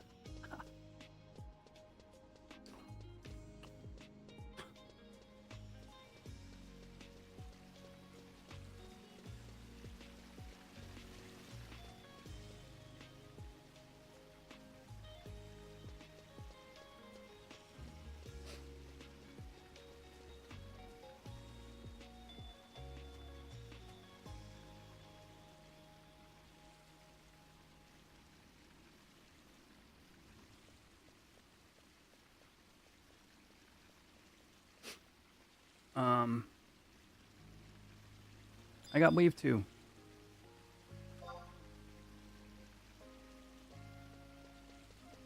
Eco Warrior has the capped alliance fights. Yeah, that's the one.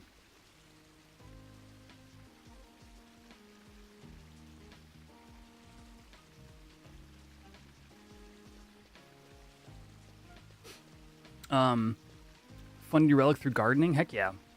I've been doing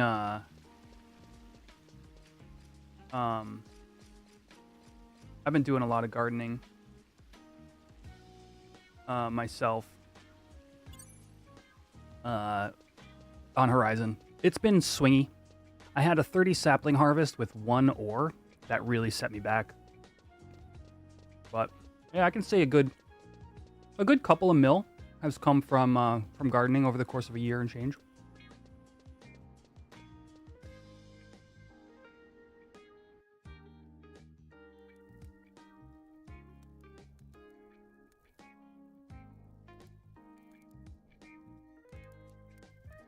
But yeah, hopefully I'm gonna do the Eco Warrior Sandoria. Why she run like a linebacker? Don't Mithras, Mithras do. They kind of run like they're gonna like take somebody out. All right, chat. I'm gonna run and get food really quick from the kitchen. All right, be right back. And keep an eye out. Let me know if there's a shout for Eco Warrior. I'll leave this screen up. I'm over here snacking on cashews. Just generic cashews. All right, be right back.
Wrong headphones.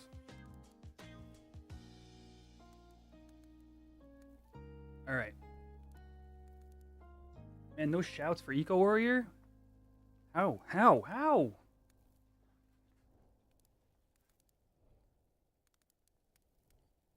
This is so rare.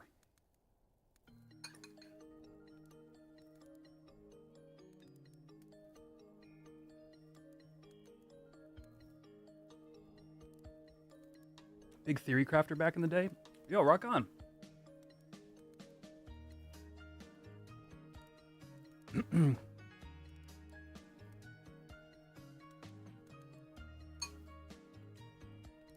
I would say post a link to your blog, but I don't know if YouTube will time you out for links. My Twitch will. My YouTube might not.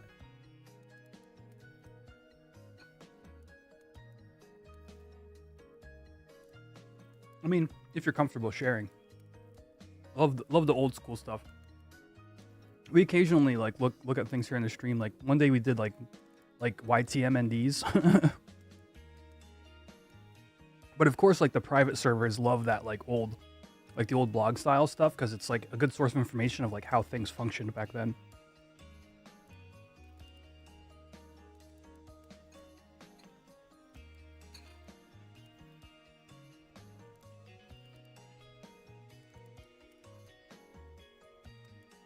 All right.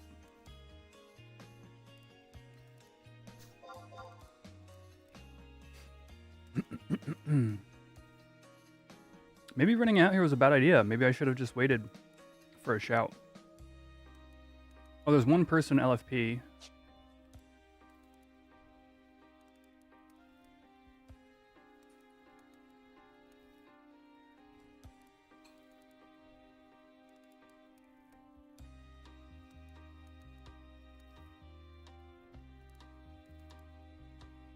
Two people shouting for group. I'm not putting a group together, chat. I don't have the mental fortitude for that.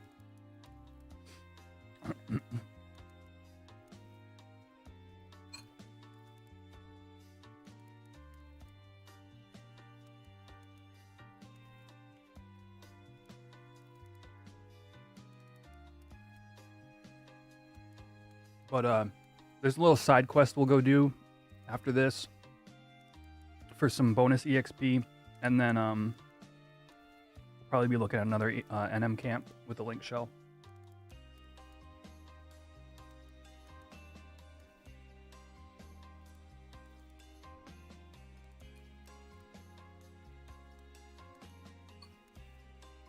And this chicken and broccoli is spot on.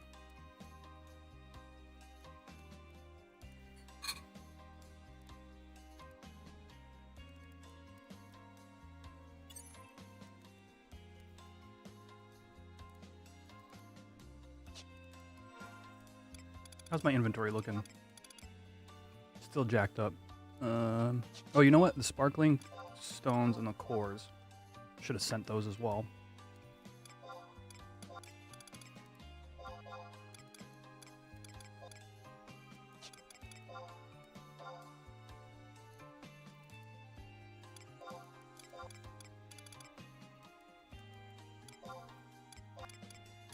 Let's see. I think Fruit Cup is holding my spider webs as well. Man, poor shorts feed. You guys get so shafted. Let me see. I can do...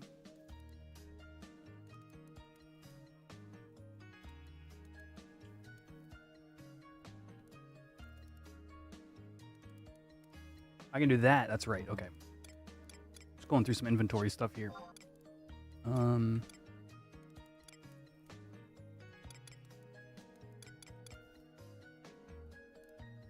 Yeah, I need all these crystals on Quetch.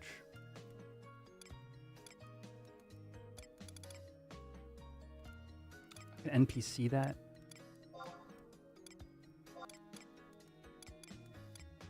All right, that's pretty cleaned up.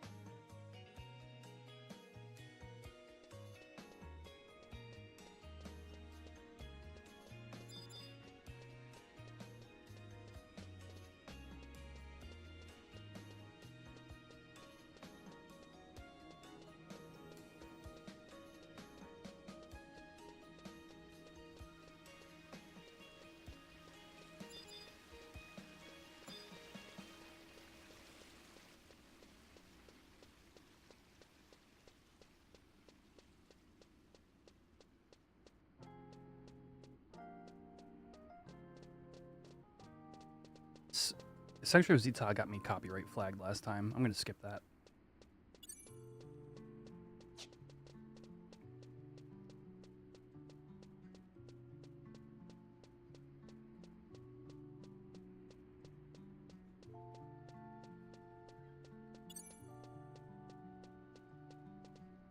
Oh my friggin', sorry about that. The screen is still pulled up. There we go. Sorry about that. Shorts feed. Love y'all. What a weird but welcome surprise. I was scrolling shorts. Welcome, WTF Truck. Yeah, just hanging out playing some private server Final Fantasy 11. I think these are NPC. Yeah. You NPC these.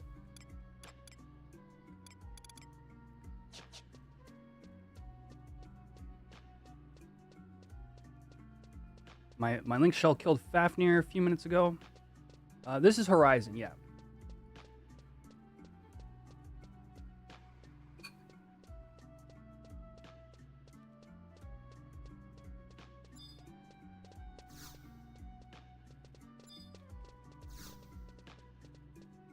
These two NPCs you can never sell stuff to. What is it? Oh, Gustaberg and Zolkheim. Yeah, no wonder.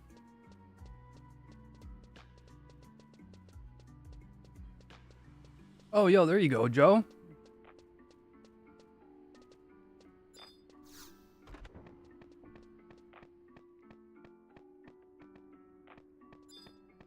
I hope you didn't get timed out. A friggin' old school live journal. Dude, that's so awesome. I had a Zenga back then. I posted a little bit of my FF11 escapades.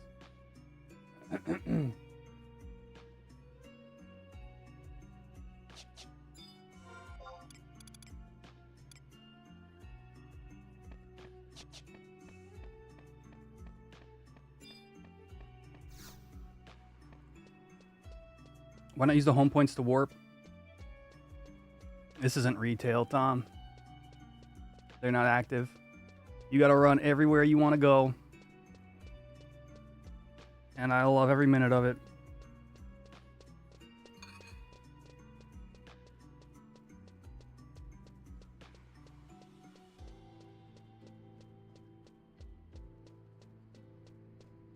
Maybe not every minute of it.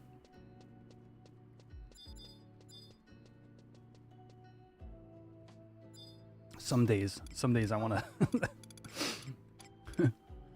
Some days I wish I had my 12% movement speed boosts. Eventually we'll get them, but.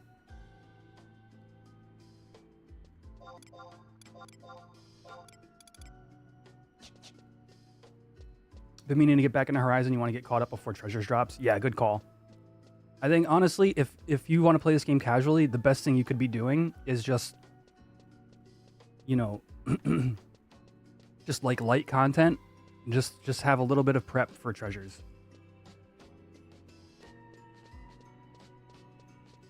What leggings are these? These are the Christmas leggings. I just equipped my generic like level 1 job lock style. I'm on Dragoon trying to get some Eco Warrior done.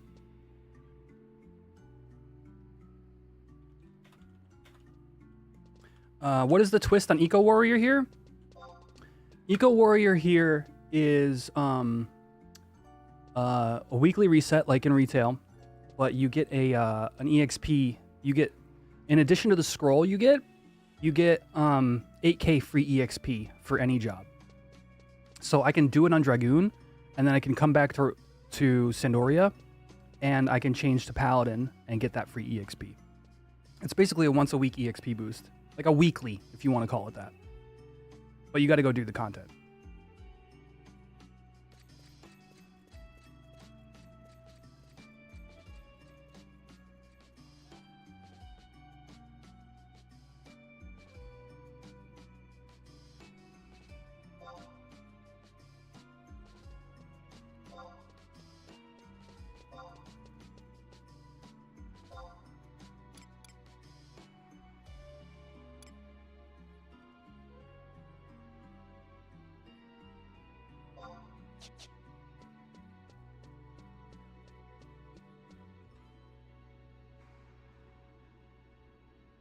What are the movement speed again? You're thinking of the Wormhole Abjuration legs, the Crimson Cuisses or the Blood Cuisses. For Thief, it's Strider Boots / Trotter Boots.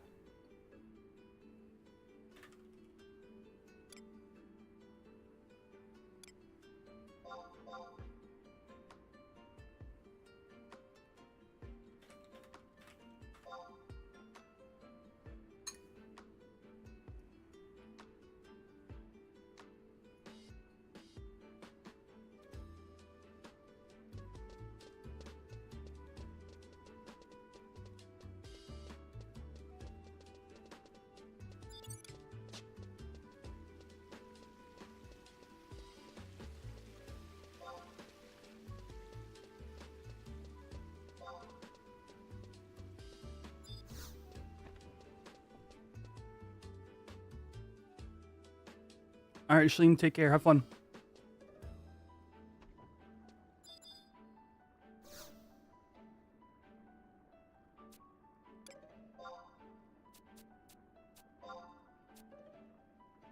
I menued incorrectly.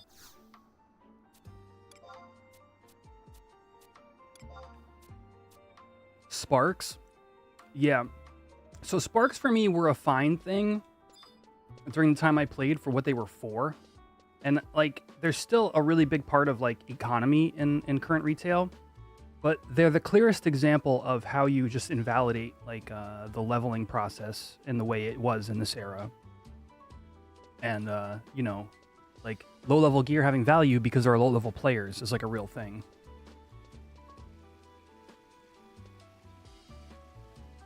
Yo, thank you, Aito. It's been a blast finishing having the finished dagger. It's really strong. There's no trusts here, not on this server.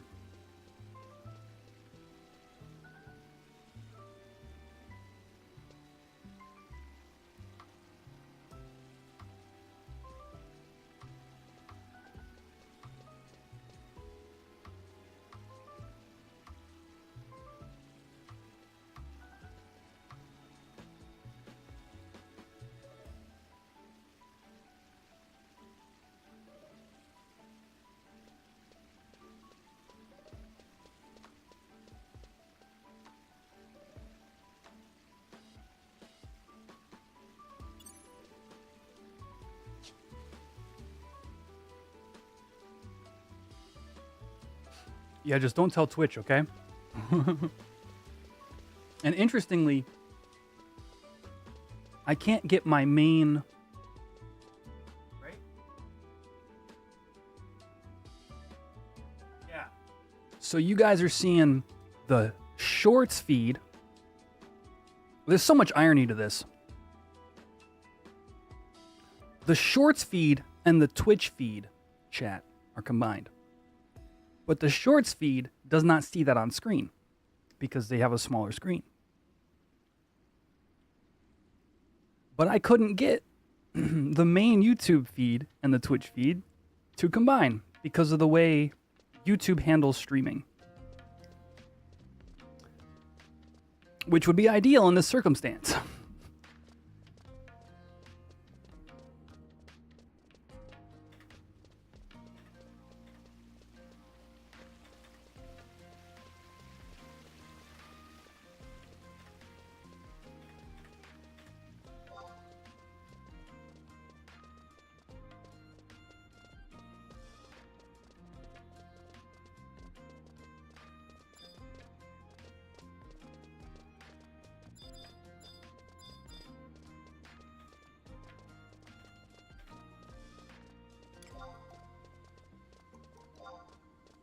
This track, dude. I have the most extreme nostalgia when it comes to this track.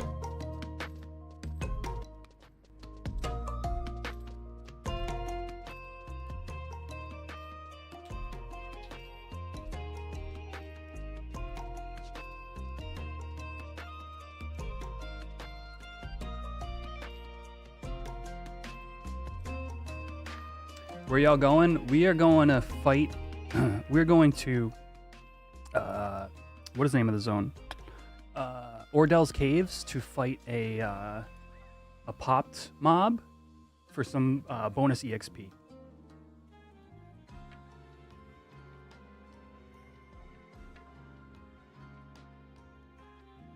We're doing the Eco Warrior quest, which old schoolers would remember as that quest you did that one time with an alliance of people way back in the day, and it wasn't worth the reward. Yo, what's up, Nocto? Look, Rurod is never going to finish his mythic. It's just... he's just going to sit on that cat's eye. For all of eternity.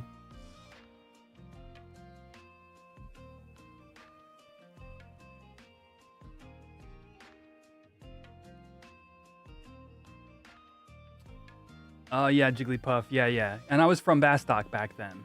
So I remember it being one of my most memorable, least favorite experiences in Classic 11.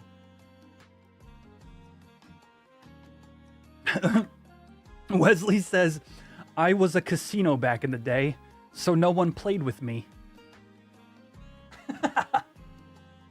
That is simultaneously, like, I don't mean to laugh at your misfortune, but, like, I get it, you know?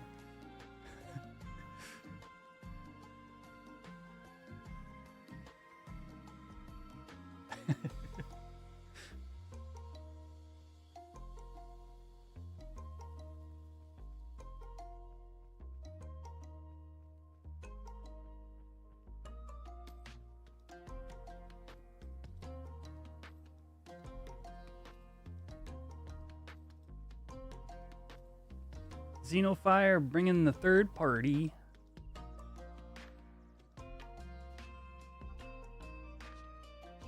I can't wait for treasures. Holy cow. Every time I hear this song, I just remember, like...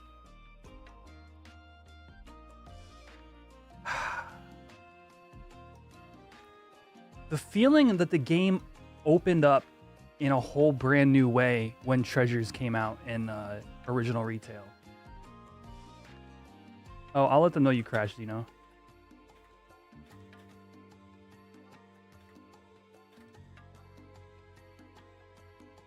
For people who were there for like Treasures release, do you know what I'm saying?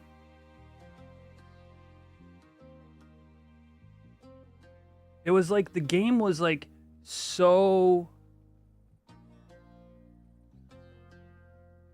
It was like it was like this big. And then Treasures came out, and it was like...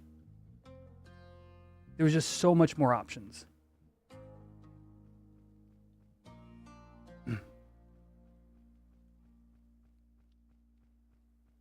And I mean, Besieged, right? Besieged, Assaults. I'm just thinking of, like, base release was, like... and let alone, like, a whole new storyline and that kind of stuff. Like, the typical things you'd think of from an expansion, but there was just, like... I don't know, it just took this very narrow game with its, like, gameplay loops and just kind of, like, just added so much. I'm in your dad's server? This is Horizon server, Wesley. Yeah. Your dad plays here, Jacob? Rock on. Can I explain Besieged and Assault for those of us who are new? I certainly can, Cactar Kid. Besieged is when you're in the city, you're in the main city of Adargon. You're in Whitegate, and it's like the main city is like two zones. It's Whitegate and it's Alzabi. The beastmen of the surrounding zones all increase in power over time. When their power gets so high, they invade the city. And if they're successful in their invasion, they steal the thing that buffs the players. So what happens is when the invasion happens, the gates to Whitegate completely lock out. You cannot leave or enter them. And then you have to fight a horde of monsters in Alzabi and hopefully win. Hopefully defeat enough monsters that they retreat. And that's Besieged. It was barely functional on release because there was a lot of information, a lot of players, a lot of mobs, all that stuff. So things didn't quite load right. So Besieged is like one of those things that, like, when you hear somebody bring it up, they're half memeing. They're always half memeing. But there's that glimmer of hope that if it can be done right, it's a really cool concept.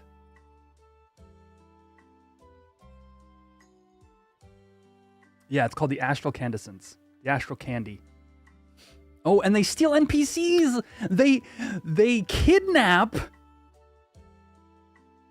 NPCs if you lose. Like, NPCs you need to talk to buy items from and stuff if you lose Besieged. You crashed accepting... did you crash again, Zeno? Because I'll let the ally know.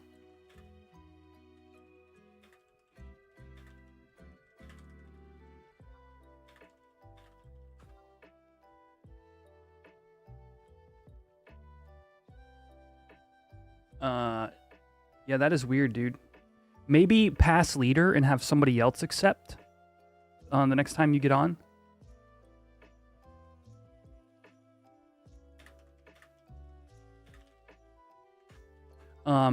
They're saying it might be a borked ally, and I agree.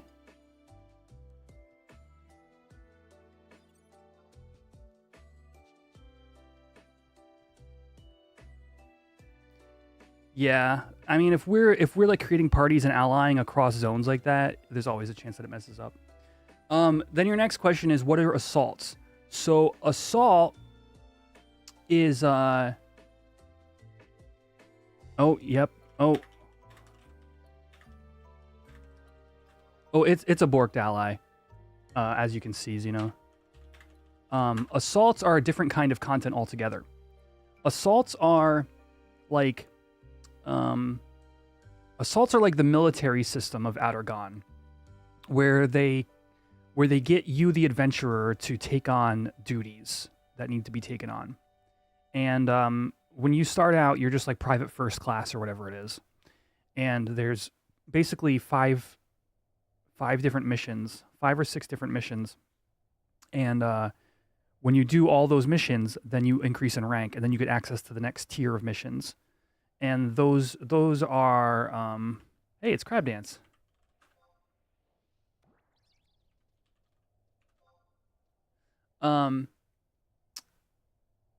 Those missions are like things you would do with a small group, like a 6-man group, and they're all unique. Each one is like you have to like, one is like an escort mission, like an escort quest in other RPGs. One is like you got to feed a bunch of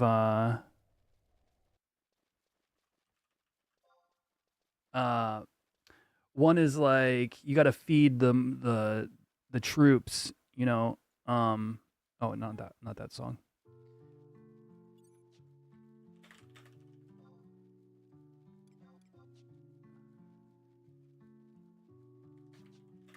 Zeno, I'm gonna get you.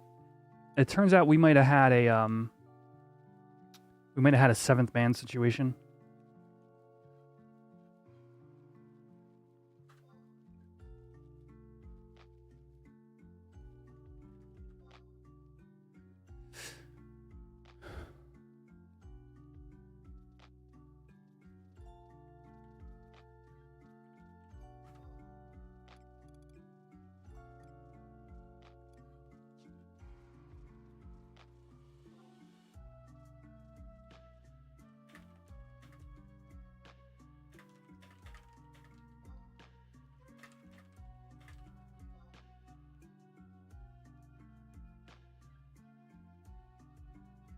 Your dad's name is Cantu in game? I think I've seen that name around.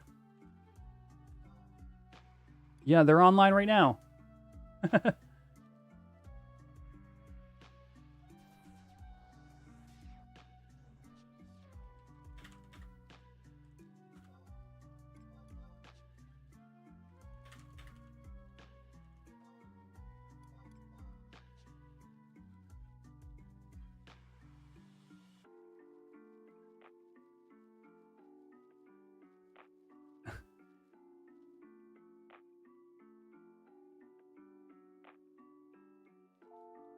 You could listen to Bustle of the Capital all day. That's it. It's just such a good, like, because it, you know, Juno is good as well. Juno's like the hub prior to Treasures, and the Juno song is fine.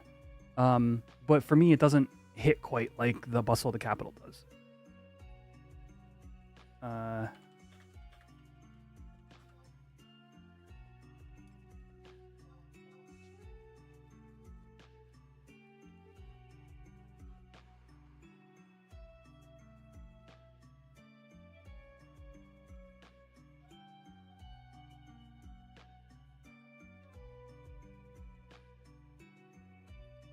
One time when you were watching your dad play, you saw mine. Hey, rock on.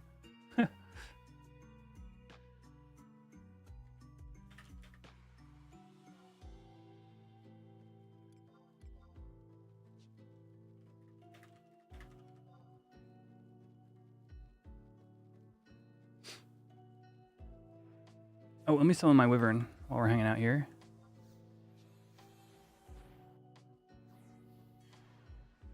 So if you're like newish to the game, this is Dragoon. You get a pet dragon. That's nice. This is File.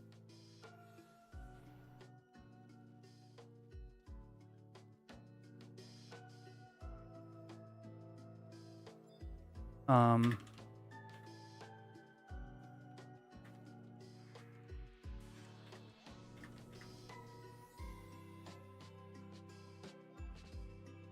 right, chat. We are gathering together for Eco Warrior. I'm gonna run and grab a drink, grab some juice. While we wait, I'll be right back, and then we'll go and fight a big glob of goo. All right, be right back.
Yeah.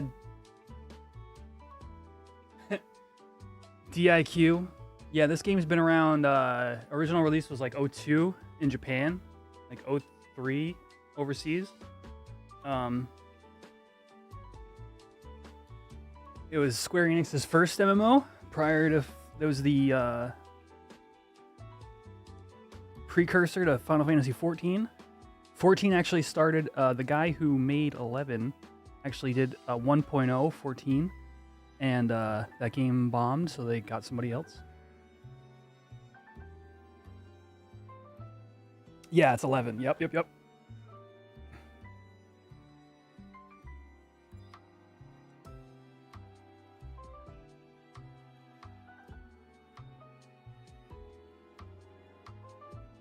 We look like we're waiting for the bus.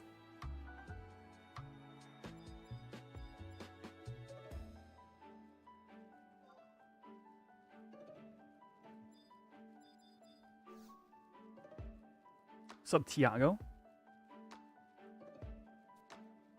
You played 14 on beta. I have no knowledge of 1.0 other than what people in chat have told me, and I don't know if I want to keep my like headcanon of what 1.0 was like, or if like one day I should just like watch some video. Cause like of course like being an 11 gamer, like when that was like announced and stuff, it was like, oh, you know, at that time it was very easy to be trusting of Square Enix to make good Final Fantasy titles, right? And then it just like, and then like the news came out that it like wasn't doing well, and then like eventually like they exploded the world or whatever happened.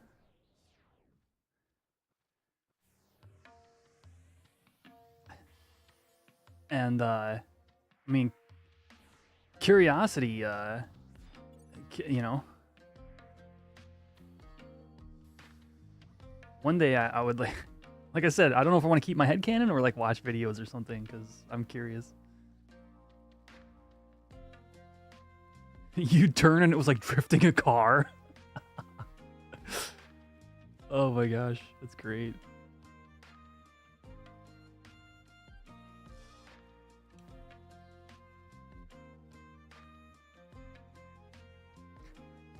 Yeah, so Shorts feed, if you're just tuning in, basically we are going to be going deep into this cave, and we're going to be fighting a big old blob monster. And the goal is to defeat it and hit a question mark spot, and we're going to get some free EXP for a different job. So it's like a weekly quest to gain a boost to something you don't feel like leveling. And for me, that's Paladin. Which I actually would like. I would like to get into another party, just time hasn't been... timing lately hasn't been good for me.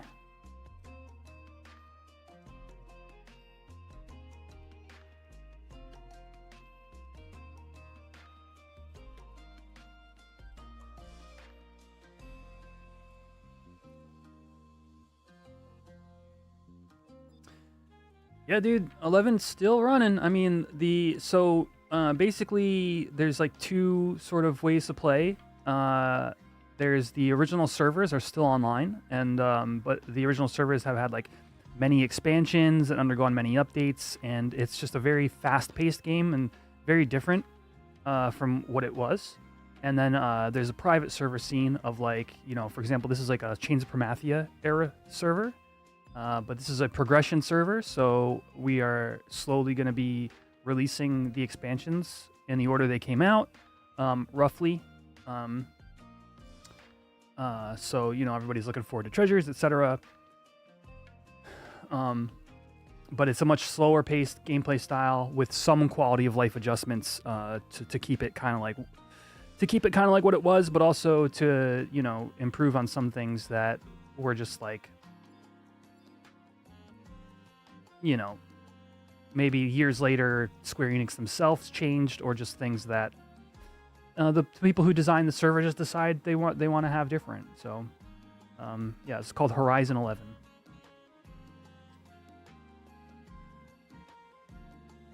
Is Eco Warrior a Horizon thing? It is, but it isn't. So, originally, Eco Warrior was something that you would do, and the end result was a really bad EXP scroll. And that was like the original implementation of the game. I think it's one of the oldest quests. I think this quest existed when level cap was still 50 and Shadow Lord was the end boss of the game. Like rank 5 Shadow Lord was the end boss of the game. But on Horizon, the large-ish EXP, free EXP that you get is a Horizon exclusive thing, and it just gives you a way to gain some extra EXP without once a week without having to like be on a particular job. That part is Horizon specific.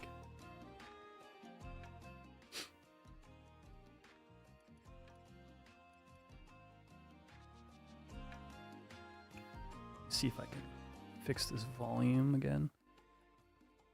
There we go.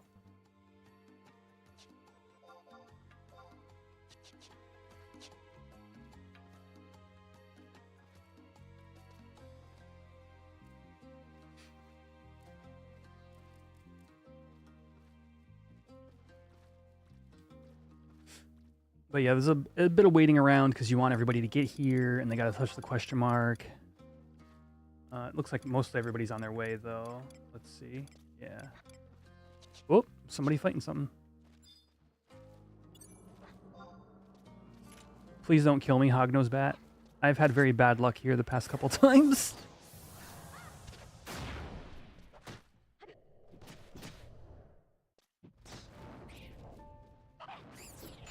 You worry about all the ban drama? I would say that 99.9% of play on this server is above board, and if you want to be here, you'll have a great time.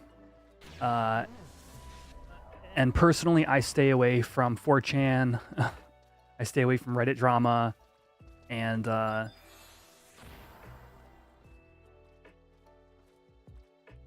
you know, what you put in is what you get out of this server.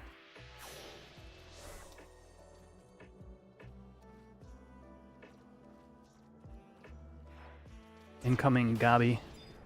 Oh Lord, he coming.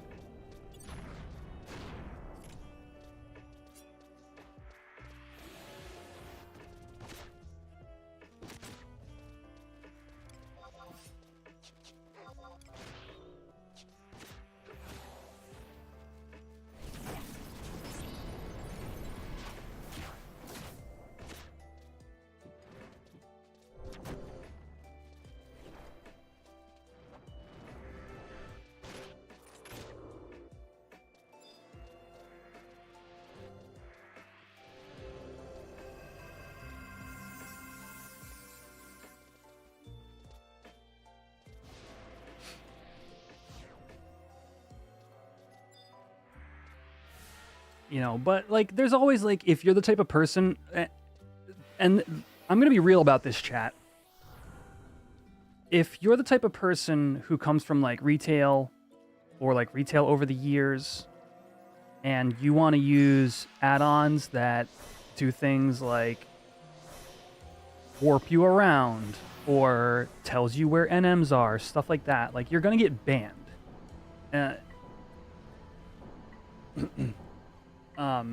Because they have a good moderation team here, and that's part of what makes the server good. Like if you try to dual box, you're gonna get banned. And I'm sure there are people that are skirting these rules in some way, shape, or form. But like again, if you just wanna play the game, enjoy it, play with people, like all that, you know, those kind of support systems are there for you. And like in modern retail, it's very common to have add-ons and plugins and whatnot that, you know, they break the game in a little bit of a way. And, you know, you don't want to be using those things here. So if that's the type of thing you want to be doing, then yeah, then Horizon maybe not for you. I think we're pulling now. Yep, there it is. Big flesh monster.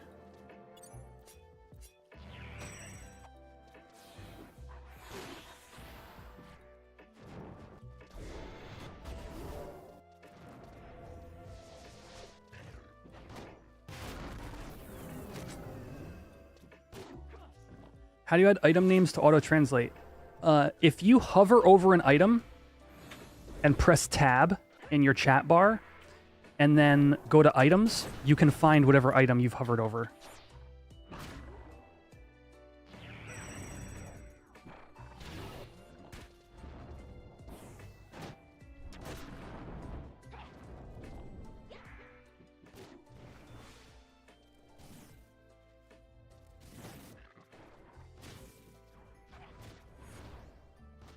Got a couple of tells from people. Hello, everybody.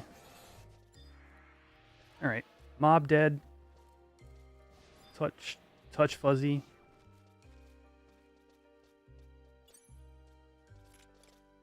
It's not. It's just a question mark. I don't know why the touch fuzzy get dizzy. What is that? What is that? Yoshi's Island? Wait, what was that from? I don't know why that came to mind. Anyway, here we are. All right.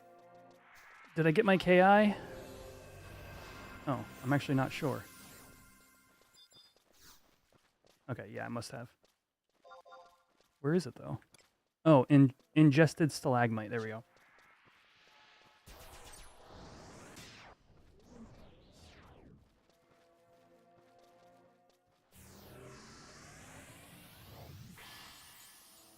Using scripts to craft. Yeah, I could see that. I can also see why it wouldn't be allowed.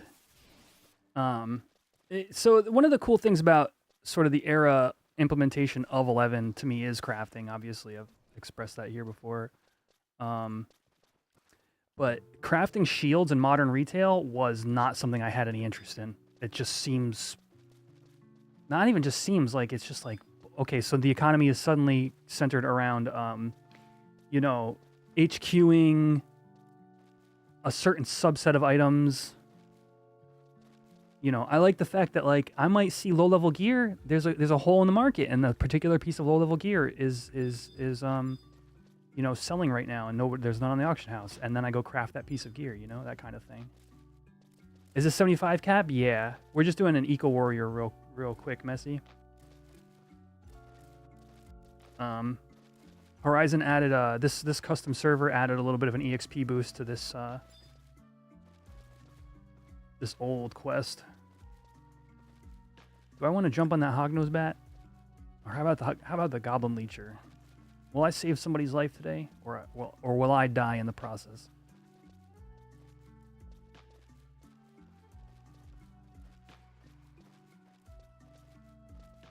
I've died at probably 4 of the last 10 eco warriors I've done, because I just, like, I can tank that mob and then goblin rush for 300, and I'm like, I only have 344 health.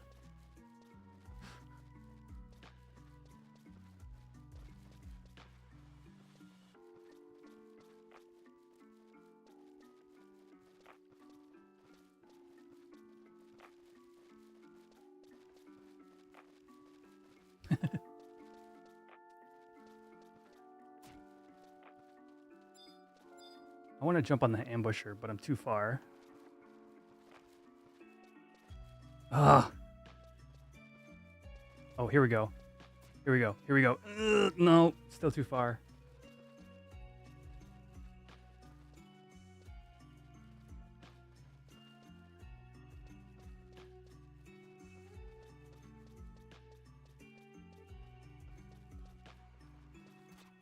Oh. Ah. Too far.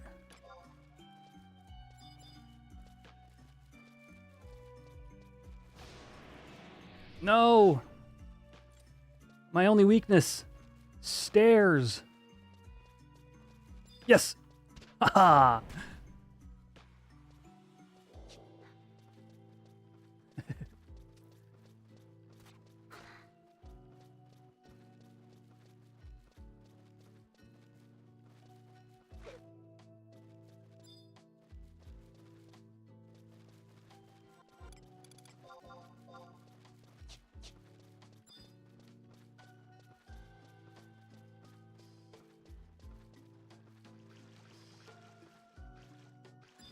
All right, let's see.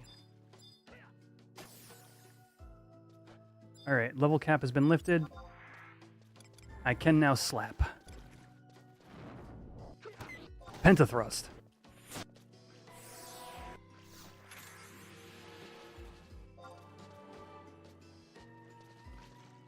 Where's my gear? I am currently, I just came off of level sync.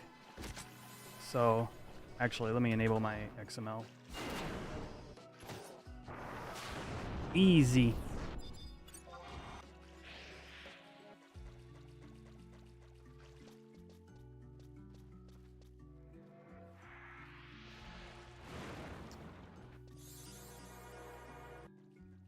The player count?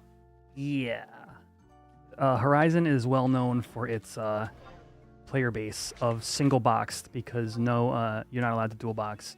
There are currently 2,544 players online. Do I need to do... Does this actually show? Yeah, right there.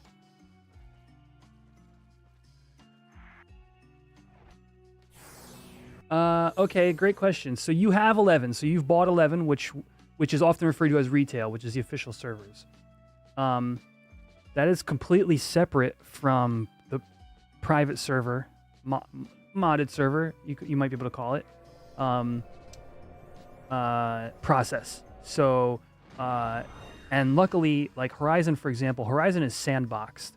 So if you go to horizonxi.com and you download their installer and you run it, that installation is going to be completely sandboxed and separate from your main installation.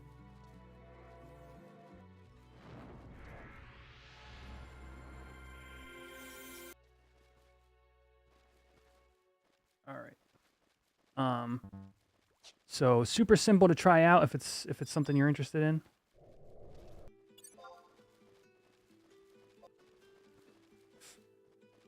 Hello, Remy.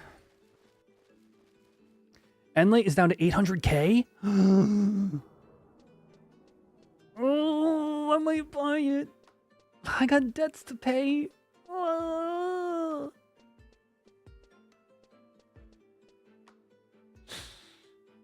I really want to smack things for like 30 extra damage for a few minutes. Paper hand.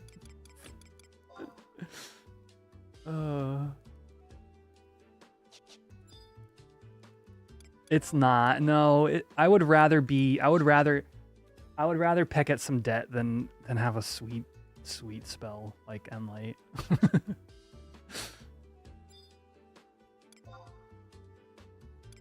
All right. So now I'm going to change back to Thief just so I can flee. And we're going to flee to back to Sandoria and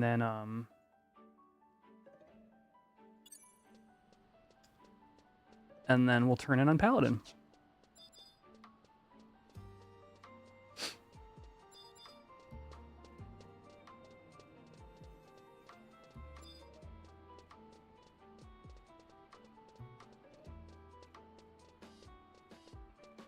I think I hit 65 here, or at least very close to it.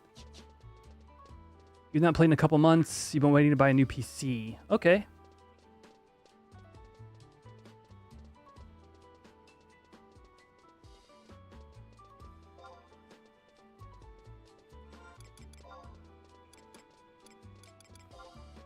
Yeah, I'm 64 Paladin currently.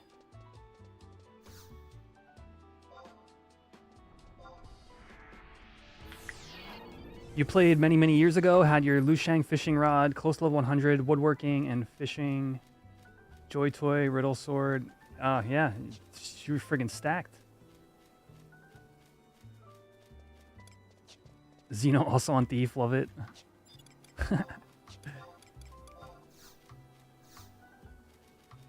Rock on. Yeah, fishing and woodworking go so hand in hand.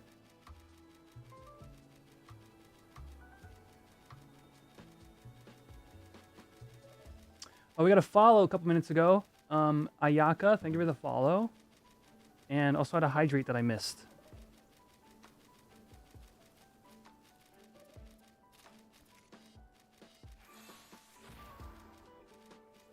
How many levels could a level 1 get off this quest? Actually, the issue with being level 1 is actually a client-side issue. You can't gain... you can't gain more than 1 level off of any amount of EXP in one shot. So if you were to gain 8,000 EXP, but you're level 1, you would 200 of that would level you to level 2, or whatever that amount is, 500, whatever it is, right? And then 600 would could level you to level 3, but the game will only cap you at 599, and that is a client-side limitation. So you can only receive one level and then cap the next in any one instance of EXP.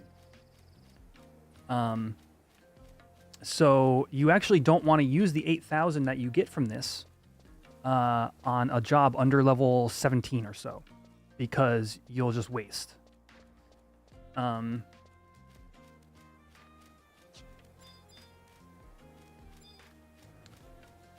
don't I use the Mandy suit to teleport after Eco Warrior? Because I am a Bestoken. And it would bring me to Bestoke. Or Bastok, as us Northerners would call it.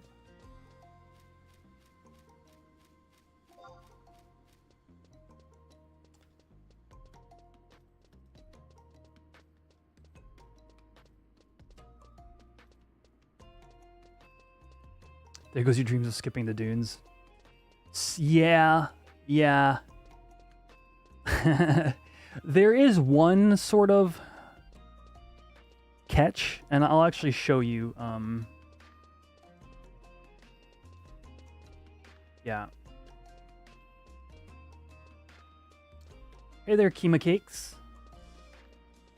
Yeah, love me some Horizon.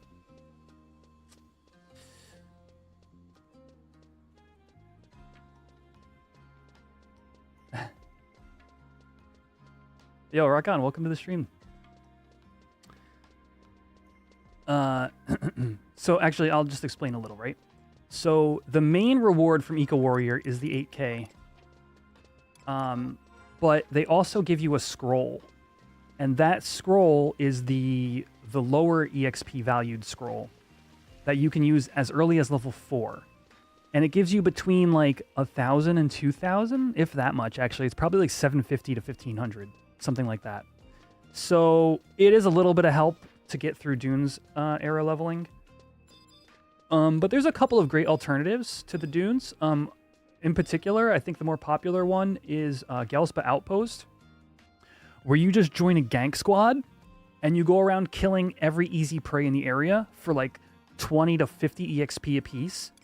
But you kill them in such volume that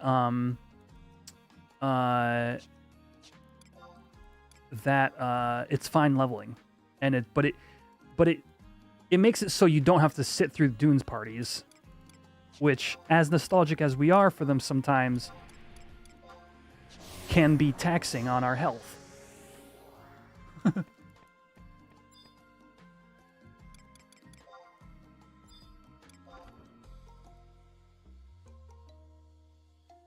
And the other good thing about Gelspa parties is you get fire and dark crystals. So the dark crystals are worth some decent gil. Fire aren't worth so much, but you know, you basically leave with a few K minimum every time you do a Gelspa party, so.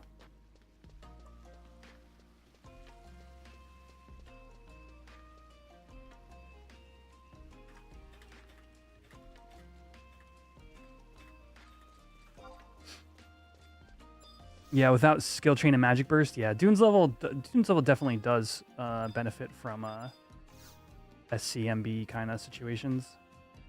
All right, so I'm on my paladin. I'm turning in the quest, and it gave me 8,000 EXP. Oh, actually, I'm not close to 65 like I thought I was. But also a page of Dragon Chronicles. So for the shorts feed, I'll show you that. Level 4, like all jobs level 4, like this is to help you level your lower level jobs. So it's a nice boost, honestly. You all saw how long it took me. I didn't have to struggle to find a party. I just got my EXP, and now I can warp back to Juno and move on with my day. You know.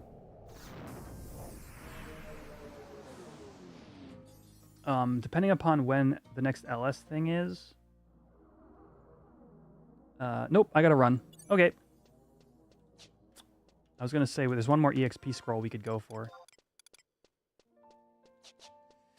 Yep, still at it, Oda. Hey, what's up, Piju?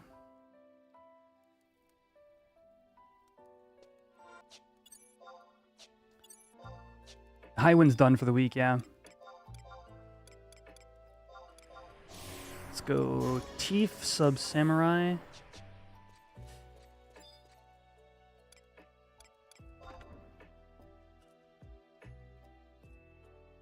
Happy Catterday. My brother randomly sent me a cat meme this morning. My bro... I wonder if... Jack, are you still here? My brother's... He's like... You know... Ex-military and all that. It's just like, here's a cat meme. I don't know how I could possibly show this on stream. I will describe this meme to you, chat. There is a cat sniper on a roof. They are readying their gun and then pointing it at a person. The red dot appears on that person. And the cat leaps off the roof for the red dot.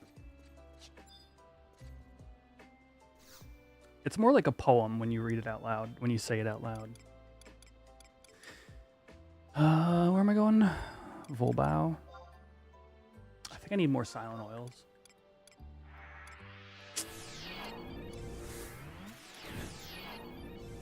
Where are my silent oils? Did I pass them up? Am I blind? What is this? Oh, all my meds are in my D-box, aren't they? Am I blind? Stupid amount of crystals. Meat myth kebab, squid sushi. It's got to be my D-box. I was thinking about doing the cookbook, Michael.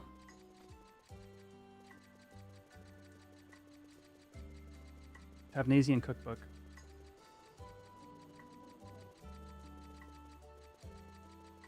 Oh, sorry. Shorts feed. Sorry.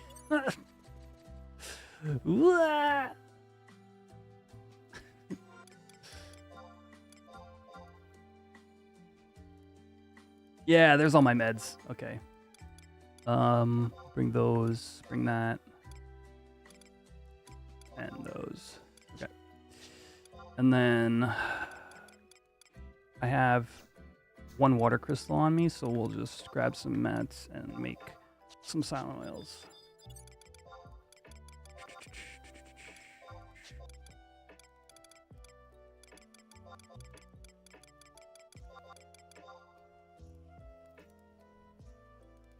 What's the price of a K-Club here? Well, the devs of this server decided that K-Club should be rare EX and not sellable or tradable. And I'm sure, chat, I'm sure some of you out there right now have a story of when a Kraken club was stolen, borrowed and never returned, RMT'd, the person quit the game.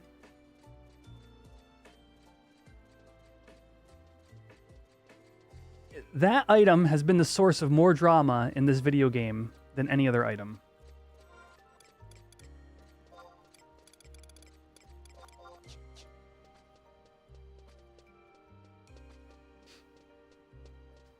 So yeah, it is not buyable here.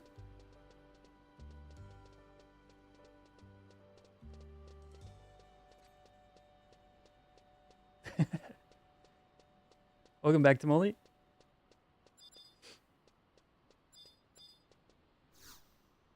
All right, let's go to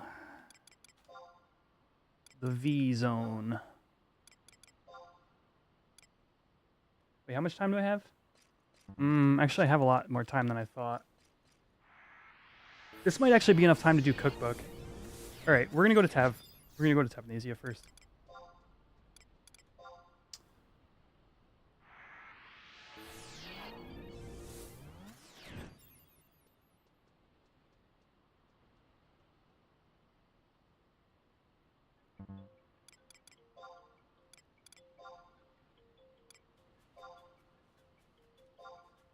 All right, chat. Never mind. I clicked this too fast. I'm going to show you another free EXP quest that some of you may or may not have done. It's a bit more obnoxious, but you can do it on your own time and you don't have to worry about getting a party.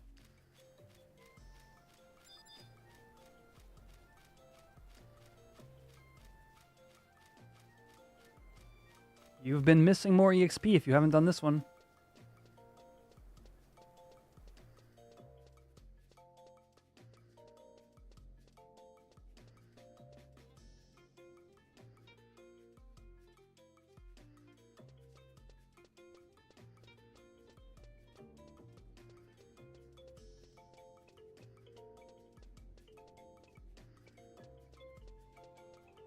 I don't think there's a prerequisite. Oh, I actually don't know. Chat, if you know of a prereq for Tavnesian Cookbook quest, let me know it. But I'm just gonna go off. Oh, is Spice Gals a prereq? And uninvited guests. Well, interestingly enough, those all offer free EXP as well.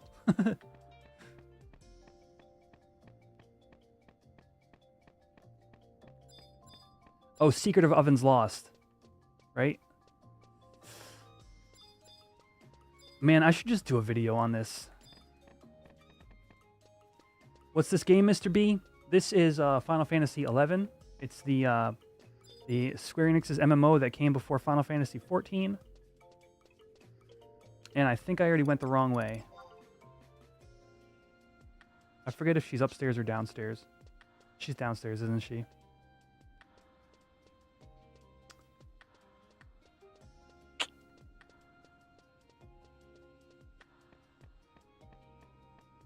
Mid-level, yeah. All right, back down we go.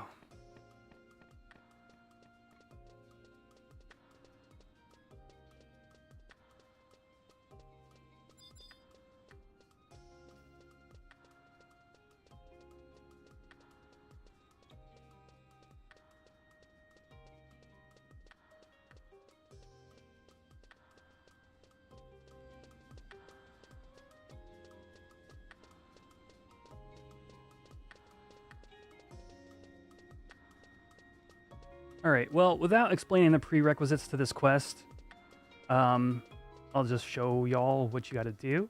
But I definitely recommend looking into Spice Gals and uninvited guests. Oddcan, it's already past 7 a.m., so fog is already over. All right, so you talk to Jonette here, and she says, I need to feed the children. And you say, okay. And then basically she wants you to go to Sacrarium and find a cookbook.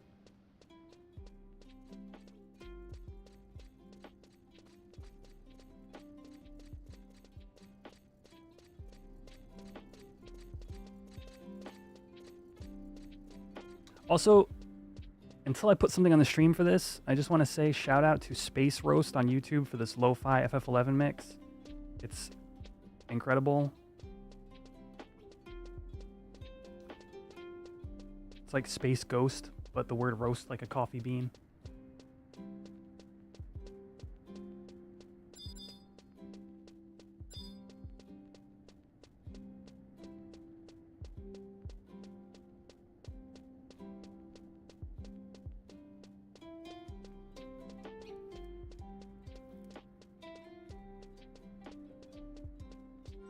All right.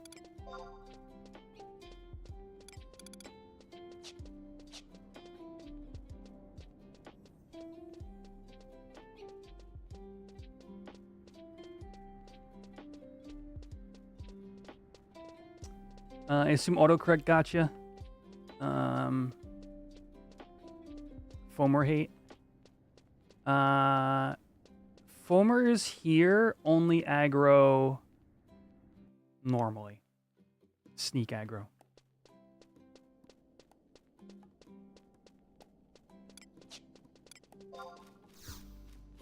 Such fond memories of 11. Rock on.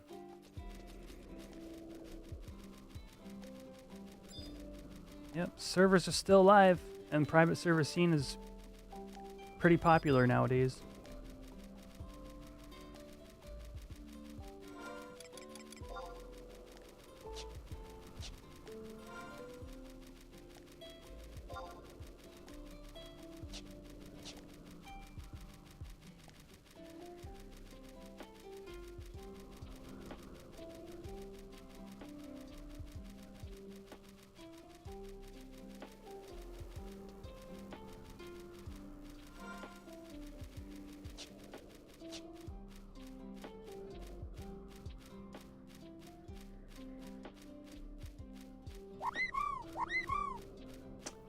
Yo, God's Ragnarok, thank you for the Prime sub.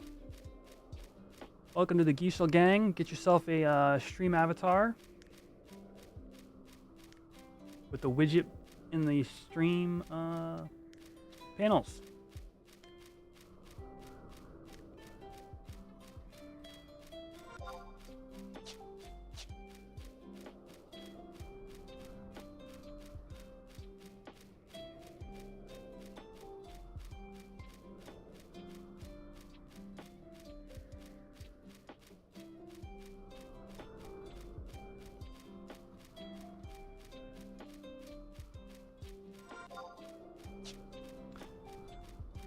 You think so, Lucid Quasar?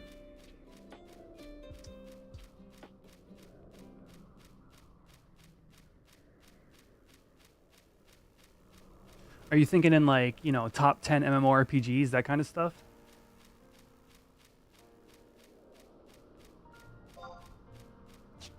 There was one video I saw maybe a year and a half, 2 years ago, where it was like the rarest items in Final Fantasy games or something like that. And the original Excalibur in 11 was on there, but they actually taught me something I didn't know, and that is in the original like 50 cap version of the game, you could fish up an Excalibur, but it had like, it was just like a normal sword. It was a pretty good sword for like 50 cap, but it wasn't the relic we know of today.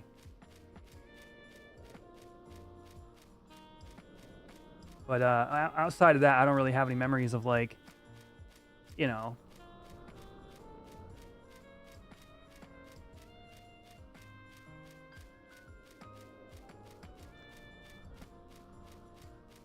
like top MMORPGs of 2020 or something, you know?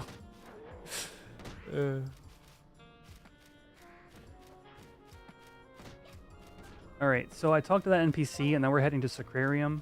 And then, oh, I need to pull up the map for this place, because this place changes every Vana'diel day.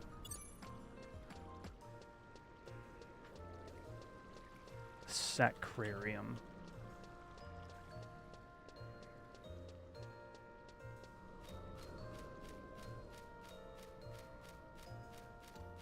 Damn it, I gotta keep my mouse on it in order to... Alright, I guess that's fine. It's not fine. Okay, it is fine.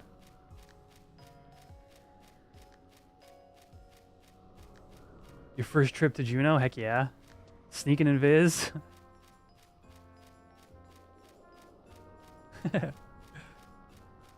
Oh, friends on the YouTube side, don't forget to drop a like on this video. Helps me out a ton, costs you nothing.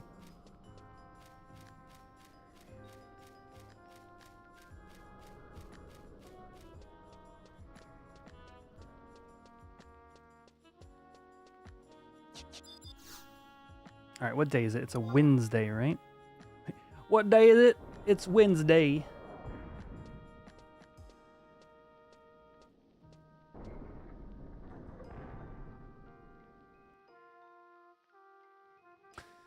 So that means...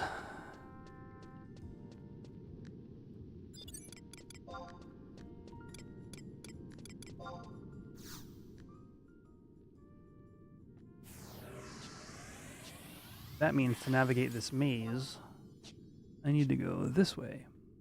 So yeah, once you get to Sacrarium, basically, it's kind of hard to describe, but there's like... Oh, crap. What have I done? Basically, I'm about to enter a section of the game where the walls change every Vanadil day. Oh, by the way, also, friends on the Shorts feed. Oh, oh. How did that stego not massacre me? Friends on the Shorts feed, if you want to like this stream, you need to click the 3 dots at the top right-hand section. It's one of those things about YouTube that is just weird. They don't make it easy for you to like it if you're on a different version of a stream. So yeah, you got to click the 3 dots and click the thumbs up or whatever. All right. Oops. I am not slash ninja. I am slash samurai. And yes, Taurus mobs are notoriously site aggro. I don't know how we dodged that, chat. But anyway, from this room that I'm in right now, basically there's 3 different ways to go. I keep looking at the wrong map. Or not 3 different ways to go. There's north and south, and each one has a chance to be the one where the question marks are. And I'm looking for a set of question marks in order to get a cookbook. They are nearsighted.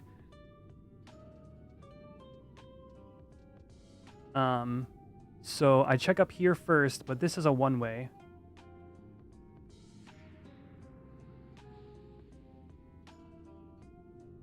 And it's not there. You would see it on the mini-map.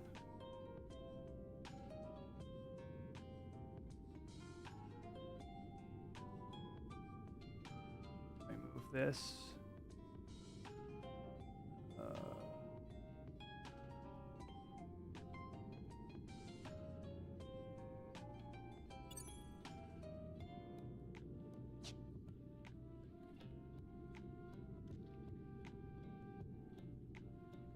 Let's reapply sneak.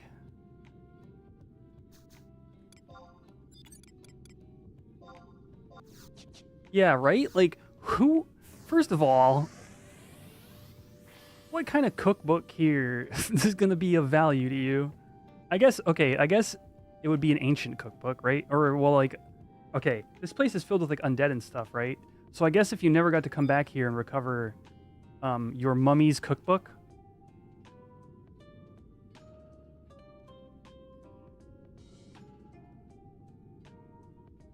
You know, that might be an important thing to you. It's kind of weird that you have to find it weekly, but... Yeah. Okay. What am I doing wrong? I know exactly what I'm doing wrong. I'm looking at the wrong map over and over again. Is this where you get that haste belt? Yeah, swift belt. Yep. You have max hate, max Fomor hate, and then or some amount of Fomor hate, and then you click a question mark and it spawns a bad guy. And then when you kill it, you have a chance of getting a belt. That's this one. Those are the rooms we're going to. These are the rooms where you would spawn your NM to try to get your swift belt. All right, it's not here.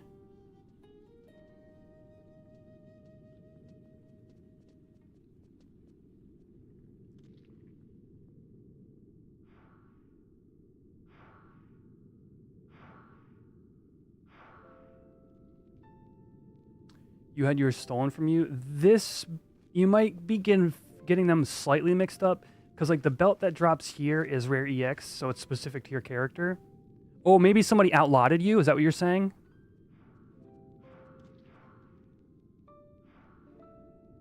The Fomor Codex. Yep, that's the one. Oh, somebody lotted it out from under you? Yeah, that sucks. Ah. Oh, you hate to see it. All right, so now we've checked all the rooms. So the only one left, or the 2 that are left, you got to go up around this backside to get to. So the issue with this is... go. Stego. You got to cross 2 stegotars in order to check these next 2 rooms. So we're getting a little unlucky. The stego was turned too. Go, go, go, go. Ha.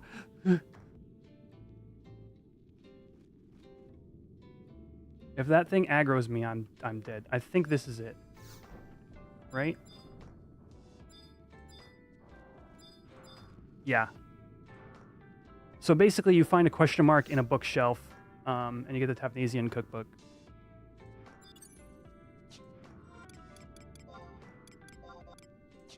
And now you just warp cudgel out.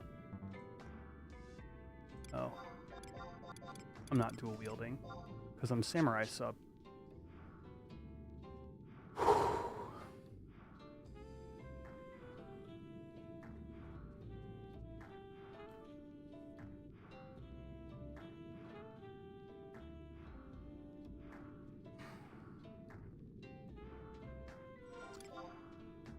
Hey, we've got enough buffer to die in home point on Thief now.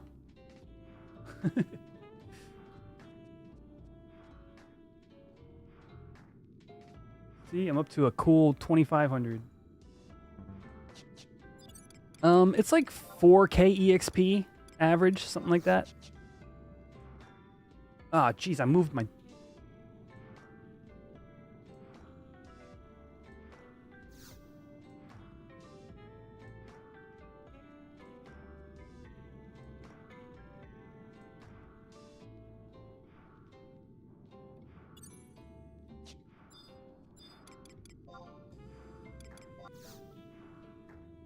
Is level cap 50? No, it's 75. Oh, in this zone. In Sacrarium, it's 50. Yeah.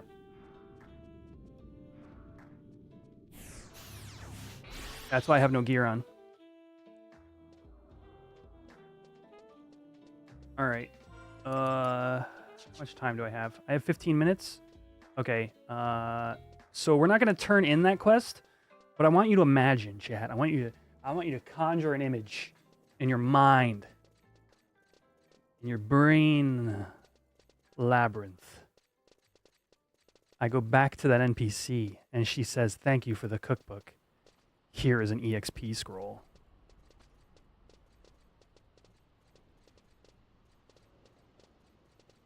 And that's it.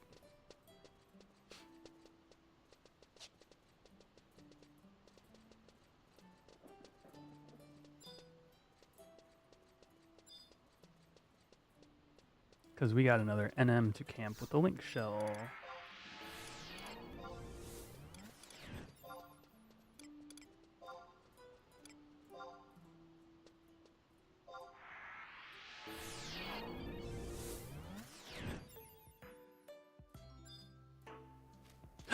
Oh, I went to the wrong OP. I don't want to set my home point here. That would be awful.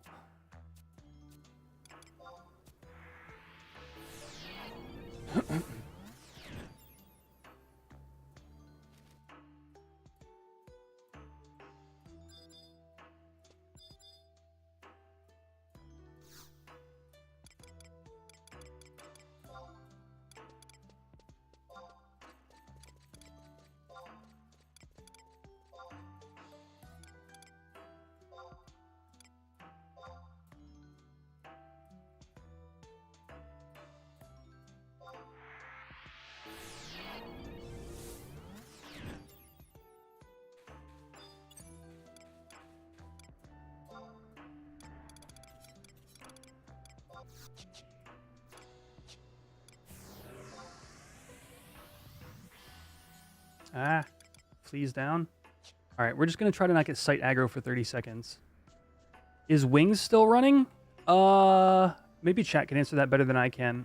I don't know, because I know a lot of the team that was on Wings created Horizon.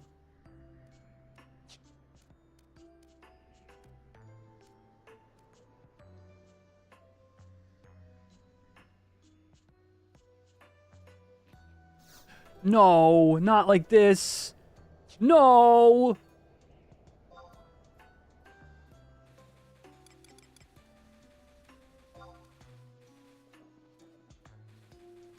I HP aggroed.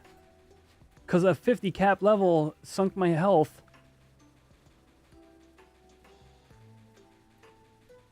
Wings shut down. Okay, I'm getting confirmation. Wings is the server, or was the server that Ninja was playing on. Oh yeah, you're right, Monroe. Wings got absorbed into Cat's Eye. I remember that now. And they did like a character transfer kind of thing. Yeah. But Ninja plays here on Horizon. Like Ninja, the Fortnite streamer, plays on the server. To this day, it's one of those.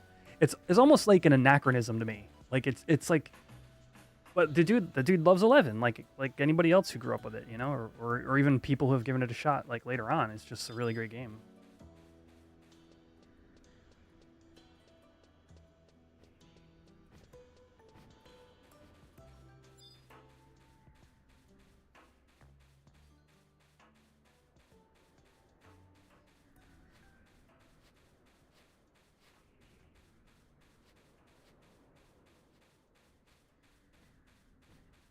Is that why we have those Taros with blue hair? I could guess that is why we have the Humes with blue hair. And I don't know if I'd be wrong.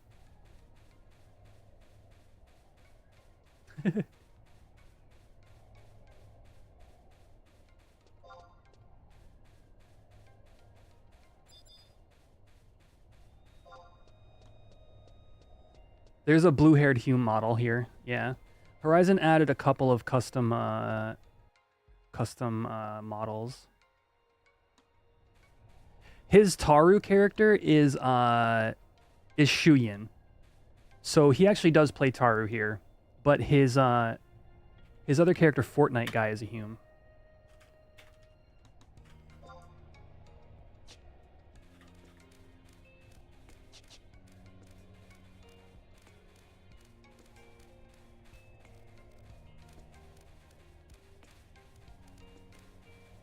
Yeah, that's his woodworking mule.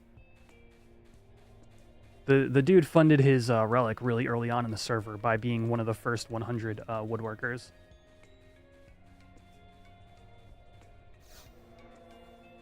Ah, Cannon, you're the man.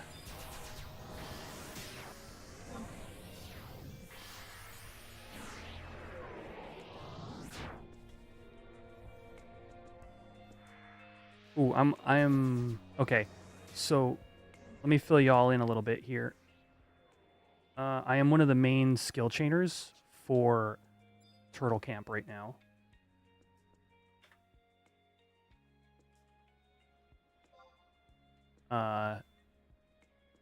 So, you saw Fafnir Camp earlier. This is now Adamantois Aspidoshalone. It is currently Aspid window.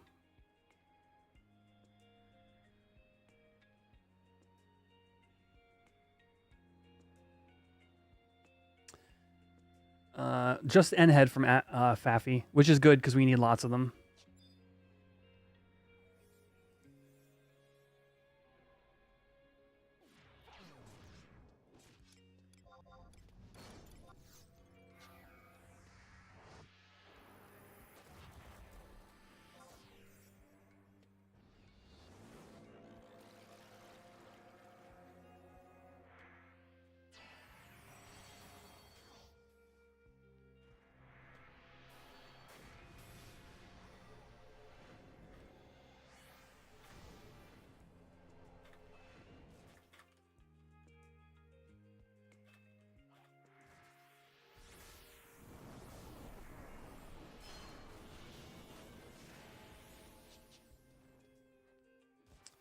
All right, so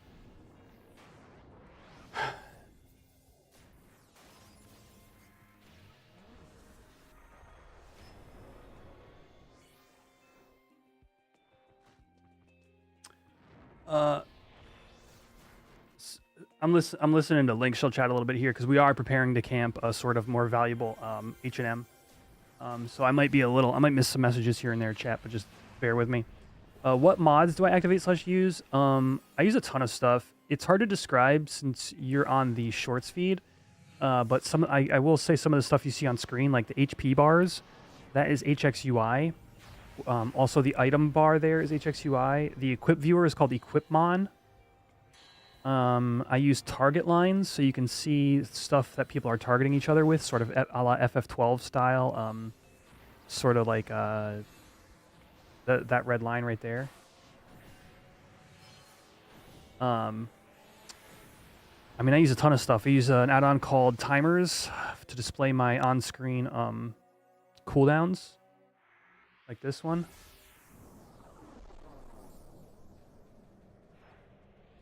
What's up?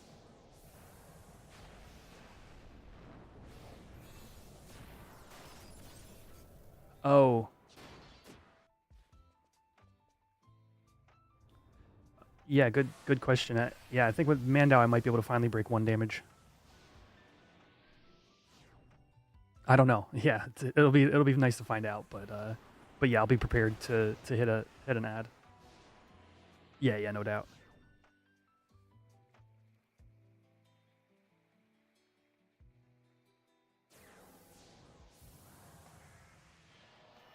Yeah. Yeah. Exactly.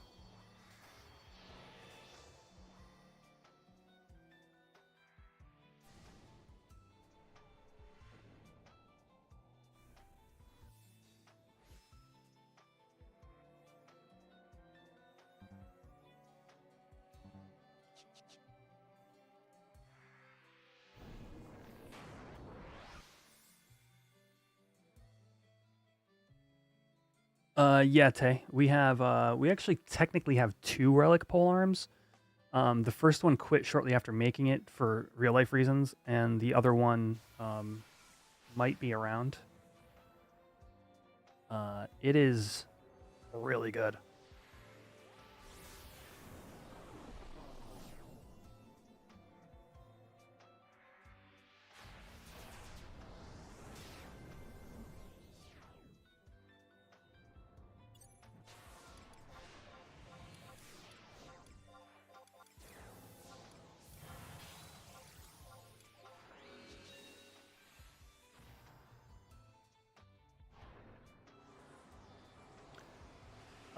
Yeah, so as I was saying, chat, obviously we haven't claimed the turtle yet, but it's possible we might, and I'll have to go dark on comms. But basically now we're going to be holding out to try to see a giant turtle, so let's do it. That was going to be your next question. It's good, but is 150 plus million good? I mean,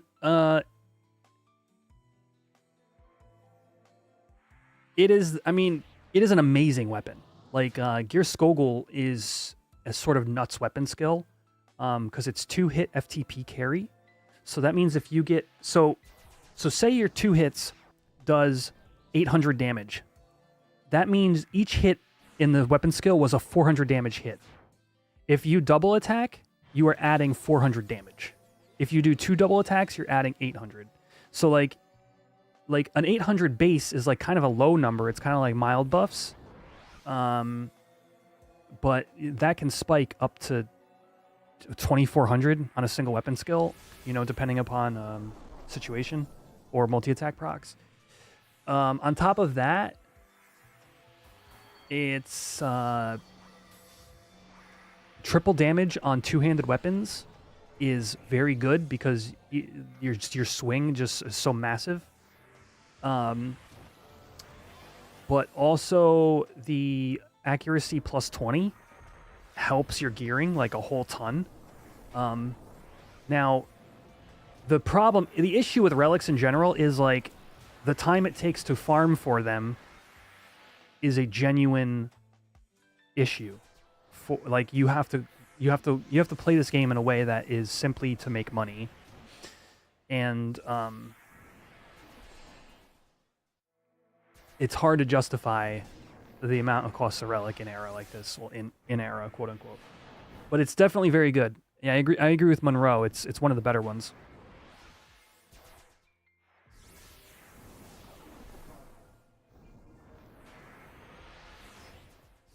I mean, it's an all around kind of insane weapon.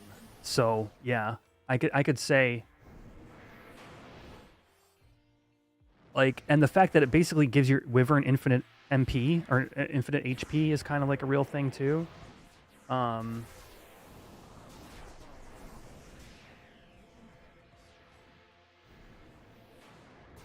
Like imagine your gear, right? Think about how your gear is at level 75, right? There's only so high of a ceiling you can go. And your weapon is like Auric Halcyon Lance, right? Gungnir just adds 20 accuracy, just on the top. Let alone all the other crazy stuff it does.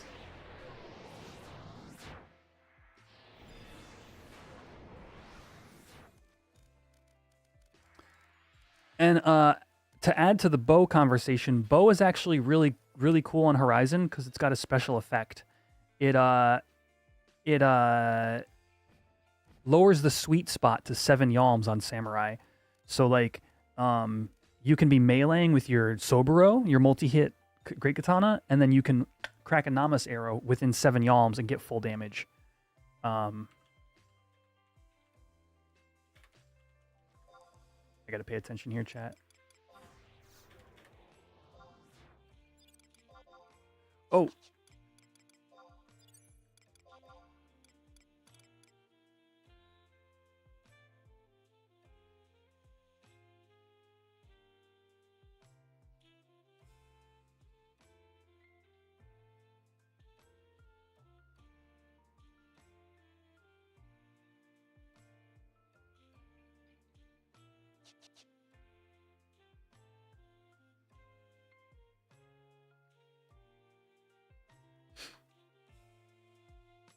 All right. That is window 1. Do people do Ballista? Ballista's actually not implemented here. The devs have decided to put their efforts elsewhere. There was hope that... So Eden, which is one of the more other popular servers, would share their Ballista code, and I'm not sure whatever happened with that.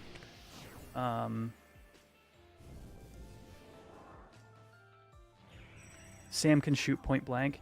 Yes, I meant up to 7 yalms, but I probably didn't say that clearly. So you can, between 0 and 7 is sweet spot, which is exactly what you're describing. You can shoot at point blank.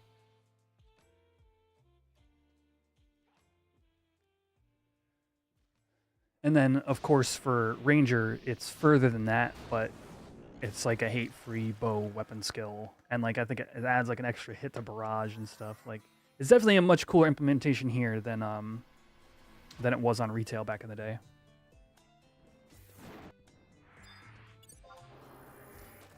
How do I zoom my camera out this far? This is what an add-on called XI camera.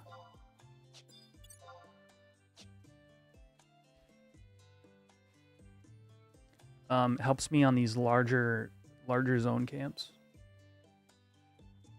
Is this retail? No, it is not. We are on Horizon XI.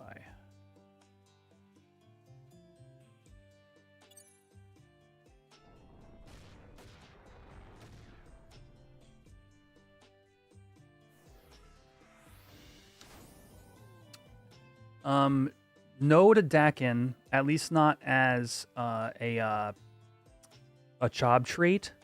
But the ninja relic weapon adds Dakin as an aftermath. It adds 10% Dakin. The beast relic is really good as well. So they changed onslaught to be a much more powerful weapon skill. I can actually pull this up for you guys. Let's see.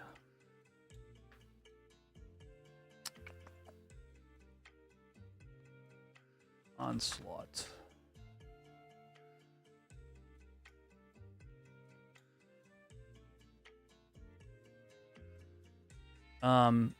They changed it on Horizon.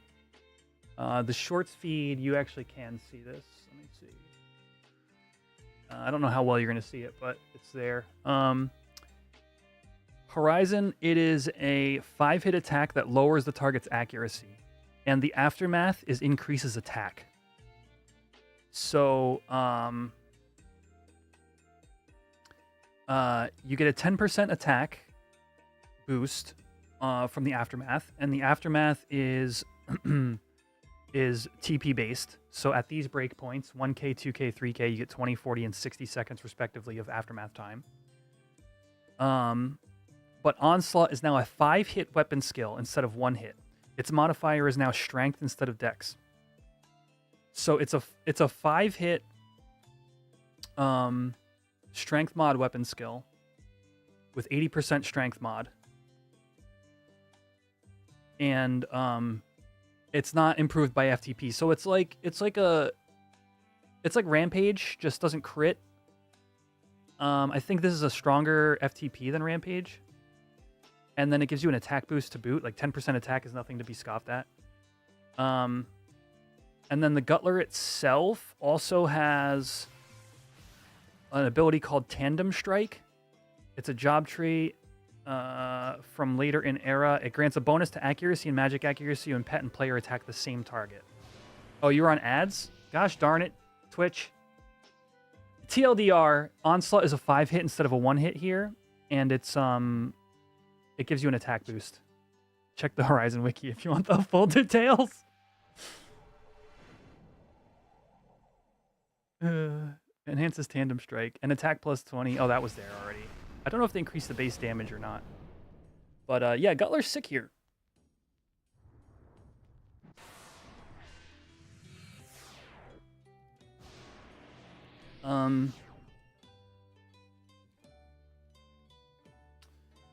How do H&M windows work in Horizon?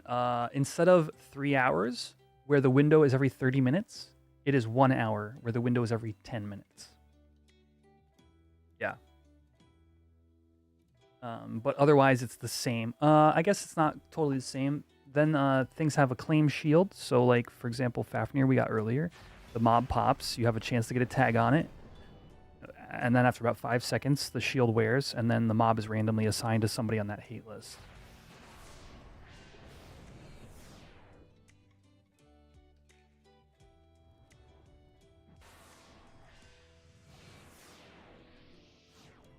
Other than that, there's not much to say other than there's been a number of changes to the various H&Ms.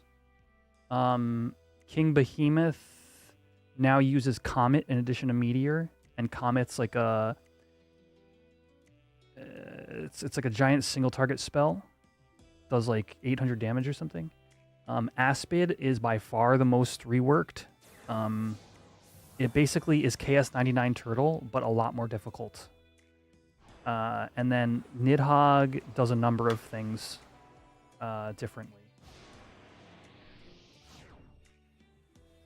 Or I guess I should say they're the same things as Fafnir, but harder versions of said things. Is getting Relic a grind? Yeah. Took me 10 months to get Mando. And that is like 10 months of attending Dynamis nearly twice a week, every week.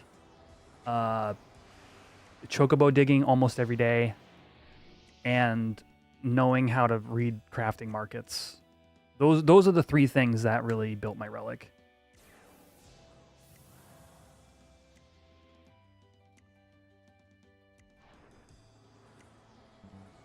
So the let's see, shorts feed, you can check it. Yep, got my golden dagger. A lot of work. We finished on Tuesday. You got banned on Horizon, Daniel. Sorry to hear that. Was it fish botting? It's always fish botting.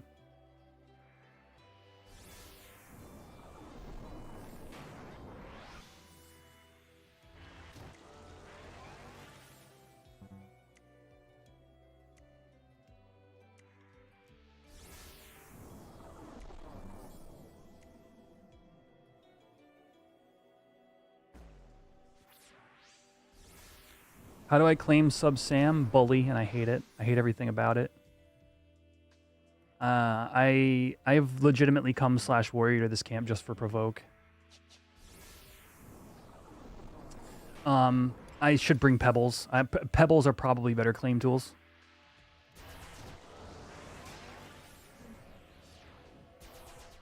Whoa, people still play? We got somebody over on the shorts feed. Yeah. No, Square did not make the game free to play yet. However, we are currently this is a private server. This is a free to play private server. But yeah, FF11 is still going strong. The main servers are still up. They're still releasing content, sort of, quote unquote. But the private server scene is pretty strong, and I enjoy it.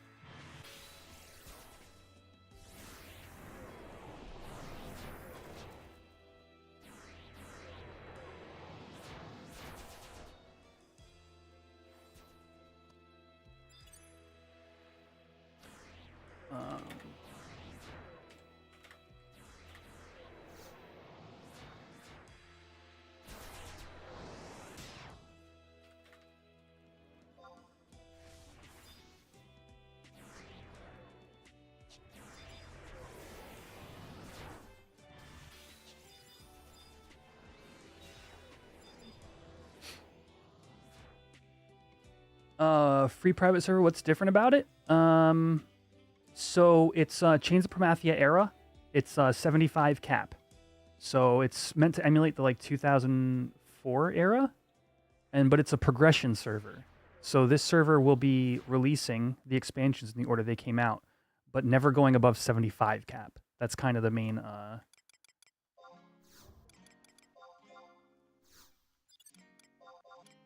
draw of Horizon. We got a turtle window here. Oh, sorry. Oh,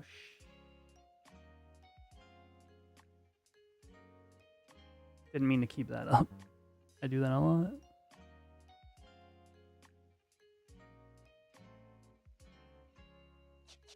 All right, no turtle. We're good.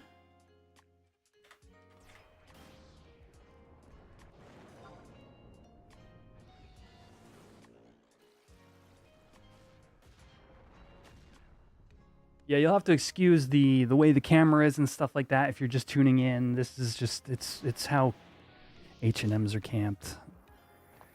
But hopefully we get a turtle and we get to fight it. Kind of look like Johnny Depp. Do I get that a lot? That is a first.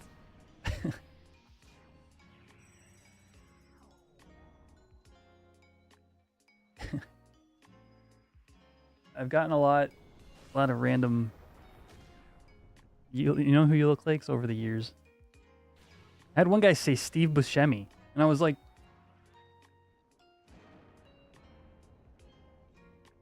is it the mustache?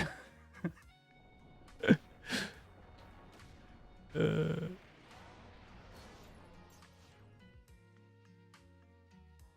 yeah, it's horizonxi.com, Jimmy, if you're interested.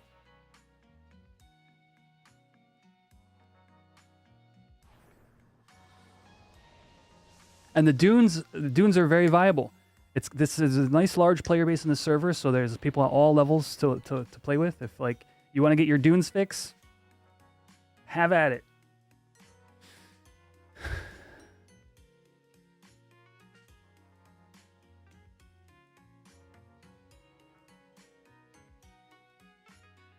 But yeah, we're waiting every 10 minutes for a window. Hopefully it doesn't go too long. Sometimes it does. Sometimes it's, a turtle arrives precisely when he means to. You know what I mean?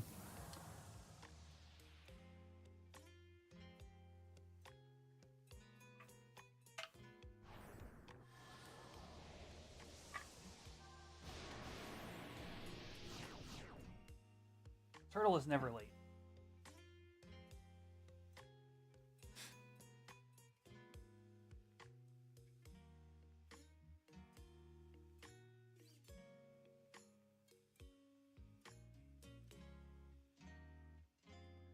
Music courtesy of Space Roast on YouTube. Definitely check out his stuff if you haven't.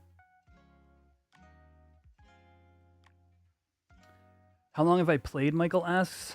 I played PS2 release until Treasures of Outer Gone. Probably about 6 months into Treasures. And then I quit. And then I played in 2010 during Wings of the Goddess for a couple months. And then I quit. And then I played from 2017 till now. 7 years. I don't like saying it out loud. Started on retail, 2017. Odin server. Back in the day, I was on a Freet server, which got merged into Odin. But I started back on Odin server 2017 and moved to Asura after about a year. So, because there was just more players. And then was on Asura for like a year. And then maybe it was less time on Odin. I think I might have moved a little sooner than that. Anyway, I spent like a year on Asura, and then I moved to Bahamut to join an Endgame LS that had applications out. And I was just like, hey, I've been looking for an Endgame shell. Like, I'm not really tied to Asura. You know, I have a Idris Geo, but my other job I like to play is dancer. And they were like, sure, man, hop on over. And ended up joining a bigger like Endgame LS during like Aeonic era. And then when that link shell fell apart, which is like maybe, I don't know, 6 or 7 months, I ended up forming me and a couple other people from that shell ended up forming something new, and that basically carried us into like Odyssey era. So I had played through all of Odyssey, and then into Sortie, and then into Prime Weapons, all through Voracious Resurgence and all that, and then basically quit about a year and a half ago for Horizon, and I've been on there ever since.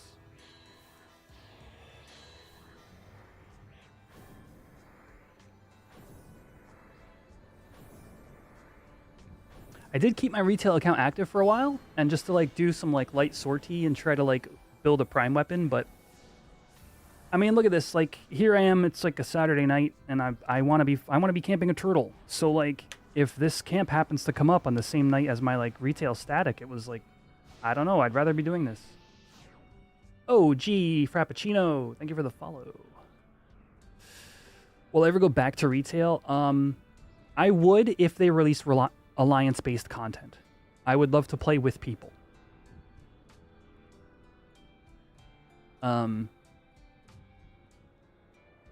I don't know my feelings going back, how I'd feel about the multi-box kind of situation. The idea of just having 18 people in an alliance. Like right now, these are 18 humans that I know, that I've spent time playing with.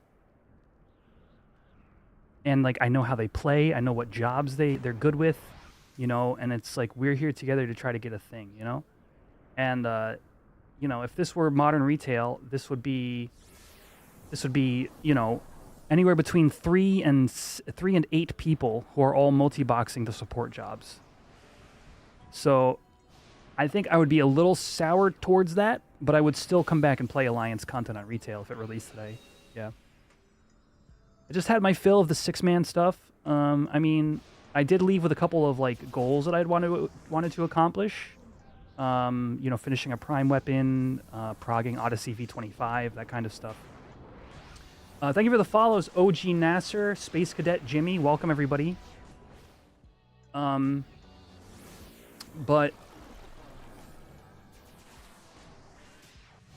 I don't know. This game is better when there's more people.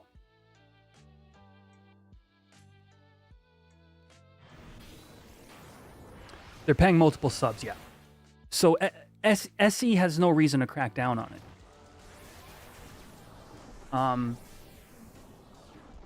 And like, this isn't like, what's interesting is this isn't me saying the people doing this shouldn't be, or they're ruining the game by multi-boxing. No, the people doing it, it's perfectly cool.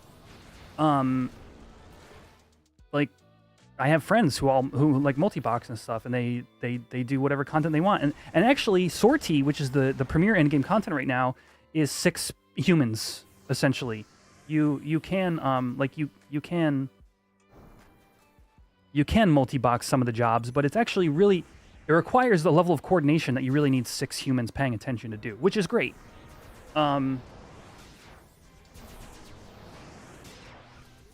But yeah, those people are paying for 6+ accounts, some of them. And that's just the way they're playing the game. But it's when the content sort of like, you know, it's like, well, we'll just multi-box the, you know, the supports or whatever. There's something that gets lost. And that's something I think I have found here in Horizon. Yeah, Big Phil, you got it, exactly.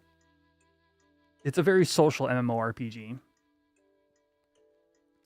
Oh yeah, Space Cadet Jimmy? Yeah, high school and early college. What expansions did you play in Space Cadet? Like what was the big thing when you were involved in the game?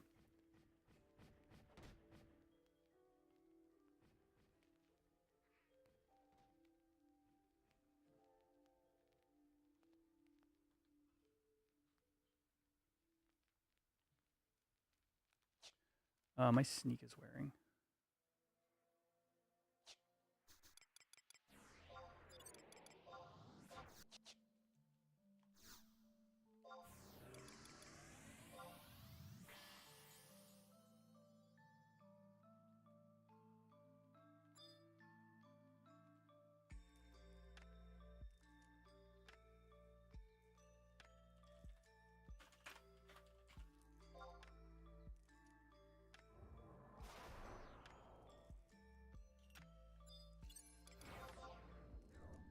Where is it? Oh. Not ours. NQ chat. Yeah, we're camping turtle right now. Just before Chains. Wow. Okay, that's old school then. Because Chains was like 04.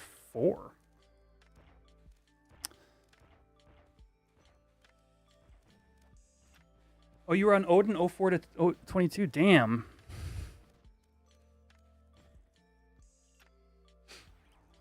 Yeah, I only spent that little bit of time on Odin after the servers merged, but other than that, all right, we don't have the turtle, so we'll probably be warping out of here any second now, chat.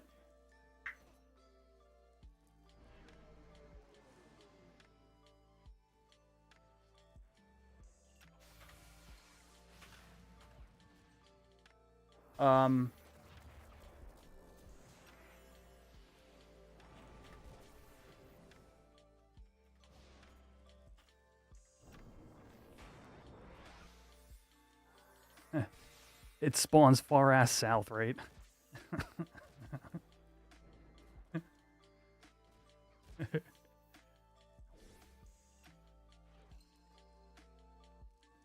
If they want to sell the egg, I would say try to find somebody who's fighting it, Justin, and send them a tell. I mean, typically it's like 50-50 whether the endgame shells are selling or not. It really depends upon if anybody needs or not.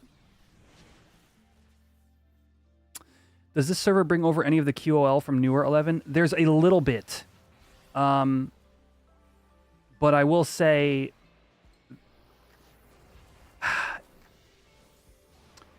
it's not as much as some people want. There's a lot of things that, like, for example, the teleport between home points is not here. And for some people, that's a deal breaker, which I get. But let me see if I can point out some of the main quality of life adjustments. Outpost warping, you can now outpost warp from Juno. So your ability to travel isn't terribly hamstrung. I personally find it enough. But in terms of other quality of life, level sync is here. So you don't have to find somebody exactly at your level. But you can only sync within 10 levels of each other. And that's important because in other private servers, you could just level sync and fight in the dunes from, 12 to 75, which is a real meta that was happening, by the way. I want you to understand this, chat. There was a real meta of people syncing in the dunes to 75. So there's a 10 level sync, but there is level sync. Super snappy. Honestly, there's always people within every level range in order to get parties, so you won't have any trouble, finding groups. So those two things I think are very important quality of life adjustments. Outside of that, there's a lot of little things, small job adjustments. For example, Thief gets triple attack at level 30 instead of level 45, I think it was in retail. And that helps you smooth out a period of progress where Thief was kind of like not as good. 55? Yeah. So there's like a lot of smaller quality of lives. And I think that's about all I'd want to kind of bring up to somebody who's just kind of looking at it. The other thing I'd say is check out the website, horizonxi.com, and read their like mission statement or whatever, and you'll get a kind of overview there that I think is going to help would help a person determine, hey, is this where I want to spend my time?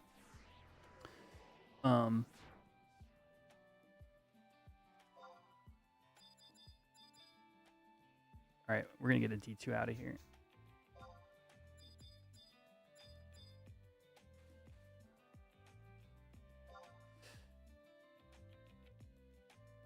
Level sync should have been in the game from day one. Yeah, I mean, my first 2 jobs, I played in original retail, COP era, I played Red Mage and Black Mage, and they were leveled the normal way. And there was not a dearth of like mana burn camps back then.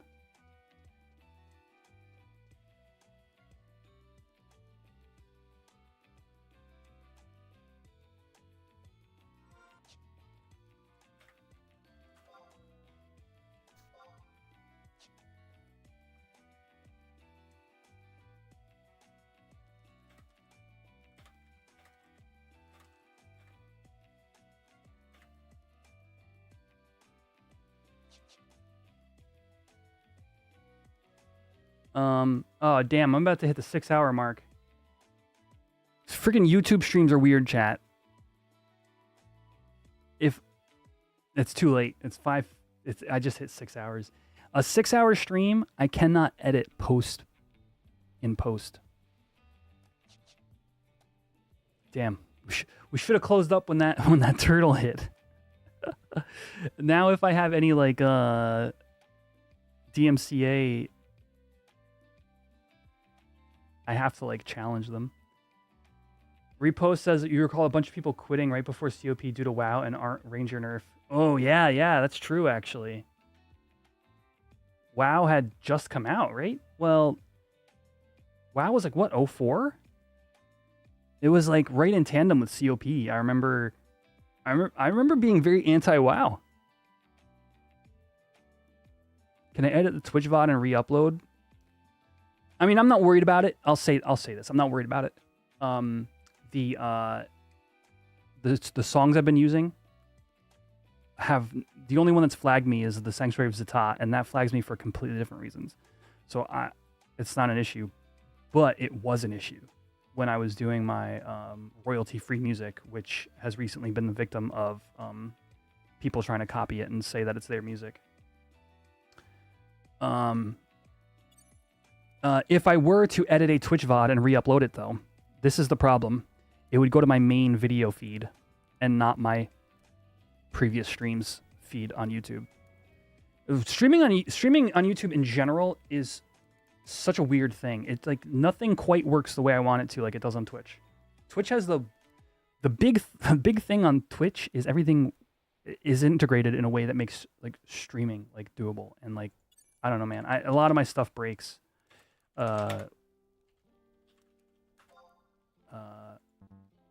I stream to YouTube at all. But, you know, we're here, we're making it work. You're still anti-WoW, you hate the art style. Here's the thing, for me, the art style is not appealing. I think it's fine, and I've played WoW. I played a lot during, I wanted to say Bofa. That can't be it, right? What is the expansion?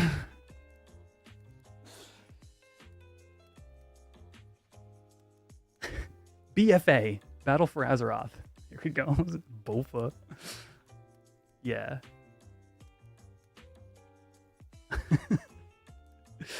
And I had a good time. I had a good time playing it. There was the whole like corruption farm.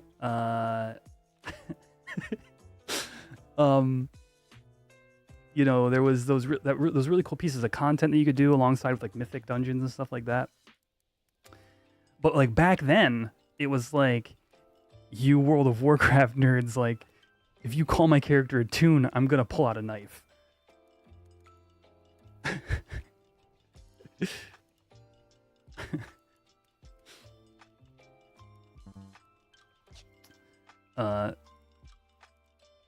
So yeah, I don't know.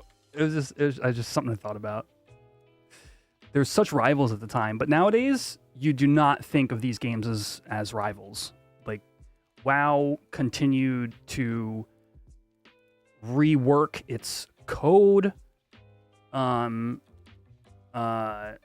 continued to build on its systems. It continued to be functionally a PC game.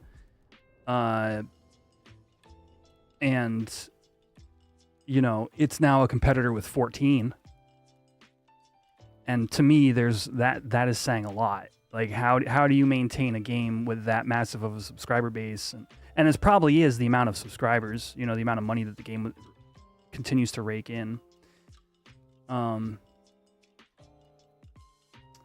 The only thing you give WoW credit for is the early version of itemization. Once you get into it, you can maximize very interesting stuff. Oh yeah, cool. I mean, and of course, it's 11 players. We really enjoy the sort of horizontal progression. WoW to me always seemed to balance horizontal progression with vertical progression.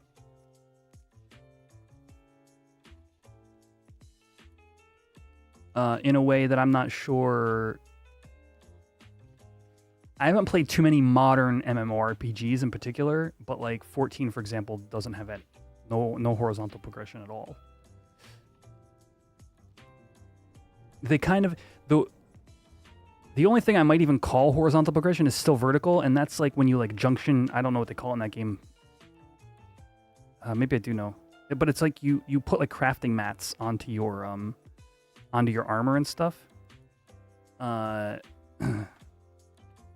But even that is still vertical. It's all stats. What's horizontal progression? So, okay, so for my thief, for example, materia, thank you. Melding materia, thank you. So here, I'm going to pull up my gearing thing. I know a lot of people already know this, but I think it's a fun aspect of 11. So my gear, right? I've got a set here that predominantly has haste on it, and I use that haste set in order to attack faster during the TP phase. But then when I want to use a weapon skill, I'll equip a set based around strength /LA set STR 60. And this set puts a lot of strength in, you see? So I can take time and work on either set, and then that is better for what it's doing. And now take that a step further. I can do /LA set evasion 60.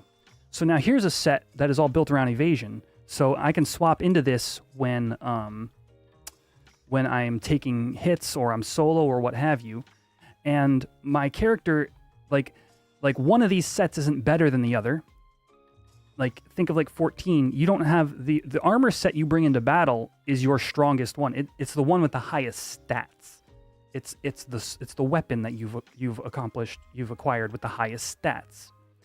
And you know, but like you may have I may have a piece of gear that says something like, what do I have? You know, a lot more 11 than 14, or even just other MMOs in general, or other. So it's interesting because like horizontal progression versus vertical is I don't really have a lot of baseline for ads. You got an ad. I'll hold for Twitch chat.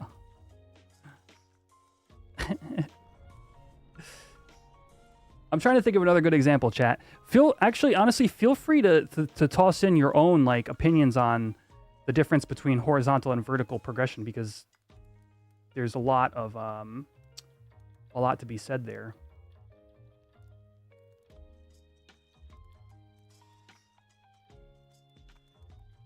That's actually a really good example as well. Yeah. The fire resist versus ice resist. You know, same kind of concept. Orlay, thank you for the Twitch sub. Subscribe with Prime. Let's go. You now have a stream avatar. If you go to the box below, you can see the widget to pick your avatar, and you can earn gear over time. Item level underscores what horizontal progression is. Main stats dictate how useful or powerful you are in horizontal games. Oh, this song is nasty. I love it. Yeah, I got you, Monroe. I read what you meant, not what you said.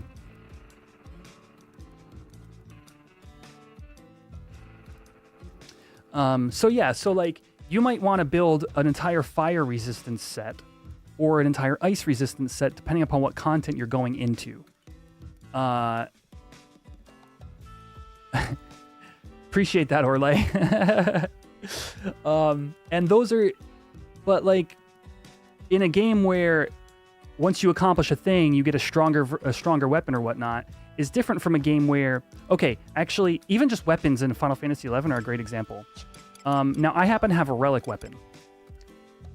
If you put that aside for a moment, because in this era, they are kind of the strongest at what they do, and you just look at, you know, the difference between an X's knife and a martial knife,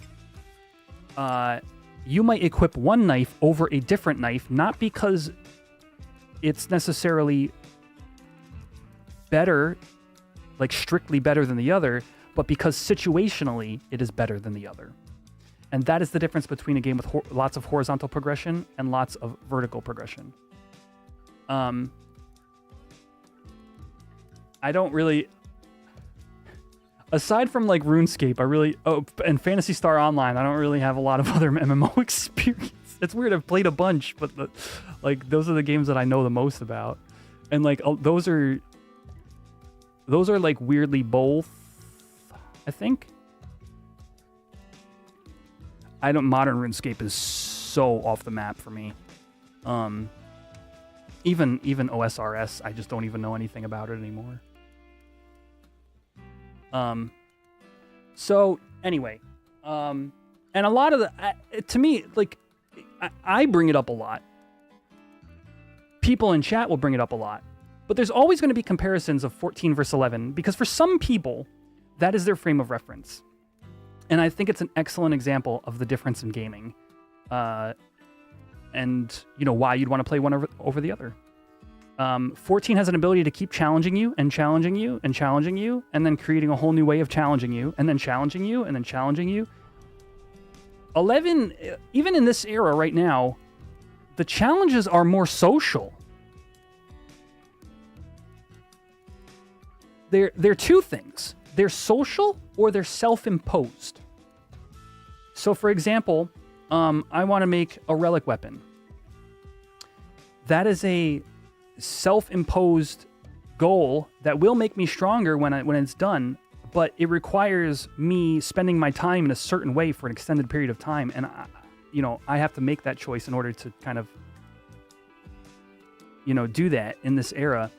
But like, it doesn't change the challenges in front of me. There's still going to be like, okay, we got to get claim on an NM in order to fight it, and then hope for it to drop an item that doesn't even apply to me at all. So the sort of higher level problems start to become more like social aspect rather than game challenge. How long have I been playing? We did the math a little bit ago, Onion Knight. It's 7 years plus like 2 years. Don't like saying it out loud because I'm feeling that feeling again, but it's been a long time. But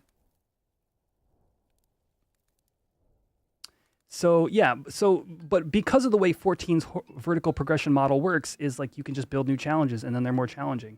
I think that Horizon making the H&M system is going to be really cool because it's another like layers of challenge, and then like you might get a piece of gear. Okay, really good example. is there's a ring that's going to be coming out in H&Ms for Thief that says if you crit, you lower the cooldown of another ability. And that is sort of WoW-esque. WoW might have a number of those things. And this is where I will give credit because I was trash talking it a little bit earlier. You would equip that ring and some crit gear is a totally different build, sort of like Diablo 3. I enjoyed my time playing Diablo 3. I'm not like a super Diablo knowledgeable person, but the fact that like every season was like they released a new set of gear that you could earn, and it would change the playstyle for that class completely, was like a really cool concept for me. And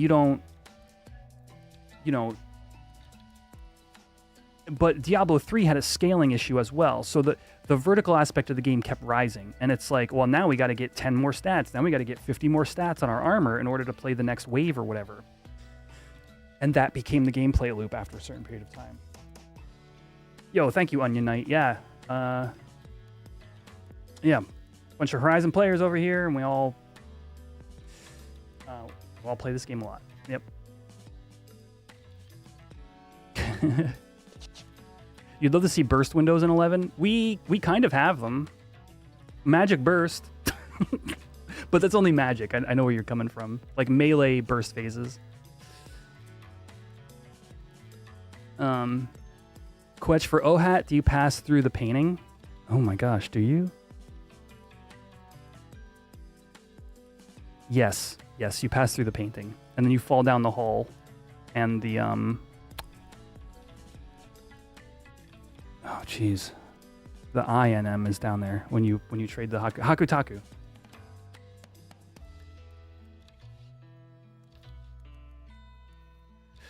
Cletus says you used to compare 14 to 11 for the longest time and saying one is better than the other, but then realized they're a different game and you love them both. Yeah, rock on, dude. And we'll be playing. Hey, chat, if you're a fan of 14's like playstyles and stuff, come hang out.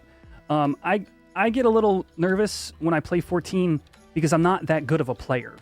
And so I'm going to be catching up on post Endwalker content soon. So I'll have lots of questions and whatnot when that time comes. So definitely come check out those streams if you haven't like subscribed on YouTube. Please do so. And yeah, because I'm looking forward to the 11 crossover coming with 14. Eventually, sometime in like October or so.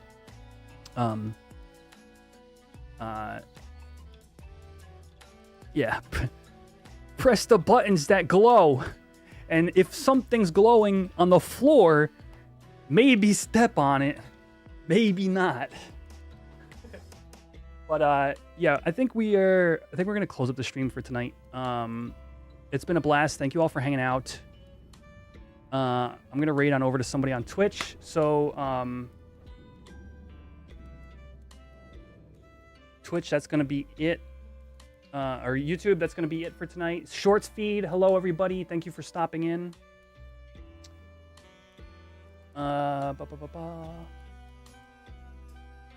Speaking of PSO, a friend of mine is streaming PSO for the first time. And I'm going to raid on over to them. Ah! Commercials.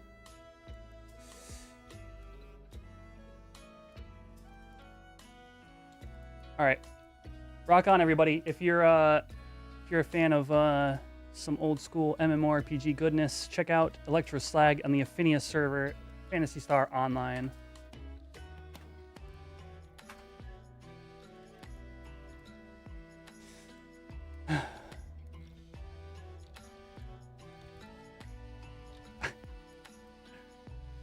Person? What the hell?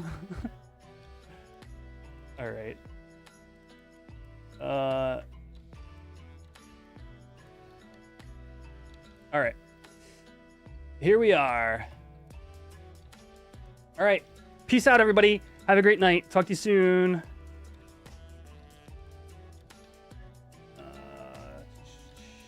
Thank you for the follows.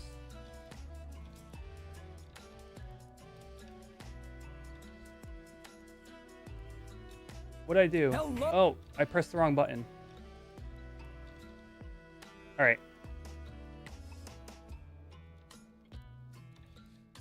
Oh, the shorts feed is gonna be okay.